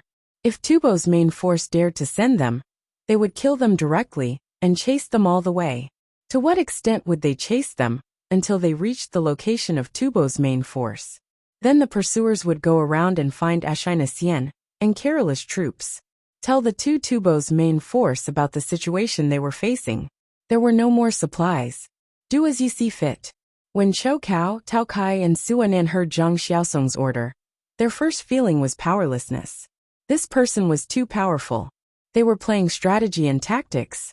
The tactics were to release smoke, block, and divide and surround.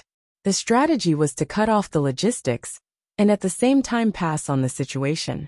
As long as Ashainasian and Kerala's troops weren't stupid, they would definitely shout with all their might, and tell Tubo's main force that they couldn't wait for supplies, and that they should starve to death.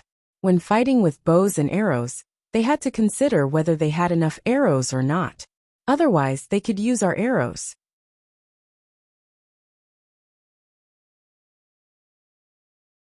Chapter 981.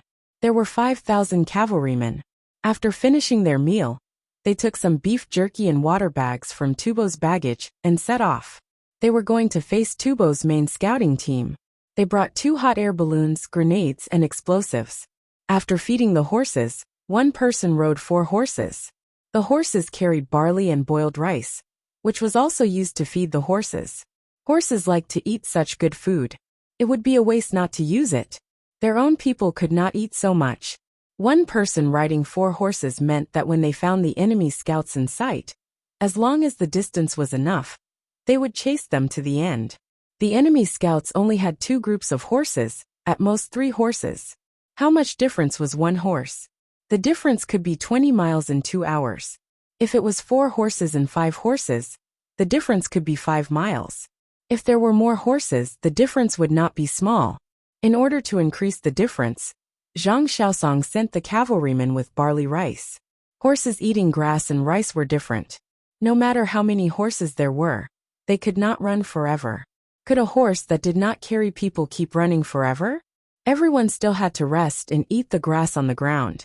Eating grass replenished water, so there was no need for extra water. The Tang soldiers had to use refined materials. They all rested and ate, so the speed of recovery was different. The people in the imperial court did not understand these details. The soldiers at the front would seize every opportunity to increase their speed and fighting strength. The officials in the imperial court did not know. But Li Yi was not a member of the imperial court. He knew. Li Yi had not personally participated in a large-scale war. But he could look up information, analyze, judge, and summarize. He conveyed his will to the people on the propeller boats.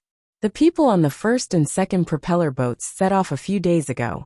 They brought their own food, and did not bring any water.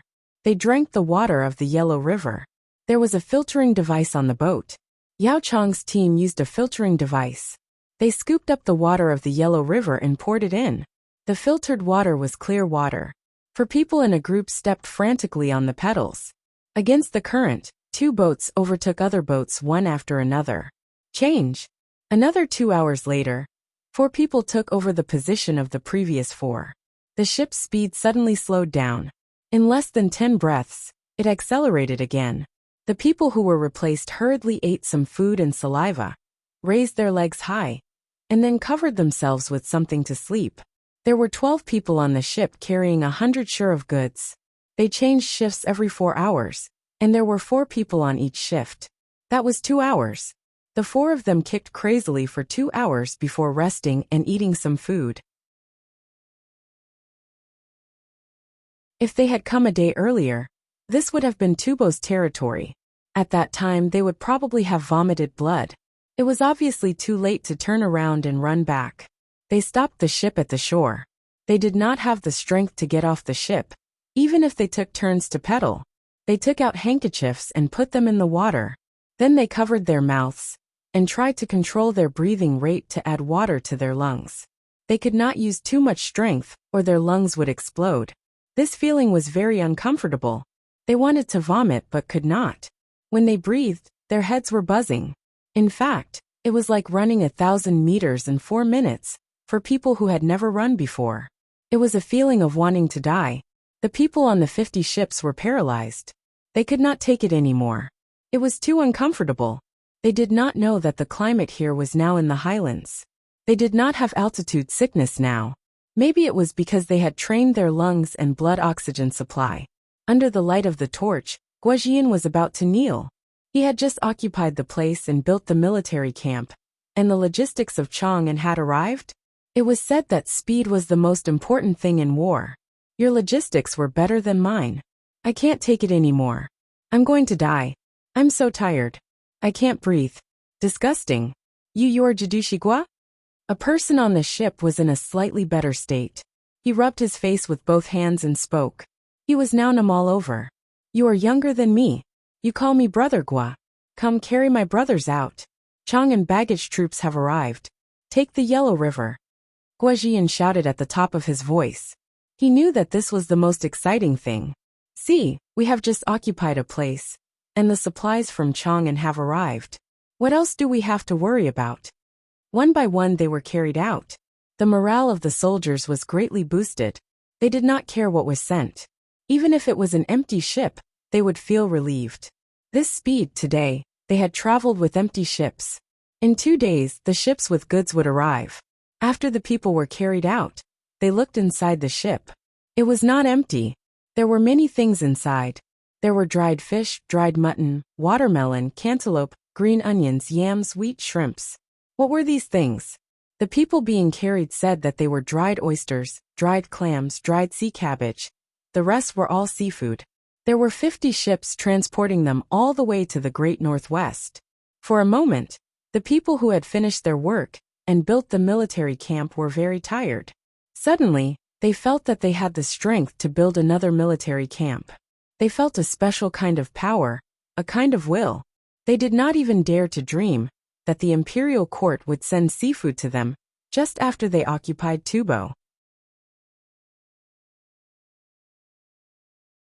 Chapter 982. The people on the 50 ships began to drink warm water. After drinking it, they vomited until their stomachs were empty. Then they gasped for air. In this way, more blood was supplied to the other parts of the body, especially the brain. Otherwise, it would be too uncomfortable and they would rather faint. Guajian ordered people to transport the things out. Dried fish, mutton, watermelon, and cantaloupe were obviously things exchanged on the way. Green onions and yams looked like they were from last year. There was probably still space for wheat on the ships. The people on the ships found a place to load some, and sent it to the front for the soldiers to eat. As for shrimps and all kinds of dried food, they were things that had not been exchanged, so they could be sent together. For tens of thousands of people it was not a lot. Each person could get 1 caddy of the things in the sea. After deducting the weight of the people on the ship, a ship could weigh a few thousand caddies. Watermelon and cantaloupe could only be sent to the generals and the injured.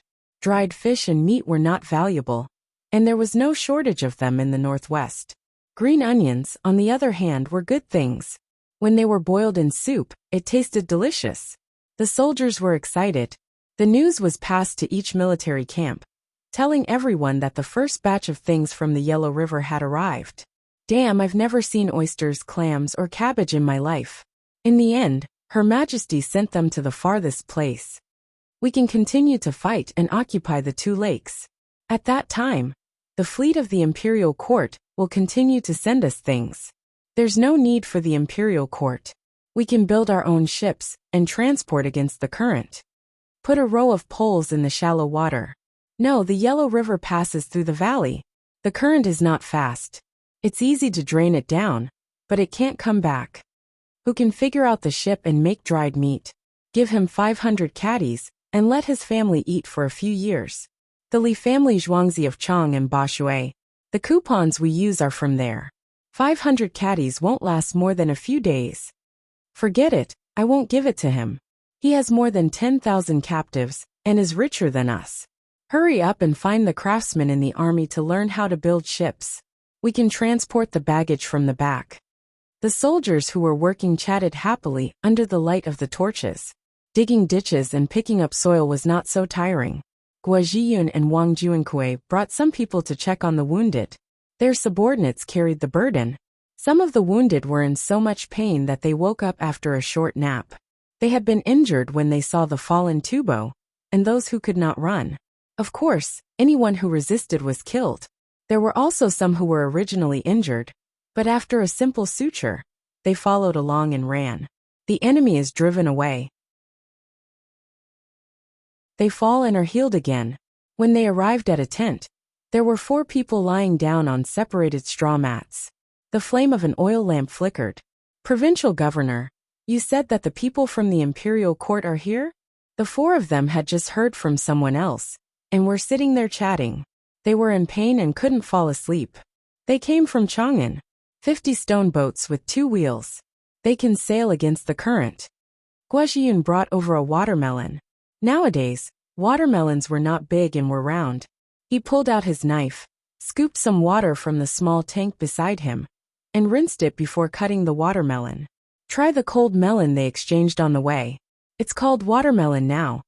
Guozhiyun divided half of the melon into 8 small portions. He gave 1 to each of the 4 wounded.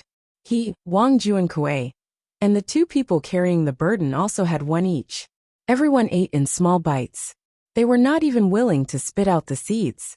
Melons from the imperial magistrate? One of the wounded asked. Melons from Mingsha County Landshao. Melons from the imperial magistrate can't be eaten when they are sent over. Wang Juankui knew the variety of melons. Can we grow melons in our area? Another wounded man felt the melons were very sweet. He had a fever and the melons were cold. They were guaranteed to be delicious. Maybe. Guajian was not too sure. In fact, watermelons and cantaloupes were suitable in Liangzhou. It was Gansu. If one continued to the northwest, the melons in Xinjiang were also sweet. However, no one planted them. Just like grapes and cotton, there were very few grapes in the local area. Cotton was not planted at all. It was relatively dry, and the sun was long. The temperature difference between day and night was large. The place was most suitable for growing melons and fruits. For example, wolfberries and jujubes were sweeter when planted. If there was a drought, the jujube trees could be watered slightly, and the jujubes would taste the best. The 8 of them slowly finished the melons.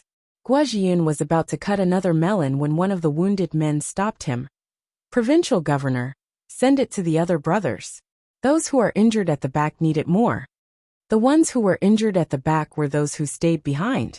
They were injured during the first battle and could not advance with the rest of the team. The other 3 wounded men nodded in unison.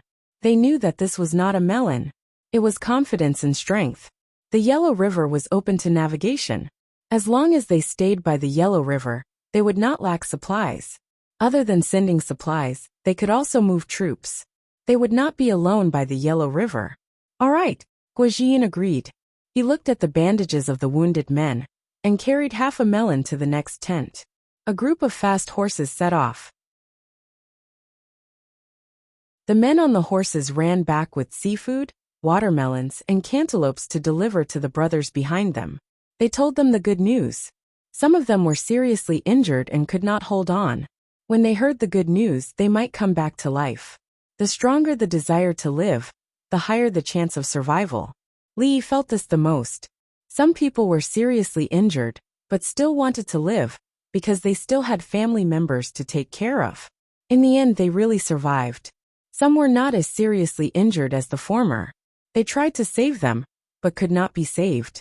When the sun rose, the people on the 50 ships came back to life.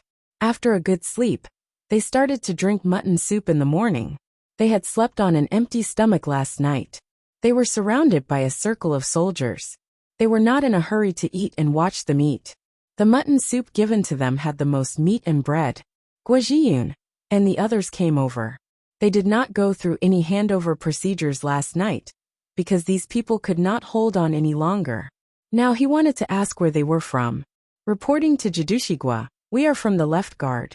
I am Commander Li Ke. Before Guajian could ask, a person from Chang'an spoke first. He was the leader.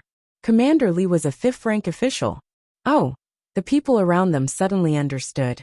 No wonder these people looked strong and recovered quickly. It turned out that they were from the same system. They seemed to be closer. Were you tired from the journey? Guajian asked the most important thing. I was not tired before. Later, when I reached Feng'an Army, I received a death order from Li Dongzhu. He asked us to overcome difficulties and send the things to the place as quickly as possible. Li Ke shivered as he spoke, as if he had recalled something bad. Li Dongzhu? Wang Juankui asked. Li Yi, Dongzhu of the Li family Zhuangzi and Bahui. Li Ke nodded. The others nodded. He can give you orders? A general beside them asked the question that everyone was puzzled about. Yes, he sent the winged knights to give us orders. When Minister of War Su Yi gave the orders, we would be lazy. When Li Dongzhu gave the orders, we had to fight. Li Ke emphasized that the orders were different. The Minister of War's orders were not as good as Li Yi's. No one impeached him? Another general asked. If he was impeached, he would have stayed in the Secretariat. Now he changed it back to the Secretariat. The 3 prime ministers will not allow anyone to impeach Li Yi. Li Ke told them some of the current affairs in the imperial court. Chapter 983. It was normal for Li Yi to give orders to Li Ke and the rest of the left guard. They agreed that Li Yi could mobilize any troops he wanted. Li Yi wouldn't rebel. He was busy improving the army's combat power, researching new weapons, and making money to buy delicious food for everyone. The soldiers of Hushi provincial governor were dumbfounded. How could they do this? Someone casually gave orders to the 16 guards and the winged knights. What was more terrifying was that the 16 guards even obeyed. The prime minister even helped block the impeachment memorials. Aren't you afraid he'll rebel? A soldier couldn't help but ask. After asking, he shrank back. He shouldn't have spoken. Rebel? Rebel against who? With the Li family Zhuangzi's distance, they can shoot a big sky monkey straight to Xingqing Palace. Does he need to mobilize troops to rebel? Rumble, rumble. Even the ministers and His Majesty are all gone. And everything is fine. Li Ke wanted to say that His Majesty and the Empress always brought the prince to stay at the Li family Zhuangzi. He knew about this. Sometimes His Majesty and the Empress would bring the child to the Li family Zhuangzi. Li Dongzhu was a divine doctor. It was easy for him to poison someone. Li Ke didn't want to tell the people at the border. What if someone was stupid enough to spread the news? There's a bigger sky monkey? The soldier who spoke just now couldn't help but ask again. Yes, it's called the second stage ignition. It can fly more than 10 miles. It's said to be 20 miles. I heard it's called an over-the-horizon strike. If the hot air balloon finds the enemy moving in a dense group, report the position and approximate distance below. Below, fire the sky monkey from 20 miles away. Li Ke knew what the soldiers at the border needed. Confidence. He provided them with some information. The Li family Zhuangzi was indeed researching it. Sure enough, everyone became nervous. They couldn't see the two sides from 20 miles away. Wang Juankui said, "Attack, move above the 9 heavens." The generals knew that this sentence meant that those who were good at attacking could move above the 9 heavens. Won't the enemy be bullied to death? The soldier couldn't help but ask. The people at the side deeply agreed. The enemy was beaten up, and they didn't know where the attack came from, so it was impossible for them to fight back. Within 20 li, the scouts from both sides were killing each other and covering the battlefield. The main forces of both sides were gathering. Suddenly, a large number of sky monkeys fell from the sky, and the troops that had just gathered. The general who asked the question earlier. If that's the case, there will be no city in the world that can be defended. It's the same with the sky-scorching monkey attack now. Another general said, once we're outside the city, if they don't surrender, we'll bombard the city and massacre them. He didn't care about the lives of the enemy's people, surrender or not. If they didn't surrender, they would blast the civilians and the enemy together. Especially in Tubo, they were both soldiers and civilians. Where were the common people? Since this is the case, everybody should guard the military stronghold and wait for a while. When His Majesty sends more sky monkeys, we will attack Tubo's city. I don't want to be besieged by ants. The soldier couldn't bear it anymore. Anyway, no one was talking about him. All the soldiers smiled. Who the hell would be willing to climb other people's walls? Someone really died. If they wanted to fight, they would fight like this. The hot air balloons would go up and fly towards the enemy's battle formation. Then, they would jump into the sky and bombard the enemy's battle formation. Once the enemy forces collapse, they would be killed. Although there were casualties and injuries during the battle, it was still better than fighting directly. If that's the case, Li Yi can mobilize the troops. The general from earlier expressed his agreement. Li Yi had developed a good weapon, and it wasn't a rebellion. What was wrong with mobilizing the troops? If anyone was unconvinced, they could research it. Everyone, let's eat. We can't eat too much. Now that we're in the highlands, we're only half full. Li Dongzhu said that if we eat too much, we'll get a headache. If we fall sick here, we'll die. Seeing that no one was eating, Li Dongzhu advised everyone to stop watching. Let's eat, let's eat. Tubo left behind quite a lot of food. Highland barley rice isn't good. It's slippery in the mouth. There's also rice bran that hasn't been sifted. It's sore in the throat. It's good enough to have something to eat. What do the Tubo people who ran away eat now? The people around started to eat their own food. They didn't have any bread, so they ate the food they found in the cellar. They kept the better food for themselves and couldn't bear to eat it. The only group that ate a lot of meat was the group that was used to break through the enemy lines. They ate the best. However, they didn't eat so much meat today and shared it with others. When the camp was built, there was no need for them to break through the enemy lines. There was also a group of sky monkeys. Compared to the others, they were more happy that the imperial court sent things from the Yellow River. In a few days, there would be more bags of explosives and sky monkeys. They wouldn't have to break through the enemy lines. After breakfast, the people of Zhuowei packed up and prepared to go back.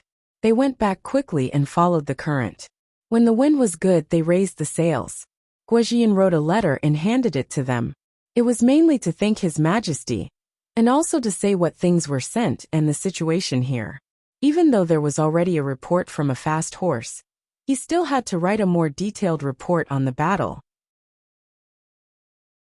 The soldiers loaded the snow leopard skin, snow leopard bones, deer antlers, goat horns, fritillary, snow lotus, caterpillar fungus, suoyang, and other things onto the ship.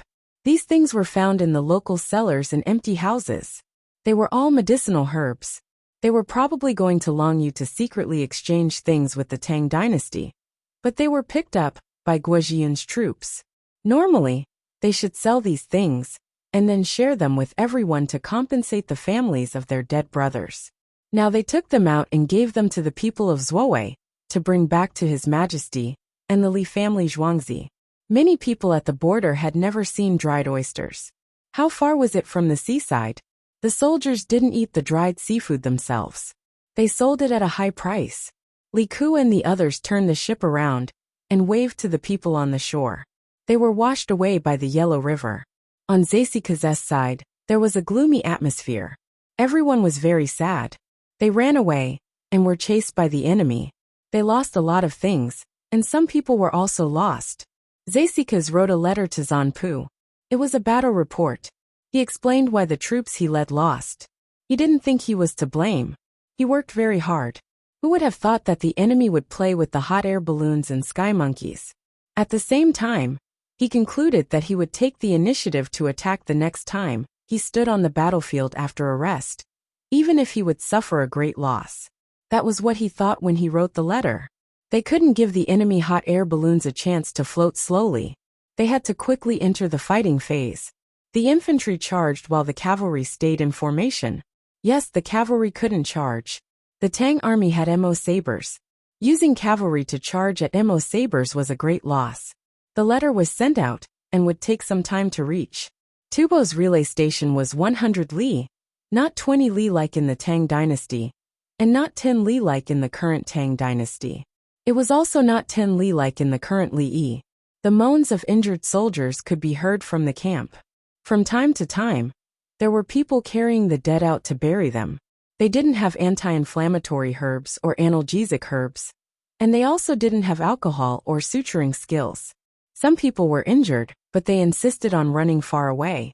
Their bodily functions declined, their wounds became infected, and they had a fever. They vomited after eating, and when they vomited, they foamed at the mouth and died. If I had known, I wouldn't have used the alcohol I bought on the hot air balloons. Zeisika's had already understood the situation from my Simba's letter. Li Yi had asked the soldiers to use alcohol to treat their wounds. It was said that it was very effective. Especially when they had just been injured, they could use alcohol to wipe the wounds, and then sew them up, so that they wouldn't continue to bleed. Fever was also rare. Even if they had a fever, they could use alcohol to cool down. Chapter 984. Some of the Tubo soldiers were injured by the explosive packs and the gunpowder of the skyscraping monkeys. Their skin was charred black and blisters appeared on their skin. If they were in the military forces of the Tang dynasty, they would break the blisters and apply medicine without bandaging the wounds, unless the area was too big. Then, they would drink anti-inflammatory medicine to treat the burns. If the skin was seriously damaged, they could only remove the wound, apply medicine powder, and wrap it with gauze. Under normal circumstances, they would not use alcohol but wash it with salt water. When alcohol was applied to a large area of the wound, it would thicken under the scab. At that time, they would have to remove the scab again and again. After a long time, there would be a hole in that area. The best thing was actually iodophor. Oh, now it was oil, badger oil. Li Yi could not make iodophor because the basic requirements were too high. Zasikas did not know these things at all. This was something only the Tang dynasty had. In fact, horse oil was also useful for superficial burns. Zasikas now found something more difficult. Arrows, the arrows used by the Tang dynasty soldiers. What kind of arrow was this? Why didn't it have a tail? It directly pierced into the body. If they wanted to take it out, they had to cut it open. It was impossible to pull it out. It had only been 2 days, but that area kept bleeding. Did the Tang dynasty have such a weapon? It was too wicked. Zasikas felt powerless and tired. He did not know what this arrow was called, but he knew it had no feathers. Yes, Guojian's team used wooden feather arrows. Li Yi took them out. Moreover, the arrowheads were rusty. If Li Yi used such a weapon, he would be criticized by others. For example, poison gas bombs and white phosphorus bombs. However, it was useless to criticize them. Those who should use them would use them. In order to win, they would do anything. When Li Yi gave the manufacturing blueprint and told him how to use it, Li Qingqi decided to follow that method. If the rusty wooden feather arrow pierced into the body and was not taken out in time to clean the wound, the probability of infection was very high. The deeper the arrow pierced, the higher the probability. Now someone had a fever because of the wound infection. It was not easy to take out the arrow. When the arrow was squeezed, pus and blood flowed out along the edge. When the Tubo soldiers saw this, their expressions changed. They were afraid that they would be hit by the same arrow. Barbed arrows were normal, and Tubo knew how to use them. However, this was the first time he had encountered an arrow that would disappear after it reached the back of a person. If there's no other way, let's sue for peace. Zasikas had already helped Zan Pu think of a solution. Wasn't there still Princess Jincheng? He could have Princess Jincheng write a letter to Li Longji, and then have Zan Pu lower his attitude and use the tone of a junior to ask for peace. Otherwise, this war really would not be able to continue. The other unit that was sent to attack Huge Stone City did not send back any news. It must be that the messenger had been intercepted and killed. Zasikas' guess was right. Tubo's army, which had less than 40,000 men, was facing off against Ashina Xian's 2 troops. Their supplies were still not arriving. They had already sent out at least 6 groups of people. The largest group was 30 riders, while the smallest group was 10 riders. One group was to check on the situation, while the other group was to go back and report. No matter which one it was, none of them returned. Then, just as Zhang Xiaosong had guessed, Tubo sent out a large number of cavalry to scout the surroundings. The difference was that they sent out less than 1,000 men, only 500. Even more cavalry were contending with Ashina Xian's 2 troops. Ashina Xian's and Kerala's troops had quite a number of cavalry. Tubo's generals did not dare to reduce their cavalry. Once they gave the enemy a chance, the enemy would definitely take advantage of it and attack the cavalry. On the battlefield, both sides were fighting spirit and courage. Even the infantry would charge over and use some strong archers to lure the enemy. Strong archers had a long range. When a rain of arrows fell, no matter how the shield bearers blocked, there would definitely be arrows that would miss. After the shield bearers blocked the arrows, they still had to charge back. If they did not charge, their morale would be gone. If they continued to passively defend, the defending side would be afraid to fight back. As long as the enemy had enough arrows, they would use up a bit of their strength each time. If this happened a few times, the attack side would get used to not charging. Thus, both sides went back and forth, neither side gaining any advantage. The cavalry played in circles with each other. The difference was that Ashina Xian's and Kerala's troops had a lot of supplies. At the same time, the Anshi Jidushi's troops had arrived. Once the difference in numbers was too great, any attack from any direction would cause the entire army to be in danger. Tubo grass grew on the ground and could be eaten by horses. There was not enough food and arrows, so they could only rely on the enemy's arrows. When it was time to eat, the non-combat troops would decrease in numbers.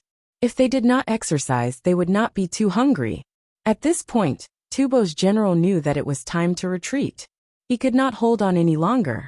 He had guessed that the supply route had been intercepted. What was even more terrifying was that no one came to report. How many soldiers did the enemy send? Every day that passed, the soldier's stamina would decrease.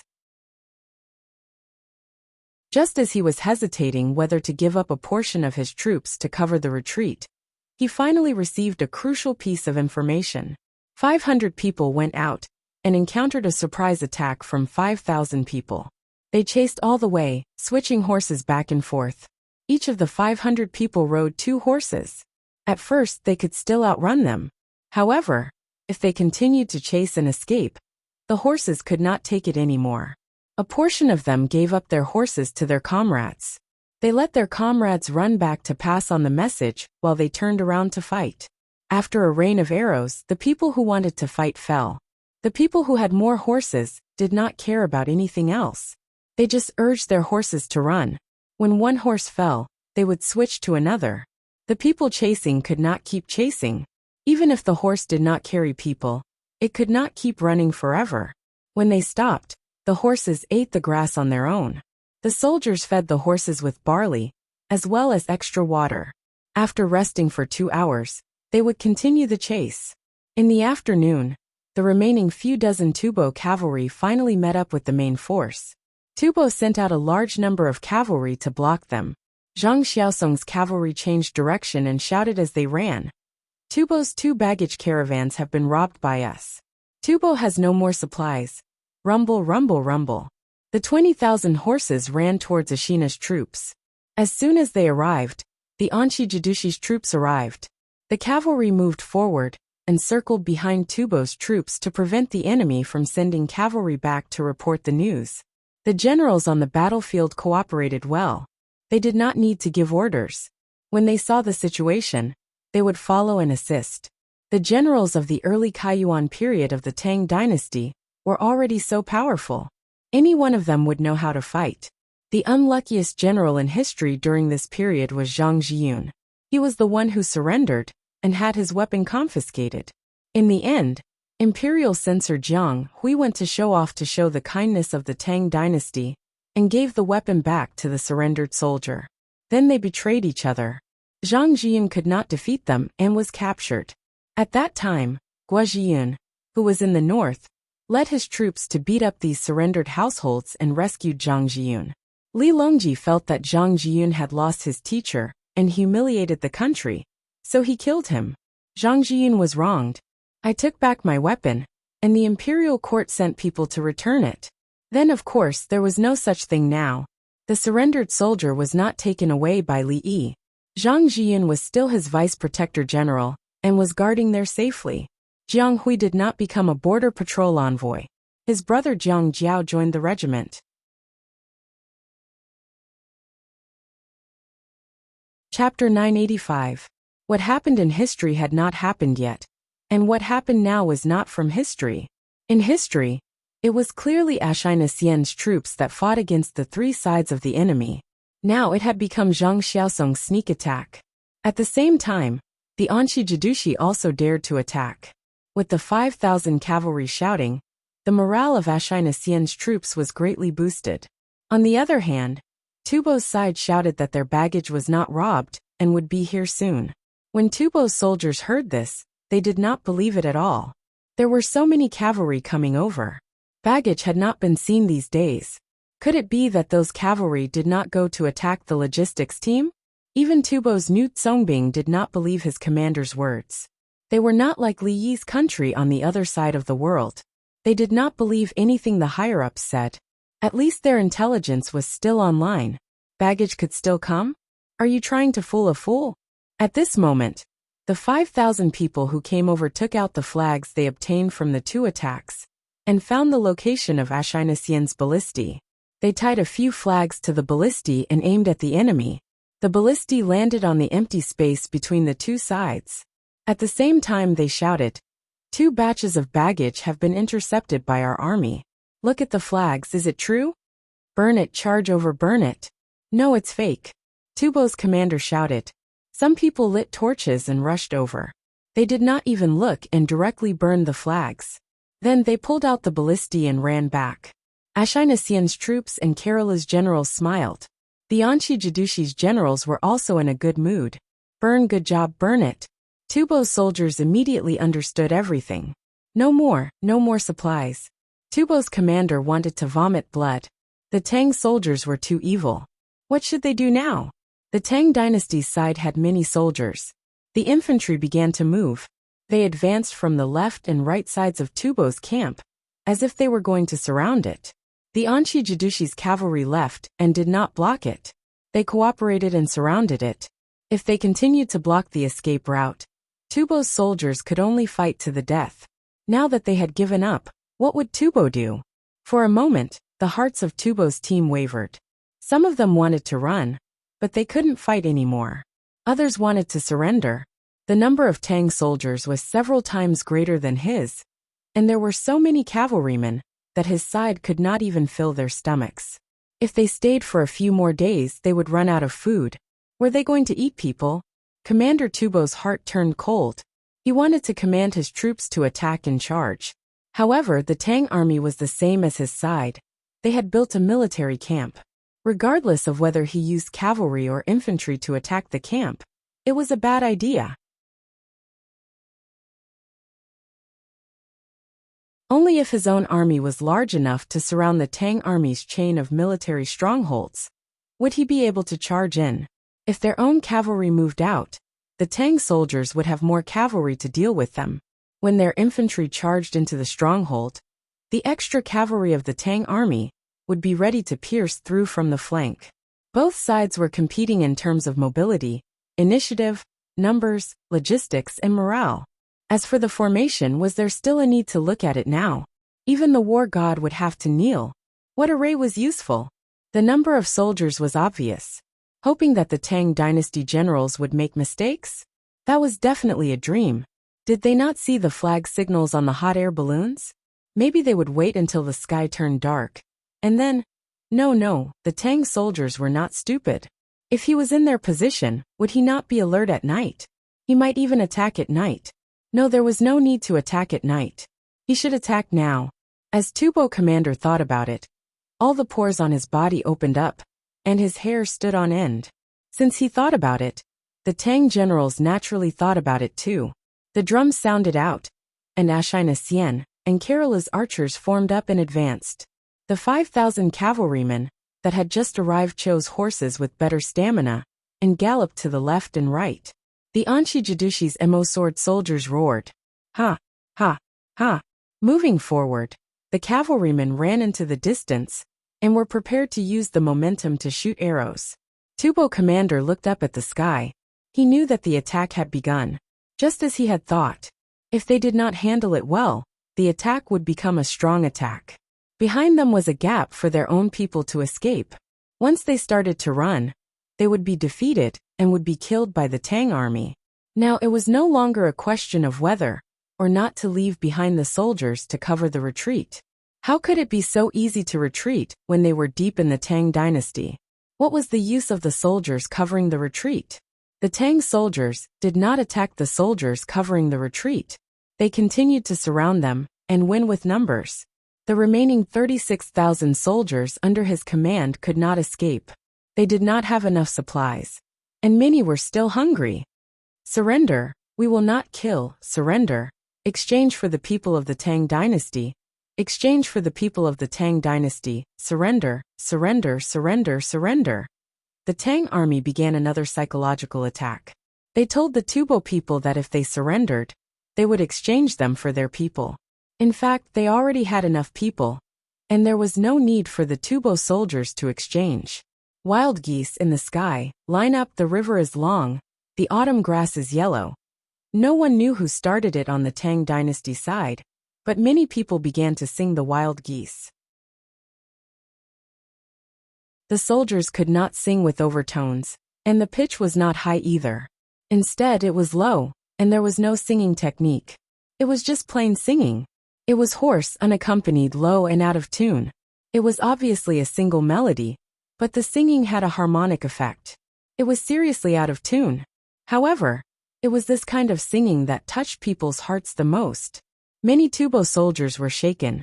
Some of them began to hum, and some of them even shed tears. surrounded by geishia besieged on all sides. The Tubo commander knew everything, but he could not find a way to break out of this situation. Surrender. Surrender in exchange for the people. Surrender. Surrender in exchange. Another group of people was calling for surrender. The infantry was advancing, and the cavalry was looking for an opportunity. A few more hot air balloons rose into the sky. It was not the same hot air balloon anymore, showing the Tubo that they had reserved their strength. Wild geese return to the north. Take my thoughts, sing far away.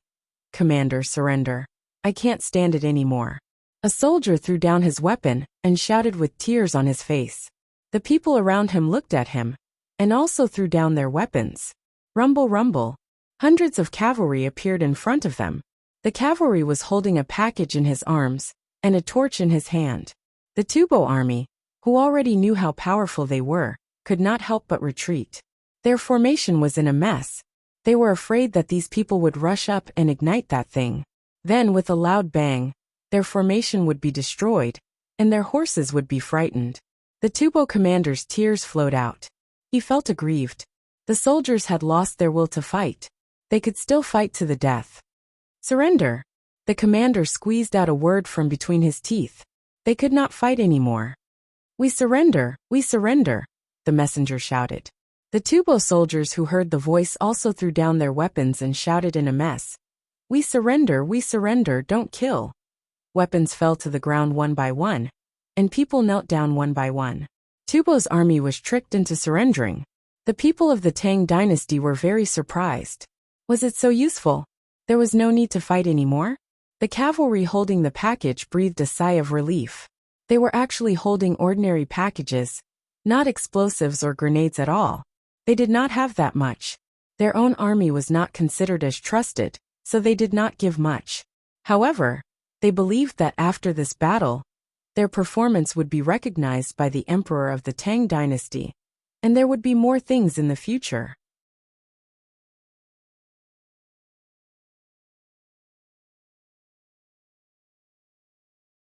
Chapter 986. Group after group of people walked out of the military stronghold and were separated. The Tang dynasty's Mo soldiers put down their Mo swords, picked up their Mo swords, and went in wearing heavy armor to continue to check. They looked to see if there were people hiding. If there were, they would catch them. Their armor was so thick that the enemy could not penetrate it with spears and swords. The Mo soldiers held the Mo swords as if they were toys. Tubo's cavalry dismounted and stood beside the horses. They lowered their heads and sighed. They could not run. The distance was too far into the Tang dynasty, and the Tang dynasty's cavalry would chase after them. One by one, they took off their armor. Their hands were empty, and they were not tied. They were disrupted and separated. They had already lost their fighting spirit. The horses did not care. Not all horses were so loyal to their masters. Anyone could come and lead them. If they did not walk, they would take the opportunity to eat the grass on the ground. There were also some stallions. When they saw the Tang dynasty's mare, they trotted over. They raised their front legs and were about to do something. But they were knocked away by the stronger Tang dynasty's stallion. They were almost bitten, and immediately became obedient. The mare is in heat. Take it away, quickly take it away. Go back and find a stallion. The Tang soldiers saw it and quickly took measures. They could not do it casually. There were stallions behind. The stallions were tall and good. The mare was led. She looked back at the stallion that knocked away the other stallions. She meant, "Are you following me?" The stallion wanted to go, but the reins were pulled. The stallion stared. When it saw the person pulling the reins, it lowered its head again. This won't do. I can't win. The Mo soldiers are taller than me. The key was their eyes. The Mo soldiers specialized in dealing with enemy cavalry. They knew horses very well. When the cavalry charged, the Mo soldiers' eyes were focused on how to cut the horse.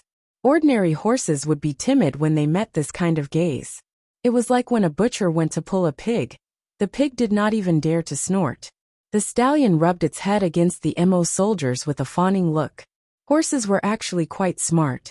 Occasionally, they would bully people and not let others step on the stirrups. But sometimes when a child wanted to ride a horse, the adults would help pull the reins, and the horse would not move. The horse also seemed to know that it was okay to not let the adults step on the stirrups, but if the child fell, the consequences would be very serious. Many adults were kicked by horses, but very few children were kicked by horses. Don't think that just because horses are livestock, they don't know anything, just like dogs. Occasionally, a family dog would bark at an adult, and the child would run over to play. The dog had to accommodate the child. There were also bites, and the consequences were, "Quick, inform Inspector Zhang that Tubo's main force has surrendered." Someone shouted. Then, dozens of riders rushed out to see what else Zhang Xiaosong wanted to do. In truth, even the Anqi provincial governor couldn't control Zhang Xiaosong. But Ashina's subordinates respected Zhang Xiaosong even more. "To be honest, this injury of yours requires surgery.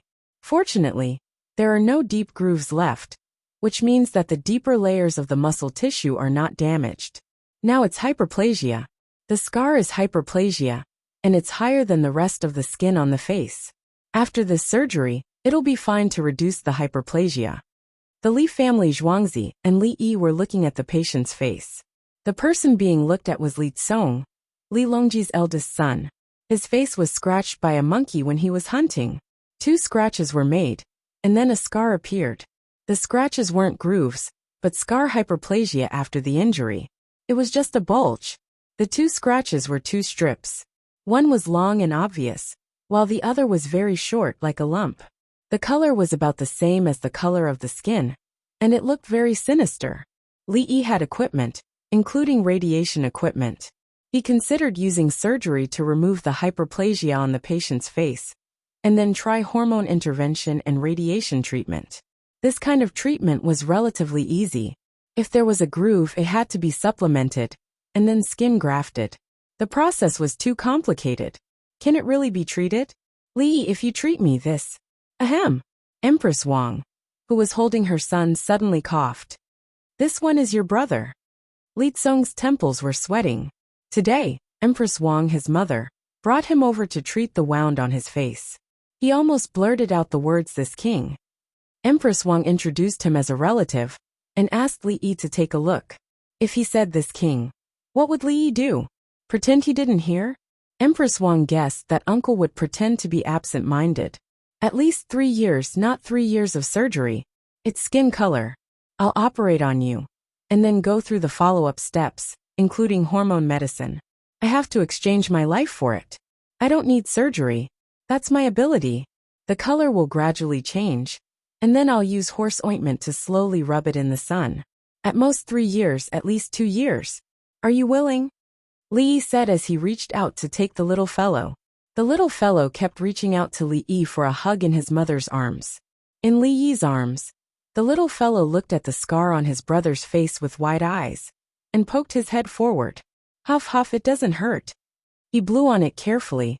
It was as if the scar would disappear after he blew on it. Li Tsong was actually a child, but he was more sensible. He was born in 706, and his nominal age was 12 this year.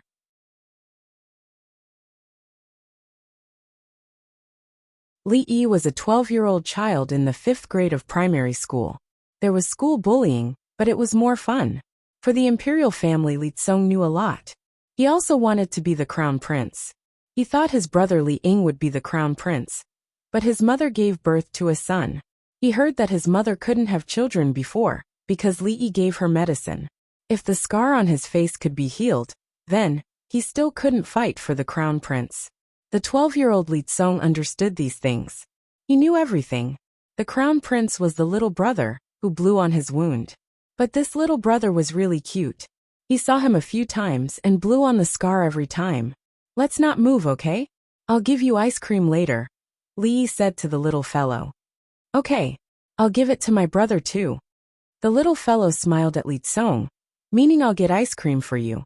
Li Yi continued to look at Li Tsong's scar. "Fortunately, you're still young, and your body is still developing. This injury won't leave a big scar." Li Yi didn't say there wouldn't be a scar. That was a lie. He guaranteed there would be a scar, but it was just subtle. It couldn't be seen under normal circumstances. With a magnifying glass, it was different. If the child in front of him didn't have a scar, he would be quite handsome, a little Shota. Li Tsong nodded vigorously. When is the operation? You'll live in Zhuangzi. I'll adjust your diet first. It won't take more than 10 days. Then you learn something from me. I'll teach you. It's mainly about the local people's livelihood. Li Yi said to Li Kong. He had to adjust his diet first, or else it would be easy for scars to grow.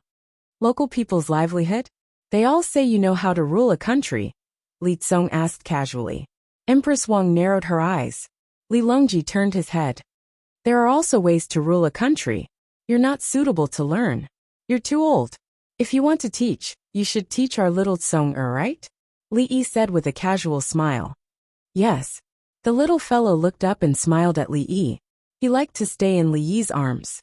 There was an inexplicable sense of security. He couldn't explain it.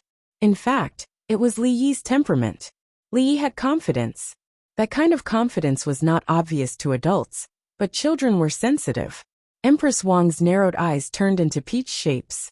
Li Longji also turned his head.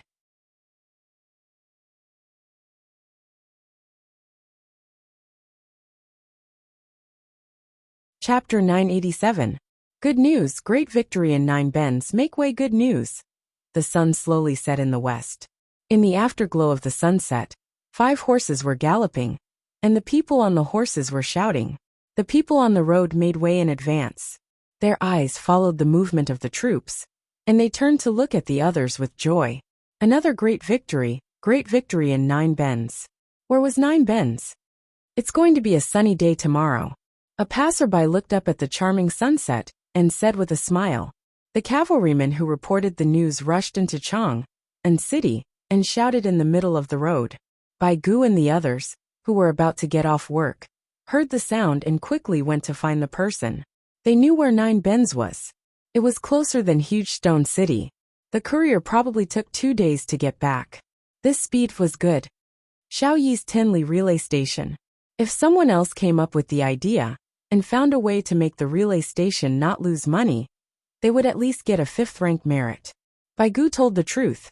There were still livestock sent out by the Li family Zhuangzi in the relay station.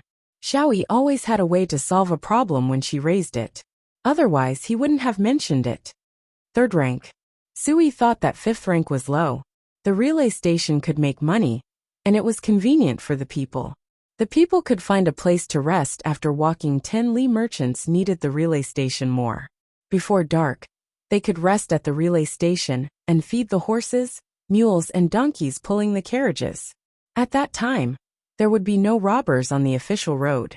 The relay station was too close. And if people in the caravan ran to the relay station to call for help, would the robbers dare to kill the courier? If they were caught robbing merchants, they would be killed. If they killed the courier, their families would not be able to live. Thinking about this, Sui smiled. The more caravans there are, the more the relay station earns. The Ministry of Revenue is rich. Where will the Ministry of Revenue get the money? The money will be given to Her Majesty and the Li family Zhuangzi to make a profit. Bai Gu was most unwilling to hear about money. The Li family Zhuangzi was exempt from all taxes. They said that they could only continue to collect money when the tax revenue was equal to the money donated by Li Yi. Bai Gu knew that Xiaoyi would continue to donate. Song Jing didn't say anything, but his expression was a little ugly. Fighting a war was such an important thing, but he couldn't get any credit. When the common people talk about the war, they will first mention the Li family Zhuangzi. After praising Li Yi, praising His Majesty, praising His Majesty, praising the generals, praising the generals, praising the generals, praising the generals, then going home to eat something good to celebrate. No one praised the Prime Minister. How depressing would it be for the Prime Minister to leave his name in the annals of history after a great victory? As the 2 of them chatted, the 3 of them found the informant. The informant was in a good state of mind. It had been less than 2 days and 2 nights, more than 4 hours. After the battle in Jiku during the day, they set off with Guojiyun's military report before noon. The 5 of them sat there, enjoying the service of the eunuchs massaging their legs, and the palace maids serving soup. The palace maids could not rub his legs. Once they did, the soldiers would have a reaction and would not be able to control themselves. No need to stop. The three of them came in and saw that the eunuchs had stopped fawning. Song Jing motioned for them to continue. The five of them were about to stand up and salute when Bai Gu waved his hand. No need. Su Yi went to receive the battle report. He was the Minister of War. He looked at the lacquer seal. It was intact. He took out a knife and cut it open. A great victory, indeed a great victory. We killed many enemies and captured many prisoners. We can exchange them for the people of the Tang dynasty who were taken away. After reading it, Sui handed it to Song Jing. Song Jing read it again, and then handed it to Bai Gu. Hot air balloons, packs of explosives, and skyscraping monkeys. They directly broke up the formation of Tubo Zeisika's troops. It's money. Bai Gu knew the cost of production. Not counting the labor costs, the imperial court sent people to transport the gunpowder and sulfur, which were then sent to the Li family Zhuangzi. Charcoal was not needed. The Li family Zhuangzi burned it themselves. It was said that they wanted to purify it. The gunpowder and sulfur were not money. After the explosion, the money was gone. After Bai Gu said this, he immediately added, "Of course. No matter how much money is spent, it's not as important as the lives of the soldiers." He realized that he could not be stingy about the money. The soldiers who delivered the news were here. Li Longji came in at this time. Everyone greeted him. He did not take the battle report from Bai Gu and sat directly in front of the five people. "How are the casualties of our army?" Your Majesty, answering Your Majesty's question, no, not at all." The soldier who Li Longji looked at was excited and trembled all over. The soldier next to him said, "We will be careful next time." This time, when we were chasing, there were still Tubo people who dared to resist. "Your Majesty, when we blew up the front lines, the Tubo people were defeated. When the first batch of hot air balloons flew over, the Tubo commander, Zeisikas, was running all over the place. However, we blew up the rear lines of his army. I don't know how much money we spent. If the imperial court does not have enough money, we can charge." The soldiers all spoke out. As soon as the soldier who said that he wanted to charge finished speaking, Li Longji said, "No matter how much money is spent, it's not as important as the lives of our brothers. I have money. I have money." Bai Gu knew that the soldier heard what he said and felt guilty, that he did not have enough money. Money could be earned. If he did not have the ability to earn money, he was not afraid. He could look for Xiao Yi. Li Longji said gently, "Did you meet the winged knights on the way?" The five nodded. "Yes, we saw them. There were 2,000 of them. They made way for us. They sent us diesel and dynamite packs. There were also 2 faster boats carrying skyscraping monkeys." Li Longji explained the situation. Every winged knights brought 1 dynamite pack and 50 caddies of diesel. Li Yi gave them 3 days, and they estimated that they would arrive in less than 3 days. They were sent to the front. There was a long stretch of road that was not easy to travel. The horses needed to rest. Li Longji told them the numbers, and the 5 soldiers looked at each other happily. "Your Majesty, that's too much. With 2,000 dynamite packs, we can blow the Tubo army 1,000 miles away. With 100,000 caddies of diesel, the hot air balloons can fly freely. Your Majesty, how much money did you spend?" For mining and transportation, the imperial court made 1 dynamite pack, 50 caddies of diesel, and 200 caddies of diesel. For each dynamite pack, the Li family Zhuangzi contributed 1 dynamite pack, 50 caddies of diesel, and 100 caddies of diesel. Li Longji gave a rough estimate. There were some discrepancies. It depended on the transportation time and the difficulty of mining. The dynamite packs needed to be purified and detonated. It took a lot of time and effort to make them. For diesel distillation, it needed to be burned, packed in iron drums. The depreciation of the equipment was not included. When the iron drums were empty, they could still be used to fill water for the troops. Li Dongzhu contributed money? The person who stuttered before was no longer stuttering. Instead, his voice was trembling. Li Yi has always been thinking about the soldiers at the border. The Li family Zhuangzi has some savings. Li Longji nodded. Bai Gu secretly curled his lips. He admitted that Xiao Yi contributed a lot of money. However, when the oil was shipped, it was not only diesel and gasoline. There were also paraffin and asphalt.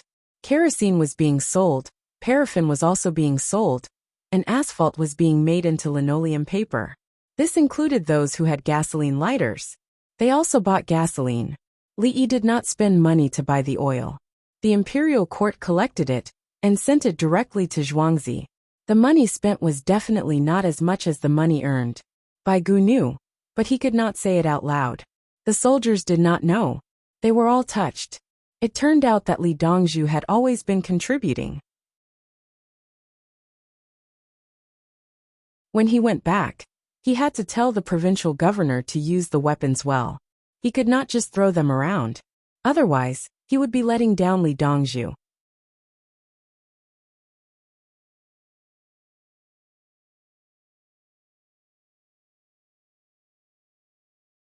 Chapter 988. Giddy up. Steady, don't rush. Li Dongzhu said 3 days, but it doesn't have to be 3 days. The road ahead is not good. Let's rush forward now and dismount when we reach the dangerous place. While Li Longji was talking to the 5 soldiers who reported the news, the 2,000 winged knights were running on the road. The sky they saw was also sunset, but due to the rotation of the earth, their sky was still relatively bright and not dark. In order to rush through the last part of the road, there were no relay stations, and the Longyu Jidushi was at the front. It was about 3,000 meters above sea level, and the climate of the plateau was cold at night. There were many wild beasts and insects in the mountains. As for the road, it was narrow and could only pass through things that were 4 feet wide. If it was a carriage that was more than that, one of the wheels of the carriage had to be carried on the mountain wall, and the things on the carriage had to be carried by people and animals. This road was already considered good. It was dug out by the people of Longyu with the help of the soldiers. They tied ropes to their bodies and hung in the air. They dug holes in the stone mountain wall, stuffed wood and added wedges. There was a plank road supported by wood. They couldn't carry too many people and things at once, or the bottom wouldn't be able to withstand it. This was a military road. If it was a civilian road, it would be nailed to the cliff with ropes. There was only a foot-wide road below, so they could only walk. They grabbed the ropes and tried not to look outside, only staring at their feet. The winged knights were indeed not in a hurry. They wouldn't be able to reach in 3 days, unless they didn't care about casualties. It wasn't a war, and they were just delivering things. Li Dongzhu said 3 days to reach Liangzhou. We've passed Liangzhou and lit a torch at night. We'll be there tomorrow morning. Some soldiers understood Li Yi's words. Otherwise, how could they go? There were so many horses. In fact, they weren't wrong, because Li Yi wasn't sure how fast they could go. He said 3 days, 5 days was possible. The sky gradually darkened, and the team lit torches. The horses weren't tied to each other, and the people didn't put the reins on their wrists when they grabbed them. They were afraid that the horses would rush out and implicate the other horses and people. The horses were more adapted to the plateau climate and didn't have altitude sickness. Some of the winged knights were uncomfortable, but they could persevere. Their training volume, alternating between aerobic and anaerobic exercises. This included barehanded climbing, diving, and hot air balloon release. When the hot air balloon flew, it would not only cover a distance of 3 kilometers, but they would also learn how to parachute and hang glide. Under the dim light of the night, the soldiers hurried forward cautiously.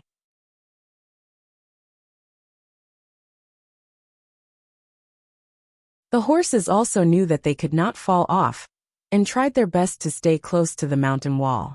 The Li family Zhuangzi Li Kong. More accurately, he should be called Li Tan. He was now Prince Qing. His official position was the Protector General of the Anxi Protectorate, but in reality, he didn't care about anything. He had no say in this matter. Li Yi performed an operation on Li Tan. He removed the small scar, bandaged it, applied hormones and strictly controlled his food intake. You'll be able to see the specific recovery after changing the dressing in a few days. At that time, you can't stop using external medicine and hormones. Li Yi said to Li Tan, who was sitting opposite him. Li Tan always wanted to reach out and touch the scar on his face. It had become a habit.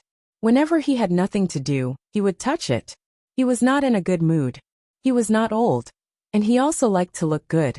With the scar on his face, he knew that he had no fate with the position of crown prince. For a child, this kind of pressure was not something that an ordinary person could bear. However, Li Tan persevered until he was sent to the Li family Zhuangzi. He now understood that even if he recovered, he would not be able to become crown prince. His younger brother had already been decided. Unless, no, Li Tan rejected this idea. The consequences of his younger brother's death were too severe. Moreover, this younger brother looked quite cute. At most 3 years, right? Li Tan felt that time was passing too slowly. He wished that he could close his eyes and open them again. 3 years had passed. Li Yi could see this and said with a smile, "Time will always pass. When you're young, you hope that you can grow up quickly. When you really grow up, you want to go back to when you were young. However, we shouldn't always think about one thing. While we wait, there are many more beautiful things waiting for us to discover and explore. Do you know what kind of person your enemies fear the most? Do you know what kind of person deserves the respect of others? Li Dongzhu, please teach me." Li Tan resisted the urge to touch his face and asked Li Yi for advice. Tenacity, the tenacity of the heart. No matter what setbacks you encounter, you will not bow to fate. No matter how much pressure you are under, you will not kneel. All those who commit suicide are cowards. They only think about one thing and never have another goal. A true expert can always find something that fills him with confidence. Even if it is farming, he can do it better than others. Even if he is penniless and beggars, the strong can still get more food than other beggars. Life is a war. There are few victories and many defeats. If you lose, you can't take things easy and die. How can you have a chance to win? Li Yi was clearing the way for Li Tan. He noticed that Li Tan was slightly autistic. It was caused by his injuries. He did not dare to see others. When he went out, he would put on makeup, and even wear a bamboo hat and lower his head. What can I do? Li Tan's eyes lit up. Study. You have better grades than others. Exercise. You have more strength than people your age. Of course, don't exercise these days. Li guided him. He was now a psychiatrist. He had seen a good child psychiatrist. They were really awesome. Back then, the living conditions in society were not very good. Parents took their children to see a doctor. The main thing was to see if there was any illness. The child did not like to talk all day, and was not even willing to go to school. His grades were very poor. The doctor he met was a child psychiatrist. He asked about the family's situation, and looked at the patched shoes and clothes the child was wearing. He talked to the parents, and the parents paid for new clothes and shoes. However, they did not let the child wear them, because they were too big. He needed to be 2 or 3 years older. From then on, the child was willing to go to school. His grades improved rapidly. The reason was that the child had low self-esteem. He felt that he did not dress well, and was embarrassed. He was afraid that others would say that his clothes and shoes were old. When he had the clothes and shoes that he could not wear for the time being, his thoughts changed. The child considered that it was not that he did not have them. He did not wear them. It did not matter what he wore now. He had good ones. They were beautiful. Li knew that adults were like that too. With 10 million at home, adults did not have to live extravagantly like others. Because they had money, they had confidence in their lives. People who spent the same amount of money did not have the same amount of savings. In fact, everyone's expenses were about the same. This was the key to thinking. Those who could change their minds were not ordinary. They had to have a strong mentality to succeed. Right now, he wanted to motivate Li Tan and give Li Tan a belief that he could be better than many people and to work hard. Li Tan did not know that he was receiving treatment. He thought that it was just a chat. When he heard Li Yi's words, he had an idea. Li Dongzhu, I'm actually good at drawing. Li Tan found his own strengths. Really? That's great. I have a new drawing idea. Let's think about it together. Li Yi immediately said. Okay. Li Tan nodded vigorously.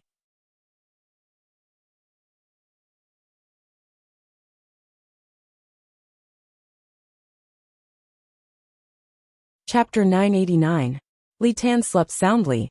When he woke up the next morning, his spirit was different from before.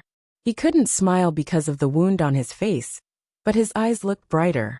After eating and changing his dressing, he sat down to read. He read the textbook that Li Yi had written for the children in Zhuangzi.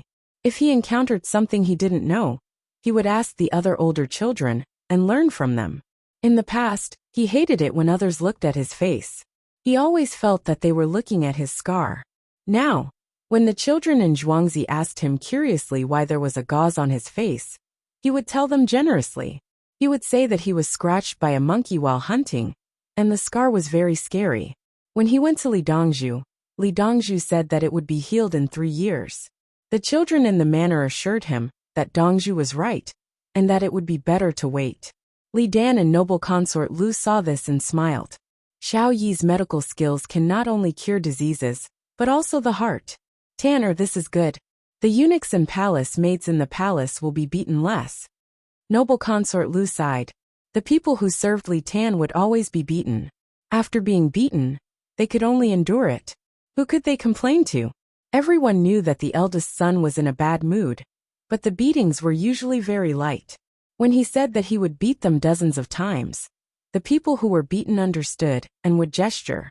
If Li Tan said to beat them to death, they would go work elsewhere. If they couldn't be beaten to death, who would be willing to serve him in the future? For example, some eunuchs who had lost their family members wanted to live and be promoted. If they were beaten to death, they would rather do it first and kill Li Tan first, then commit suicide. Now Li Tan had changed. He was no longer impatient when he spoke, and didn't care if others stared at his face. Just look, he would get better. More importantly, Li Tan wanted to be stronger than others in a certain aspect. This strengthened his confidence. Li Dan smiled and nodded. Yuanshu will have a better life in the future. She won't be bullied by Li Yi. Yuanshu hasn't been here for the past few days. What is she doing? Noble consort Lu missed Princess Yongmu. Raising insects. Li Dan knew. Bring this leaf over and put it in front. There are fewer insects in front, so the moths will lay their eggs here. In Zhuangzi, Princess Yongmu was looking for insects with a magnifying glass. The heavenly bean moth had already laid eggs. Then a little bug appeared. It was like a silkworm, very small. Some bean sprouts had a lot of worms, while some had none at all. He needed to pluck the leaves and place them on the leaves over there. As he ate, the worms would settle down. The neighbors watched and learned. They did not have a magnifying glass, so they could only look carefully.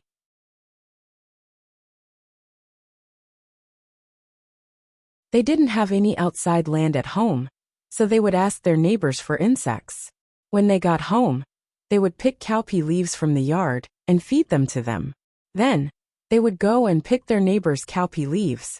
The Li family Zhuangzi had quoted the price in the newspaper. It was 30 yuan per caddy of bean worms. For the people, it was a sky-high price. They needed to raise them well and more. Earthly Paradise also quoted the price. They asked for bean worms, 1 yuan per caddy, the kind that had 50 heads. Bean worms were generally about 10 grams. 1 caddy was 660 grams, so 60 bean worms were enough. 50 for a caddy, which was bigger than other bean worms. Earthly Paradise pursued a gimmick. They wanted to tell others that their worms were the best. They wanted to sell them to them at a price. Other restaurants also advertised in advance that they wanted to buy worms. It was at least 5 yuan more expensive than the Li family Zhuangzi. If it was only 1 yuan more expensive, the people would not sell to the restaurants. They would sell to the Li family Zhuangzi. The people would rather earn less and go to the Li family Zhuangzi to sell a batch. They would also drink some soup and chat with the farmers of the Li family Zhuangzi. The people were not stupid. They knew why the current price was set. If the Li family Zhuangzi did not offer a price, others would not raise the price. Everyone look. We have found the natural enemy of the bean worms. We have to deal with it in time. Sprinkle some quicklime in the furrows. Also, there are birds. It's best to use them as scarecrows. Also, take a bamboo ring to catch spiders. Spiders also eat bean worms, especially big spiders. It's the kind of ring we use to catch dragonflies. Take the spiders away and throw them into the water or trample them to death. Princess Yomu took a small snail from a bean leaf. This snail secreted something that was harmful to the bean worms. She put it in a small basket to feed the chickens. The neighbors saw it in the newspaper. Now they were looking at the actual operation to avoid mistakes. For them, the most difficult thing to guard against were birds, especially sparrows. Sparrows ate a lot of worms. The newspaper introduced the nets used to hang sparrows, and asked the people to use the nets to catch sparrows. There were so many sparrows that they would not be caught. They were only used to protect the fields. In the Tang dynasty, who dared to say that sparrows were protected birds? The people could beat them to death. If you want to protect them, you can protect them. You can come to my field and help me chase the sparrows away. The people also caught the sparrows and then ate them. In the past, the people did not know how to make nets to catch sparrows. It cost too much to make nets for sparrows. Now there were water nets. When they were not catching sparrows, they could use them to catch fish. If the net was smaller, it could be used as a net bag. Princess Yongmu walked in the bean field. She was wearing a bamboo hat. The back of her hand was scratched, but she was very happy. Some people weren't just happy now, but shocked and pleasantly surprised. Guojiyun got up early in the morning and walked around the military camps to check on the construction progress. The main thing was to dig the trenches deeper and wider, so that the enemy would not fill them up easily. With the trenches, the horses could not charge over, and the infantrymen could not jump so far. As for jumping into the trenches, and then climbing up, they would know the result after trying it. The people on the trenches would hold shields, and use their spears to stab the trenches. Tomorrow, open up the place by the river and let the water out. Then the brothers can rest for a few days. Tubo can't attack, and their morale is too low. Guojiyun said to the soldiers digging the trenches and building the trenches. As he spoke, the hot air balloons in the sky signaled that they had discovered the situation. 25 miles to the east, their troops had appeared. They were about 2,000 people, and each person was riding 3 horses. The scout's horse ran out. In less than an hour, the scout and the other party came back together. The nearby soldiers stood on the top of the military camp and watched. Those who had binoculars were using them. There was a flag raised. Feather flying. Feather naturally meant Yulin. It meant that they were the wings of the country, as flourishing as the forest. Flying represented speed and willpower. It was fast. The definition of a soldier was light cavalry. Seeing the winged knights coming over, the soldiers were excited. His Majesty had sent people over. There should be 2,000 people. If the 2,000 winged knights were used well, they could become the Tubo people's nightmare. They had long known that the winged knights were the best at shooting. They were accurate and far. Guojiyun and Wang Juankui stepped forward to welcome them, as the sound of horses galloping could be heard. The group of people slowly stopped their horses. 2 of them stepped out of the stirrups and pressed their hands on the horse's back. Their bodies floated to the ground. This was less of a burden on the horse than stepping on the stirrups and landing on the ground. The winged knights also needed to use this. The leader of the winged knights saw Guojiyun's clothes and walked over. He saluted. Fan Fan, commander of the winged knights, has delivered 2,000 packs of explosives and 50,000 kilograms of diesel oil to General Gua. The soldiers, led by Guojiyun, immediately fell silent. They stared blankly at the horses and the things on their backs.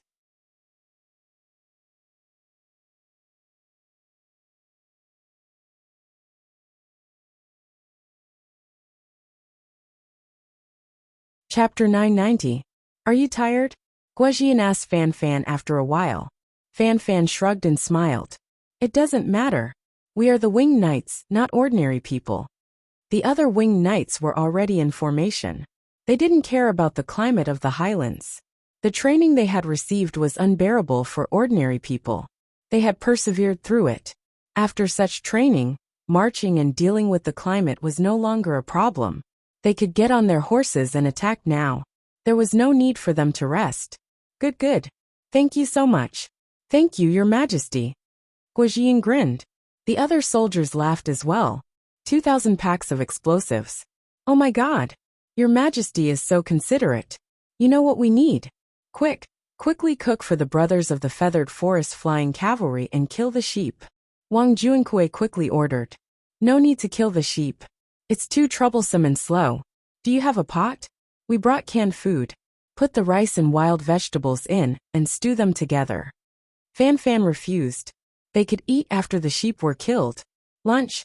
Yes, slow quick. Help find wild vegetables and mushrooms. Don't look for poisonous mushrooms. Don't pick those you don't know. Wang Juankui ordered again. Boom! The soldiers spread out to look for wild vegetables and mushrooms. The mushrooms grew on the ground. They knew which wild vegetables were edible, and let their brothers have a meal first. They set up the pot, and burned some firewood below to get water from the river. The highland barley rice was poured in to cook.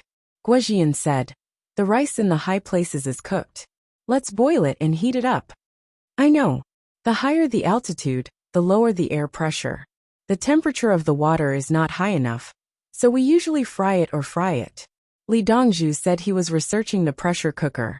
As long as the sealing problem was solved, it could be used to steam rice. Li Dongzhu said it could be sealed with a buckle or screw, and then add an exhaust valve. Actually, the pot used for disinfection in the farmstead is already in use, but that pot is too big. The owner wants to get a smaller pot. Of course, Fan Fan knew the theory behind it. He had studied it quite a bit. The people in the highlands only knew that food and meat could not be cooked if it was too high up, but they did not understand the principle. Fan Fan had learned it. Wasn't it just a matter of pressure? Now that the water in the pot was boiling, the temperature wasn't high enough, so he had to make do with it. Li knows how to do this. Guojiyun was a little regretful. He regretted that he didn't study hard. He came from the Guo clan of Taiyuan, a large clan. Since he was young, his body had always been strong. He could eat and fight, and none of the children of the same age in the clan could beat him. Naturally, he also knew some literary things, including music. However, he did not take the imperial examinations, and was directly assigned an official position. He was very good at fighting, and was also very smart. He could always win battles. Only now did he realize that sometimes, the power of knowledge was too powerful. If he had studied hard when he was young, he might have been able to come up with something. He did not know that he was thinking too much. The pressure cooker looked simple, but one had to have the thought process. No matter how hard he tried, it was impossible for him to reach Li Yi's level. Li Yi and he were not from the same era. When the water boiled, the wild vegetables and mushrooms were brought over. Don't put the mushrooms. Blanching fresh mushrooms is useless. In the future, remember to dry the mushrooms before eating, or stir-fry them. Add some oil. Fan Fan refused to eat the mushrooms. He was afraid of being poisoned to death. The water temperature was not high enough, and the mushrooms were fresh. Who knew which of these mushrooms would cause problems? Everyone heard that. In the future, the mushrooms will be handled according to General Fan's instructions. Guojiyun immediately passed the message. He understood that it was not Fan Fan who knew. It must be Li Yi who told him. When the water boiled again, the winged knights took out the canned food. The canned food was in a thick bamboo tube. Canned braised lean meat pork. Canned lean meat was used to replenish protein. The winged knights needed protein intake. Fat was not the first thing that the human body consumed. When losing weight, the first thing that was consumed was protein, followed by fat. Therefore, Li Yi's military canned food usually had more lean meat, especially canned chicken. The protein content of chicken was higher than that of pork. Another point was that the canned pork was related to ethnic issues. Some ethnic groups did not eat pork. Red braised meat was red braised meat. The canned food made by the Li family Zhuangzi was cooked. As soon as it was put into the pot, the fragrance wafted out. General Fan, do you usually eat this? Some soldiers were envious. The winged knights were treated well. No, no one likes to eat canned food. It can't be helped when we are outside. In Chang'an, the food we eat is much better than this. Fan Fan shook his head. He had stayed in the Li family Zhuangzi since he returned to Chang'an. What did the Li family Zhuangzi eat? How could mere canned food compare? Oh, the soldiers at the border were a little disappointed. They were guarding the border, but their food was not as good as that of their brothers in Chang'an. Li Dongzhu is working hard to build a ship. According to what we know about Li Dongzhu's character, as long as the transportation can keep up, he will send you better things. Your cotton-padded clothes were given by Li Dongzhu, and there are also canned fruits, hardtack, and meat floss.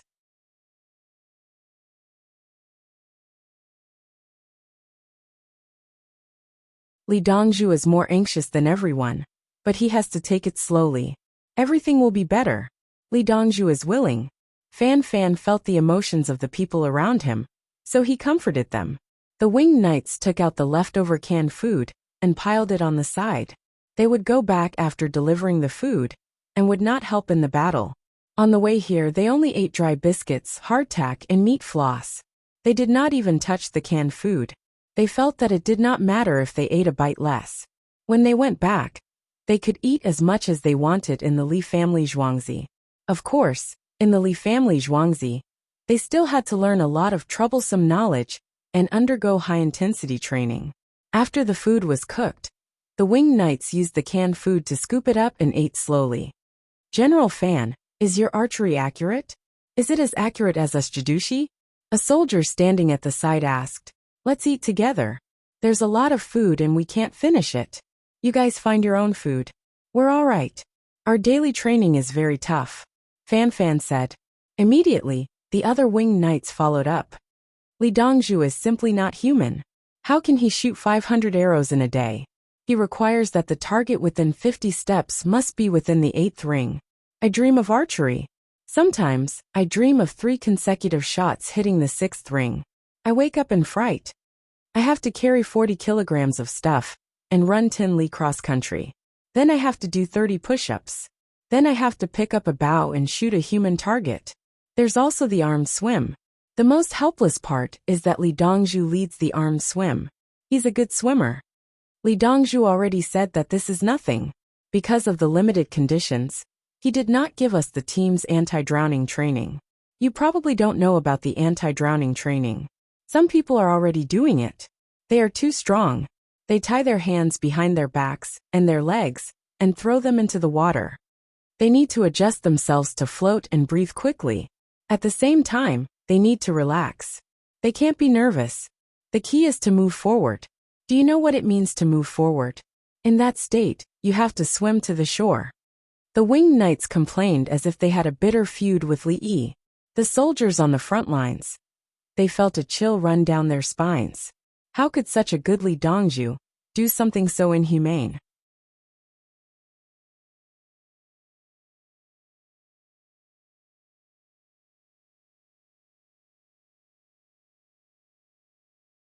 Chapter 991.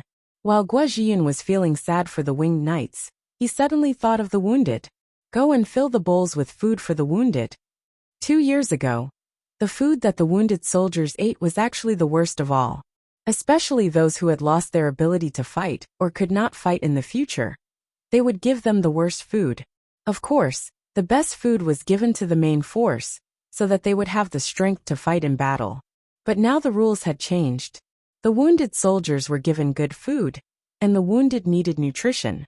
That way, the soldiers would be more willing to fight. One reason was that they had alcohol and suturing skills. And the other reason was that the food was good for recovery. Everyone went to fill the bowls and give the wounded soldiers more food. There was canned meat. General Fan, you usually eat so well. Can you get used to the food now? Another soldier asked curiously. He felt that the winged knights ate good food every meal, so they probably could not eat anymore. In fact, it seemed that the winged knights did not care about eating wild vegetables and barley rice. Fan Fan took a sip of soup. Get used to it. Li Dongzhu told us to eat snakes, toads, and insects raw in the swamps. The person next to him said, rats, cockroaches, worms, scorpions, and centipedes all have to be eaten raw. Li Dongzhu said that we would get sick if we ate these things raw, so he gave us medicine. Have you drunk urine before? We have all drunk it before. Li Dongzhu, stop talking and eat. It's all in the past. The winged knights complained again. It was almost time for the grievance gathering. Guo Jian's face suddenly turned pale. He knew that the winged knights would not lie. But how could Li Yi? The onlooking soldiers saw Li Yi as a demon in their minds. At the same time, they looked at the winged knights in a different light. It turned out that not only could they eat good food, they could also overcome difficulties that ordinary people could not. As they were eating, the hot air balloons signaled that there were about 1,000 cavalry coming from Tubo. The scout came back and reported, "They are bare-chested, but they have bows." The winged knights put down their cutlery and stood up. "Their morale is low, so they ran over to challenge us." "Brothers!" Fan Fan shouted to his men. At the same time, he took off his shirt, and so did the other winged knights. He exposed his arms and fastened his belt. Only then did the others see that the winged knights were covered in scars. Guajian also took off his shirt and stretched out his hand. Immediately, someone went to fetch his bow. According to the historical records, he was 7 feet tall, had the arms of an ape and the mouth of a tiger. He was strong and brave, good at archery, and quite courageous. He also used a strong bow. In a one-on-one fight, he dared to challenge any enemy general. Wasn't it just a challenge?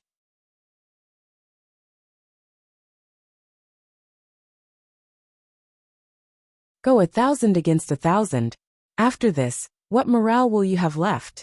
Everyone else, get ready to attack. Wang Juankui knew what this battle represented. If they won, the entire army would attack. The enemy would no longer have any morale, and could continue to push forward.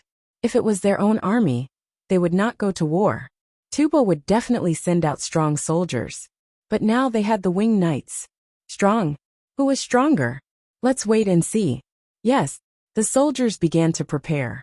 The cavalry gathered. The order was sent out, and all the strongholds obeyed. The Tubo army each took 2 horses and changed horses. Some people took other horses back. The winged knights chose 1,000 people, and each took 1 horse. They took bows. They all had strong bows. It was not that they did not have other methods, but now they had to use what the enemy thought was the strongest to defeat the enemy. If Li Yi was here, he would exchange for a heavy machine gun and shoot. Who the hell wants to play rules with you? I am the rules. Don't you know that all is fair in war? But the soldiers of the Tang dynasty were different. Did they have better weapons? Yes. But it did not mean that they were afraid of death just because they had good weapons. The Tang dynasty could fight the Tubo in any way. Just like Li Yi's bayonets, sometimes it was not necessary to fight. The Japanese Empire's army charged with bayonets under special circumstances. His country's army could also charge with bayonets. The 1,000 winged knights mounted their horses. Guajian personally led the troops. He was a general, so he was not afraid of this. However, he was still protected in the middle of the troops. He was a provincial governor. If he died, who would command the troops? Tubo's 1,000 cavalry stopped 10 miles away. They did not advance and waited. The winged knights and the rest of the cavalry and infantry went out. The two sides gradually approached each other. When they could see each other from afar, they urged their horses forward. The horses sped up, and the winged knights' troops began to split into echelons. The distance between each other gradually increased. When they were more than 100 steps away from each other, the first group of winged knights immediately fired their arrows. They did not even aim. As soon as the arrows were released, they pulled the reins. The troops split up and ran diagonally to both sides. Immediately after, the troops behind fired another volley of arrows. They also ran diagonally. Tubo's troops used the same method. The only difference was that they were more relaxed. Because they were going against the wind. This could not be helped. It was summer, and the wind blew from the east to the west. The two sides could not switch positions. One echelon after another shot. Dozens of Tubo's men fell. When the two teams ran side by side, the winged knights' painstakingly trained skills were put to good use.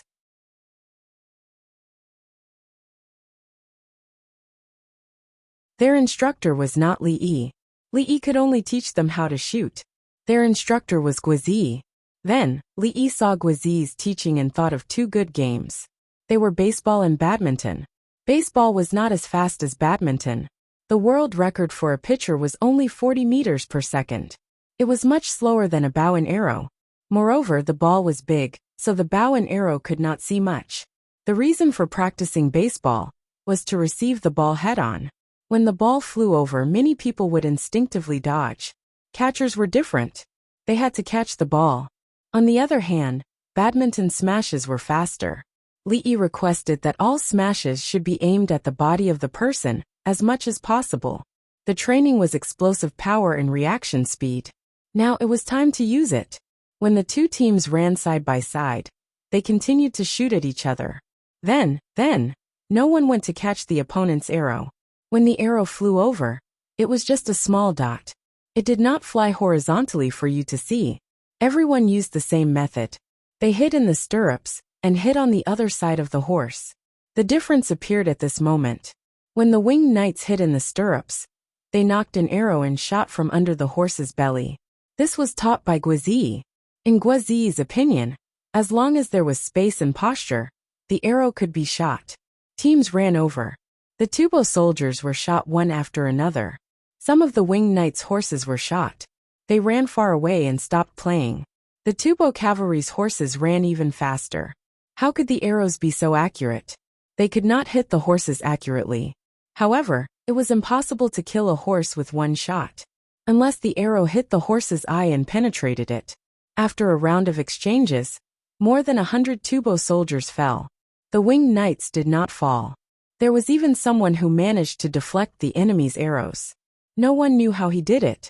Guizhi also continuously shot his bow. He also knew how to hide behind the horse. Widen the distance. Fan judged that the range of the enemy's bow was closer than his sides.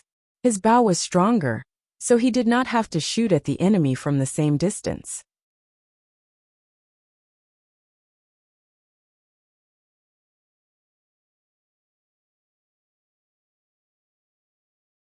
Chapter 992. The horses were galloping, and arrows were flying back and forth. Fan led his troops to pull apart the distance between them and Tubo's troops, looking for their weaknesses. The provincial governor's soldiers used binoculars to look, while those who didn't stretched their necks to look. In the past, they had only heard that His Majesty had trained a private army, and it was said that they were very strong. As for how strong they weren't sure. The winged knights had talked about their training during the meal, but they didn't know how to measure it. Now was the best time to test whether they were strong or not. At the very least, the winged knights dared to fight. When Tubo invited them to fight, the winged knights clearly didn't need to charge. They could just leave it to the provincial governor's cavalry. However, the winged knights took the initiative to fight. They weren't afraid of dying in battle. The troops in front of them circled back and forth, and the provincial governor's soldiers became excited. I don't see a single one of them dead. Be careful. Beautiful, Provincial Governor Gua is beautiful. You killed one of them with one arrow. Can you see whose arrow it was? No need to look. After the rain of arrows, I guarantee that the provincial governor's arrow will hit the enemy. When you get promoted, remember to guide your brothers. Accurate. The winged knight's timing is very accurate. He got shot. Not good. Why did he get up again? Did he catch it? There's blood on his hand. The arrow scratched his hand. He threw the arrow away and shot his own arrow back. The people watching with binoculars saw a shocking scene. One of the winged knights had just gotten up from the side of his horse when he suddenly fell back. His body didn't fall from the horse. He threw away the arrow he caught. His hand was covered in blood. He ignored the pain and shot another arrow. After half an hour, Tubo's troops stopped. Someone shouted, and the winged knight's troops also stopped. On the Tubo side, the men on horseback dismounted and went to look for their wounded and dead brothers to gather their horses. From the looks of it, Tubo's troops only had about 500 people who could move. The rest were either dead or injured. Those who could move had arrows stuck in their bodies, but they couldn't pull them out. Looking at the winged knight's troops, everyone was still on their horses. They also had arrows stuck in their bodies, but very few of them. Why did they stop? You admit defeat? The range is different. The distance between us has increased. If we continue to fight, we will all be wiped out. The winged knights have great strength. They can shoot continuously and still maintain their shooting range. Their training must be very tough, even tougher than ours. Sometimes we have to work. The winged knights train all day. It's different.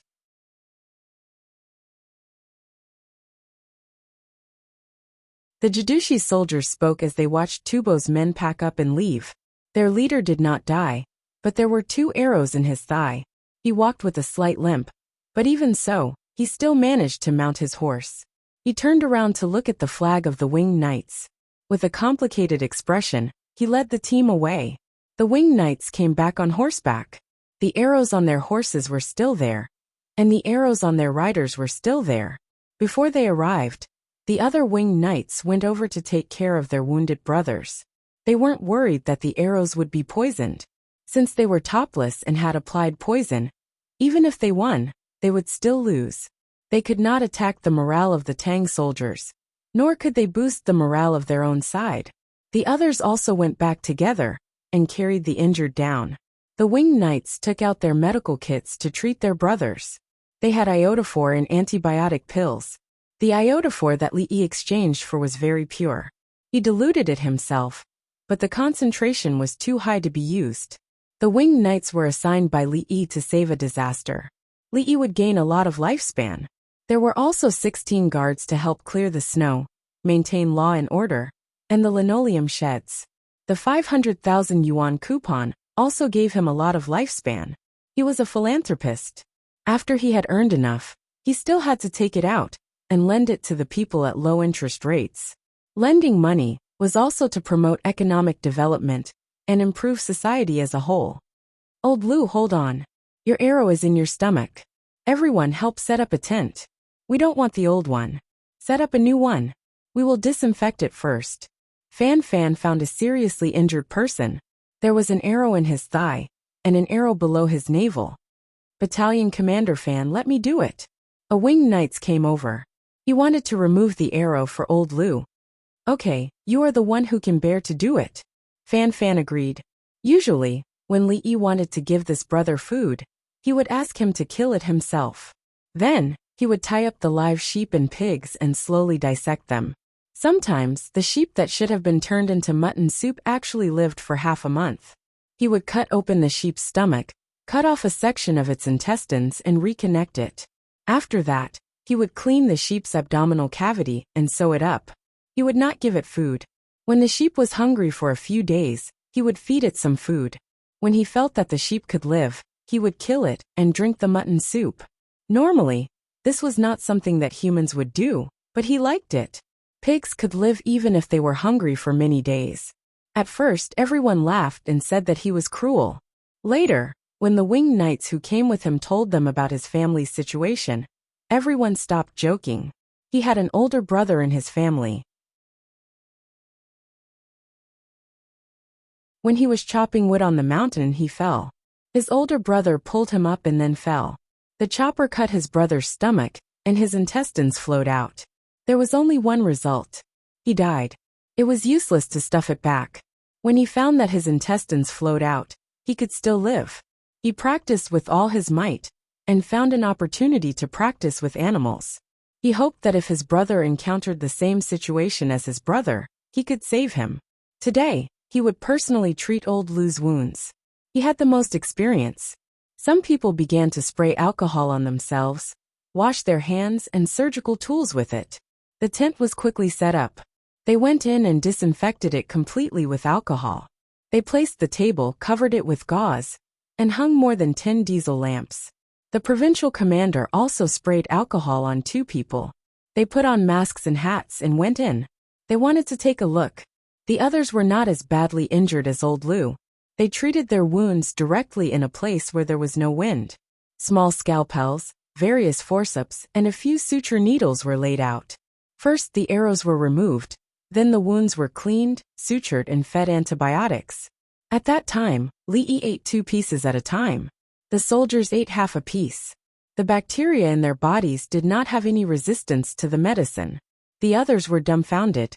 The winged knights' treatment was better than theirs. They just took a small knife, disinfected it with alcohol, and cut it in various ways.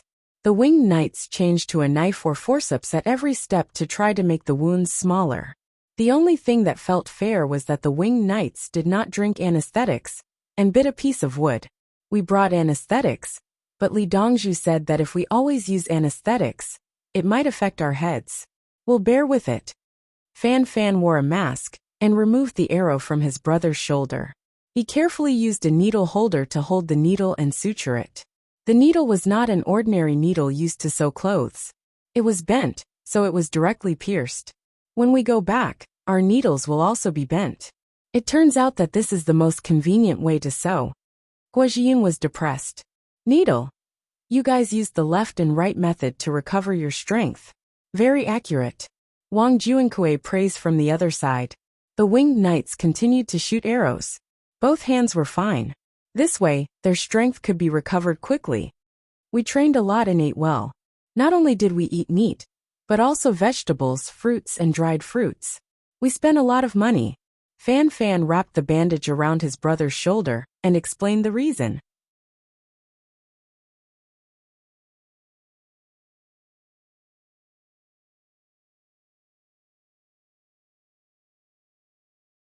Chapter 993. Can we bring someone with an injured stomach back? Guozhiyun was worried that the winged knights would be affected by the bumpy journey. It depends on the situation. As long as we can walk, we can use horses to carry the stretcher. As long as we can return alive, Li Dongzhu can be saved. Fan Fan had a crazy amount of confidence in Li Yi. If he contracted tetanus after infection and was in a critical state, Li Yi would also be numb. Fortunately, as long as the wound was cleaned and he took antibiotics, the probability of contracting tetanus was very low. Hiding was fine. Li Yi had ways to deal with it when he returned. On the other side, Tubo's people were rushing back. Some of the injured stopped breathing after the bumpy journey. Fewer people were directly shot to death. If the arrows didn't directly hit the organs, head, or throat, they wouldn't die immediately. Those who were shot in the limbs and cut the body had deeper wounds. The follow-up treatment couldn't keep up, and more people died. There were also spears and swords that pierced the body. The swords and spears on the battlefield couldn't be disinfected first. Both sides of a siege would first soak their weapons in feces. Most of the people who died under such circumstances. After the battle, infection and mortality rate were the biggest reasons for the loss of people in the war. In the afternoon, when they returned to the camp, the leader directly knelt there to accept his death. What happened? Zasikas looked at his subordinates and knew that they had lost. They were all listless, injured and dead. We lost. Their arrows were accurate. Their range was longer than ours. Their equestrian skills were not worse than ours. And they had good teamwork. The leader lowered his head. Guozhiyun can bring out 1,000 people who can shoot farther than you? They used more people to fight you? A general beside him didn't believe it. It wasn't the hushy provincial governor's soldiers, it was the winged knights. In the beginning, the leader recounted what happened. In the beginning, he didn't know who it was. When the two sides came into contact, the enemy had the advantage. After that, the enemy slowly adjusted, and the distance between the two sides increased. His side could only passively take a beating. The bow was different, and the arrow was also different. Looking at the shaft and tail of the arrow on his leg, it was clearly exquisitely made. The feather was smooth and neat, and there was no sign of bending on the arrow shaft. Get up quickly and go treat your injuries. Zasikas was no longer angry when he heard that the winged knights were up against him. He didn't blame his own people. Every time the people in the Tang dynasty sent a report, they would mention Li Yi and the winged knights. It was said that apart from carrying out missions, the winged knights were also training.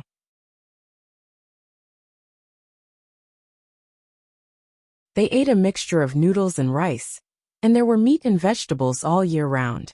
When they finished eating, there were fruits as well. The intensity of the training was different, and so was the crafting of the weapons. The winged knights were the private army of the Tang emperors, and all of their weapons were exquisitely crafted. There was no way they could win, unless they used more people to fill the gap. The winged knights aren't afraid of death. The general who spoke just now thought of something. It was not worth it for the winged knights to come here. They should enjoy the best things and stay in Chang'an all day. The winged knights came out during the battle in Songzhou, and now they came out again. This was the scariest thing. Some of the guards around Zanpu looked very strong, but when it came to a real fight, they were not strong enough. However, the winged knights of the Tang dynasty always dared to fight, and they would even accept a challenge. In that case, the political power of the Tang dynasty would be more stable. And who would dare to rebel? The winged knights could rush up and kill them at any time. We need to strengthen the spies. The winged knights came over, But the spies didn't send any information. Zasikas looked very tired. He didn't know what to do next. The land of Nine Bends was basically taken back by the Tang dynasty. Without the land of Nine Bends, other places would be threatened, and the road would be easier. He wrote another letter and ordered someone to send it back to Zanpu. The intestines are a little scratched, but it's okay. Clean it and take a pill. Take 2. Put a catheter in it and see if you have a fever. After the old road was taken care of, the brother who did it smiled and explained the situation. His intestines were not broken, or else it would be troublesome. He couldn't eat or drink, and he needed to hold on. Only glucose and saline infusion bottles could keep him alive. It was easy to get infected, and his body condition would worsen because there was no food. Old Lu was about to faint from the pain. Because they didn't know if his intestines were broken or not, they didn't give him anesthesia. When they took out the arrow, it was forced open. And when they washed it, it was also uncomfortable. What did it feel like? It was the pain of diarrhea, and he couldn't use any strength. Seeing that his intestines weren't leaking, they gave him some anesthesia and painkillers. He was awake, but he still wanted diarrhea. When I go back, I'll ask Li Dongzhu to take a look. I don't trust you. Old Lu took 2 antibiotics and blushed. Not long after, the things that Old Lu had digested appeared on the operating table. He quickly moved them away and cleaned them. He changed to another tent and continued to disinfect. How's Old Lu? Fan Fan came in to take a look. It's much better, but it's not strong. Old Lu looked like he had nothing to live for. We're all brothers.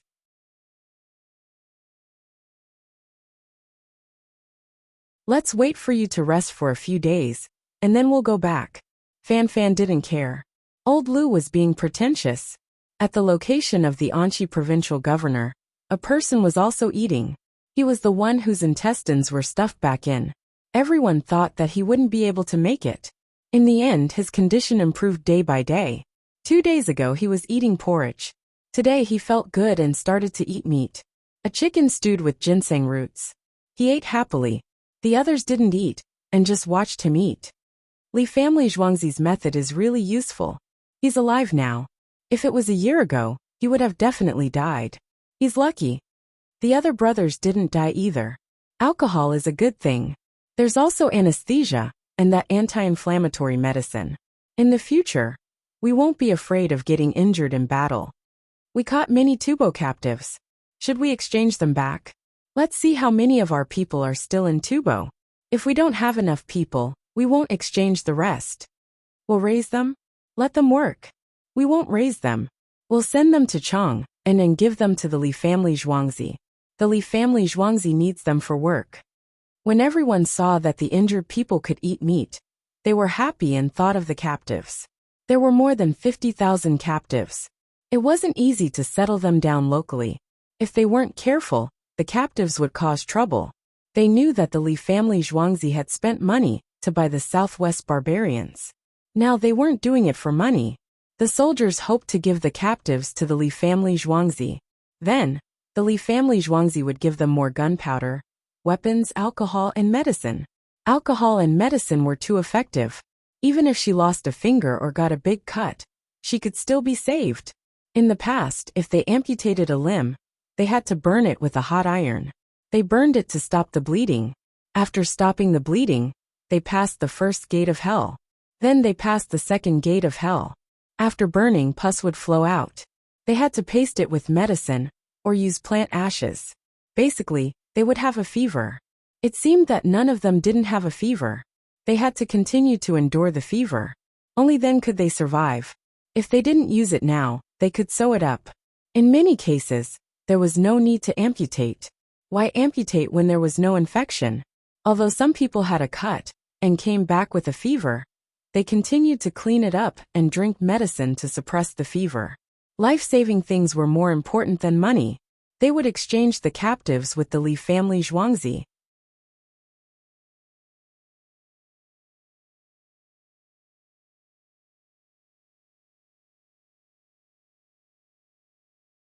Chapter 994. Zhang Xiaosong led his troops to meet up with Ashanaxian, Karalu, and Anchi Jidushi's troops. The other soldiers looked at him with reverence. This was the person who turned what should have been a defensive battle into a battle of annihilation. He had once led 10,000 soldiers and was famous in the western region. Now, he led 10,000 elite cavalry and destroyed anyone in his way. He was also a jinshi, so he was so good at fighting. The officials and the emperor would be worried. A person who could govern and fight at the same time. He led an administration in a remote place and rebelled just like that. The generals looked at each other and didn't know what to do next. They were worried about Zhang Xiaosong and were afraid that the imperial court would find a reason to arrest Zhang Xiaosong for corruption. The local government needed Zhang Xiaosong. With Zhang Xiaosong around, who would dare to come? He brought less than 500 soldiers with him, including those who died or were injured. After a few days, when everyone was stable, would he organize people to fight others again? Because the grass had grown, and it wasn't so cold anymore. After the harvest, there would be enough food for the army. I still say the same thing. I won't take a single cent from this. Zhang Xiaosong said as he lifted his battle robe and knelt down on one knee in the direction of Chang'an. He was grateful to Li Longji and Li Yi. Li Yi insisted on protecting him, even though they had never met or given each other a piece of paper. Li Longji even increased the reward and asked if there was enough. If there wasn't enough, he would be greedy. If he met a wise ruler, so what if he died on the battlefield? Voila! Zhang Xiaosong knelt down, so the others could only follow suit. Ordinary soldiers were just excited and didn't have so many tricks up their sleeves. They had won the battle, killed so many, and captured so many. In the future, the enemy wouldn't be able to organize people to fight again. War needed people. They couldn't get 20,000 people today, and another 20,000 tomorrow. The Tang dynasty only had 500,000 to 600,000 soldiers. They couldn't afford more. Come, let me take a look. You're recovering well. One is your diet. Don't eat too much, and don't eat anything spicy. It's easy to cause allergies, and don't touch anything. Li Yi didn't know what was happening at the border. He was changing Li Tan's medicine. He removed Li Tan's scar through surgery. There was hyperplastic tissue in the originally healed area, so he cut it off. What was left behind was a wound. He could not allow the wound to grow. Fortunately, Li Tan did not have a hyperplastic physique. Otherwise, he would have to use more hormones. I know how to see through things. I've also learned a little about shadows. It's easier to draw with a charcoal pencil, but it's harder to control the ink. Li Tan, who was only 12 years old, had been working hard on his painting recently.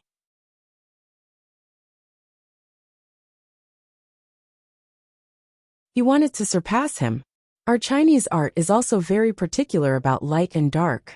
However, it can't be pure ink. At the same time, it can also have a perspective and shadow effect. Li Yi talked about the Chinese paintings of his time. He used all kinds of brushwork. Not only were the things he painted more realistic, but they also had a charm when they were realistic. With just one look, one would know that it came from China. China's Chinese art could not be painted with any other techniques. Things that could be painted with oil could not express the image of ink painting. Some real mountains and rivers looked like Chinese paintings. This was the charm of ink painting. In this aspect, it was also realistic. Li Yi dealt with Li Tan's face.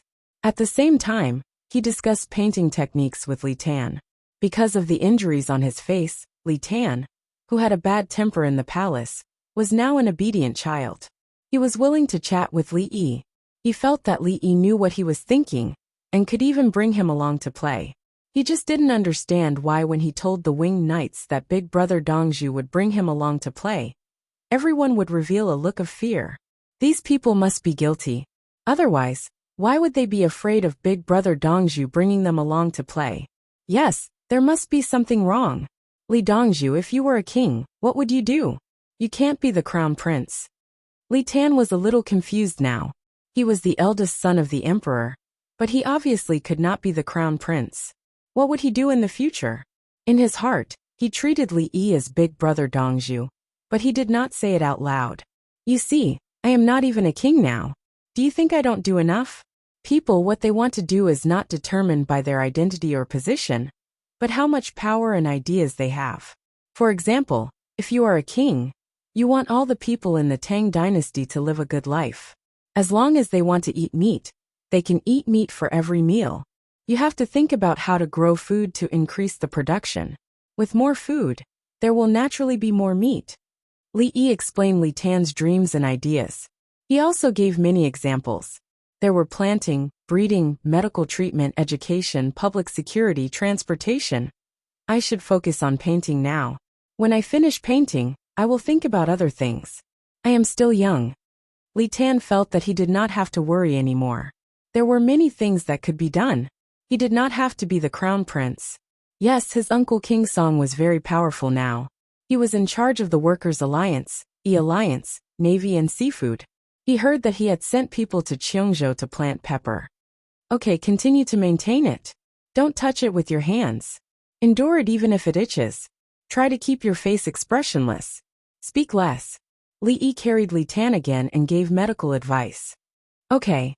Li Tan did not dare to speak anymore.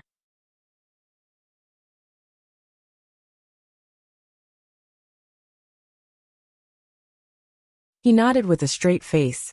When he went out, he saw his younger brother playing with sand. Snot was flowing out. He went over to wipe it. Then, he went to the painting room with the little boy's laughter. Empress Wang watched from a shady place not far away. She smiled. She knew that Li Yi would have a way to take care of both the adults and the children. The weather had been hot recently, so she stayed on Zhuangzi. She was worried that the child would get sick from the heat. She could not even put an ice basin in it. At the same time, she had another child. She did not know the gender. She just had it. She was worried that there would be problems. It was better to stay in Zhuangzi than to stay in the palace. Li Longji naturally knew the situation. So he did not go to work this afternoon, and went to the harem. When he arrived at Zhuangzi in the evening, it was already dark for a while. He looked haggard. When Li Yi saw Li Longji's appearance, he made a mutton pot to nourish Li Longji. Li Yi boiled the vegetables himself. He did not need to nourish himself. I don't know when the war at the border will end. Li Longji straightened his back and rubbed his waist with his hand. His muscles hurt. He had exercised too much. Li Yi ate the cabbage and swallowed it. We will know when we get to the Turks, Tubo and Tukashi. If they don't fight after they get the harvest, will they not fight again? Li Longji knew what he meant. Generally, it was the harvest of grain. They would only want to fight when they had the military provisions. This year, the war was 2 months in advance. At present, the Tang dynasty had the advantage. They suffered small losses on the 2 battlefields and gained big gains. Li Yi shook his head. It depends on whether the winter is good or not. In winter, the snow in 3 places is too heavy. Many livestock die. They will take people to fight the Tang dynasty. One is to consider whether they can get some benefits. The other is to divert the internal conflicts of the tribes. Tubo Zanpu is smarter. He has been fighting the Tang dynasty. If he wins, he will build up his prestige. If he loses, others can't do anything. He can ask Princess Jincheng to write a letter to ask for peace. This is another kind of prestige. Li finally understood some things about Tubo. According to the historical data, if the Tubo Zanpu was not smart, he must have a powerful think tank.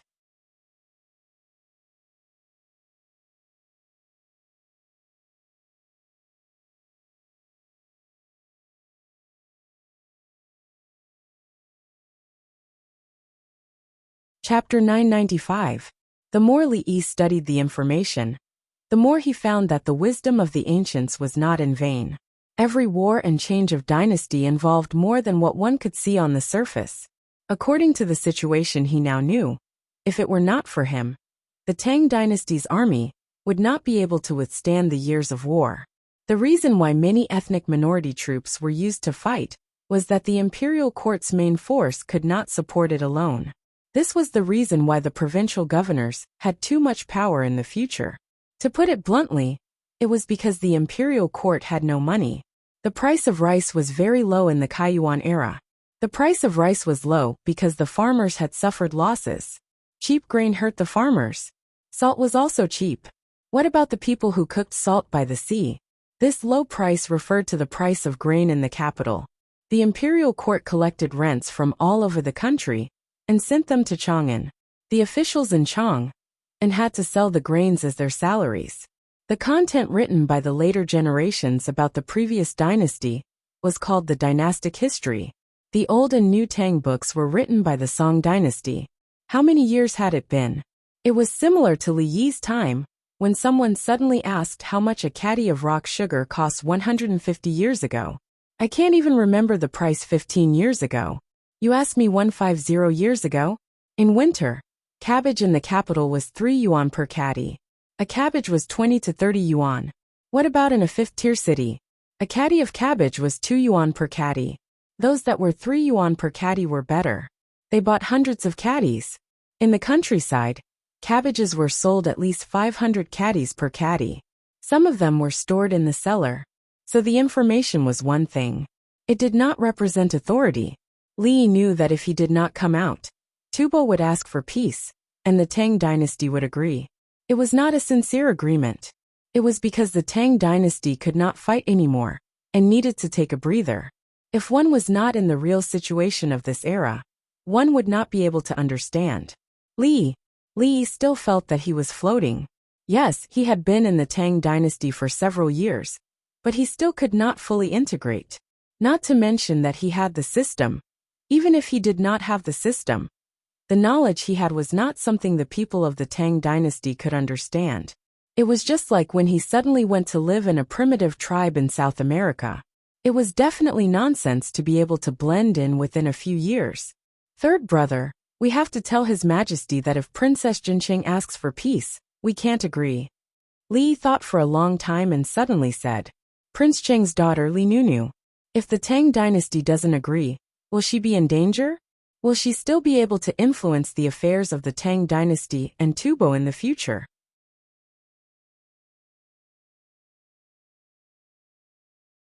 Li Longji was thinking about another thing. He didn't really care about the life and death of Princess Jincheng. Princess Jincheng was a tool for political exchanges between the two sides. In history, Princess Jincheng died at the age of 41. Was she doing well? Was she favored? Li Yi poured a cup of wine for Li Longji. If the Tang dynasty wants to mediate relations with a woman, why don't I go to the border? I'll see who dares to touch Princess Jincheng. Li Longji picked up the wine cup. The fiercer the fight, the safer Princess Jincheng will be? He understood. Princess Jincheng's status depended on whether the Tang dynasty was strong or not. The Tang dynasty was strong and did not give in. Not only did Tubo not dare to neglect Princess Jincheng, but they also had to take good care of her. I'll go and come back in 2 months. Li Yi wanted to move. Your sister-in-law is pregnant again. You stay. With the winged knights here, send the winged knights out. At worst, you can ask some farmers to follow you. Li Longji quickly persuaded.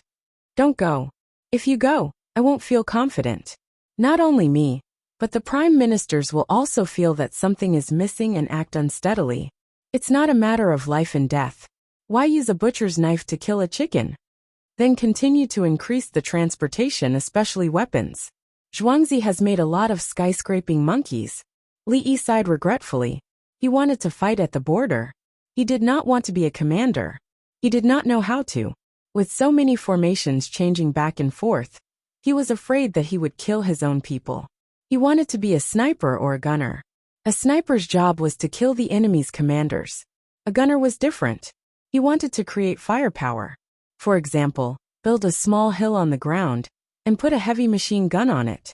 Come on, I'll make you kneel down in one shot. Transport.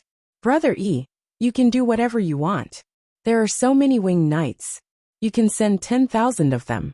In order to keep Li Yi here, Li Longji did not care how many winged knights were sent. Others could not attack. The 16 guards were very strong now. If any of the 16 guards dared to rebel, he would hide in the Li family Zhuangzi and watch Brother E slaughter them. Third brother, it's really possible. Pick a horse to carry a skyscraping monkey. It's okay if the overall speed is a little slow. Send it over in 10 days. That's 10,000 skyscraping monkeys. Li suddenly thought it through. It was better to transport slowly. Once the goods arrived, things would be easier. 10,000. Li Longji thought of the numbers. Li Yi shook his head. No more than 4,000. It's not easy to make them. They're too big. They're not fireworks or firecrackers. Bring something else. We're not in a hurry. Li Longji thought of the same situation.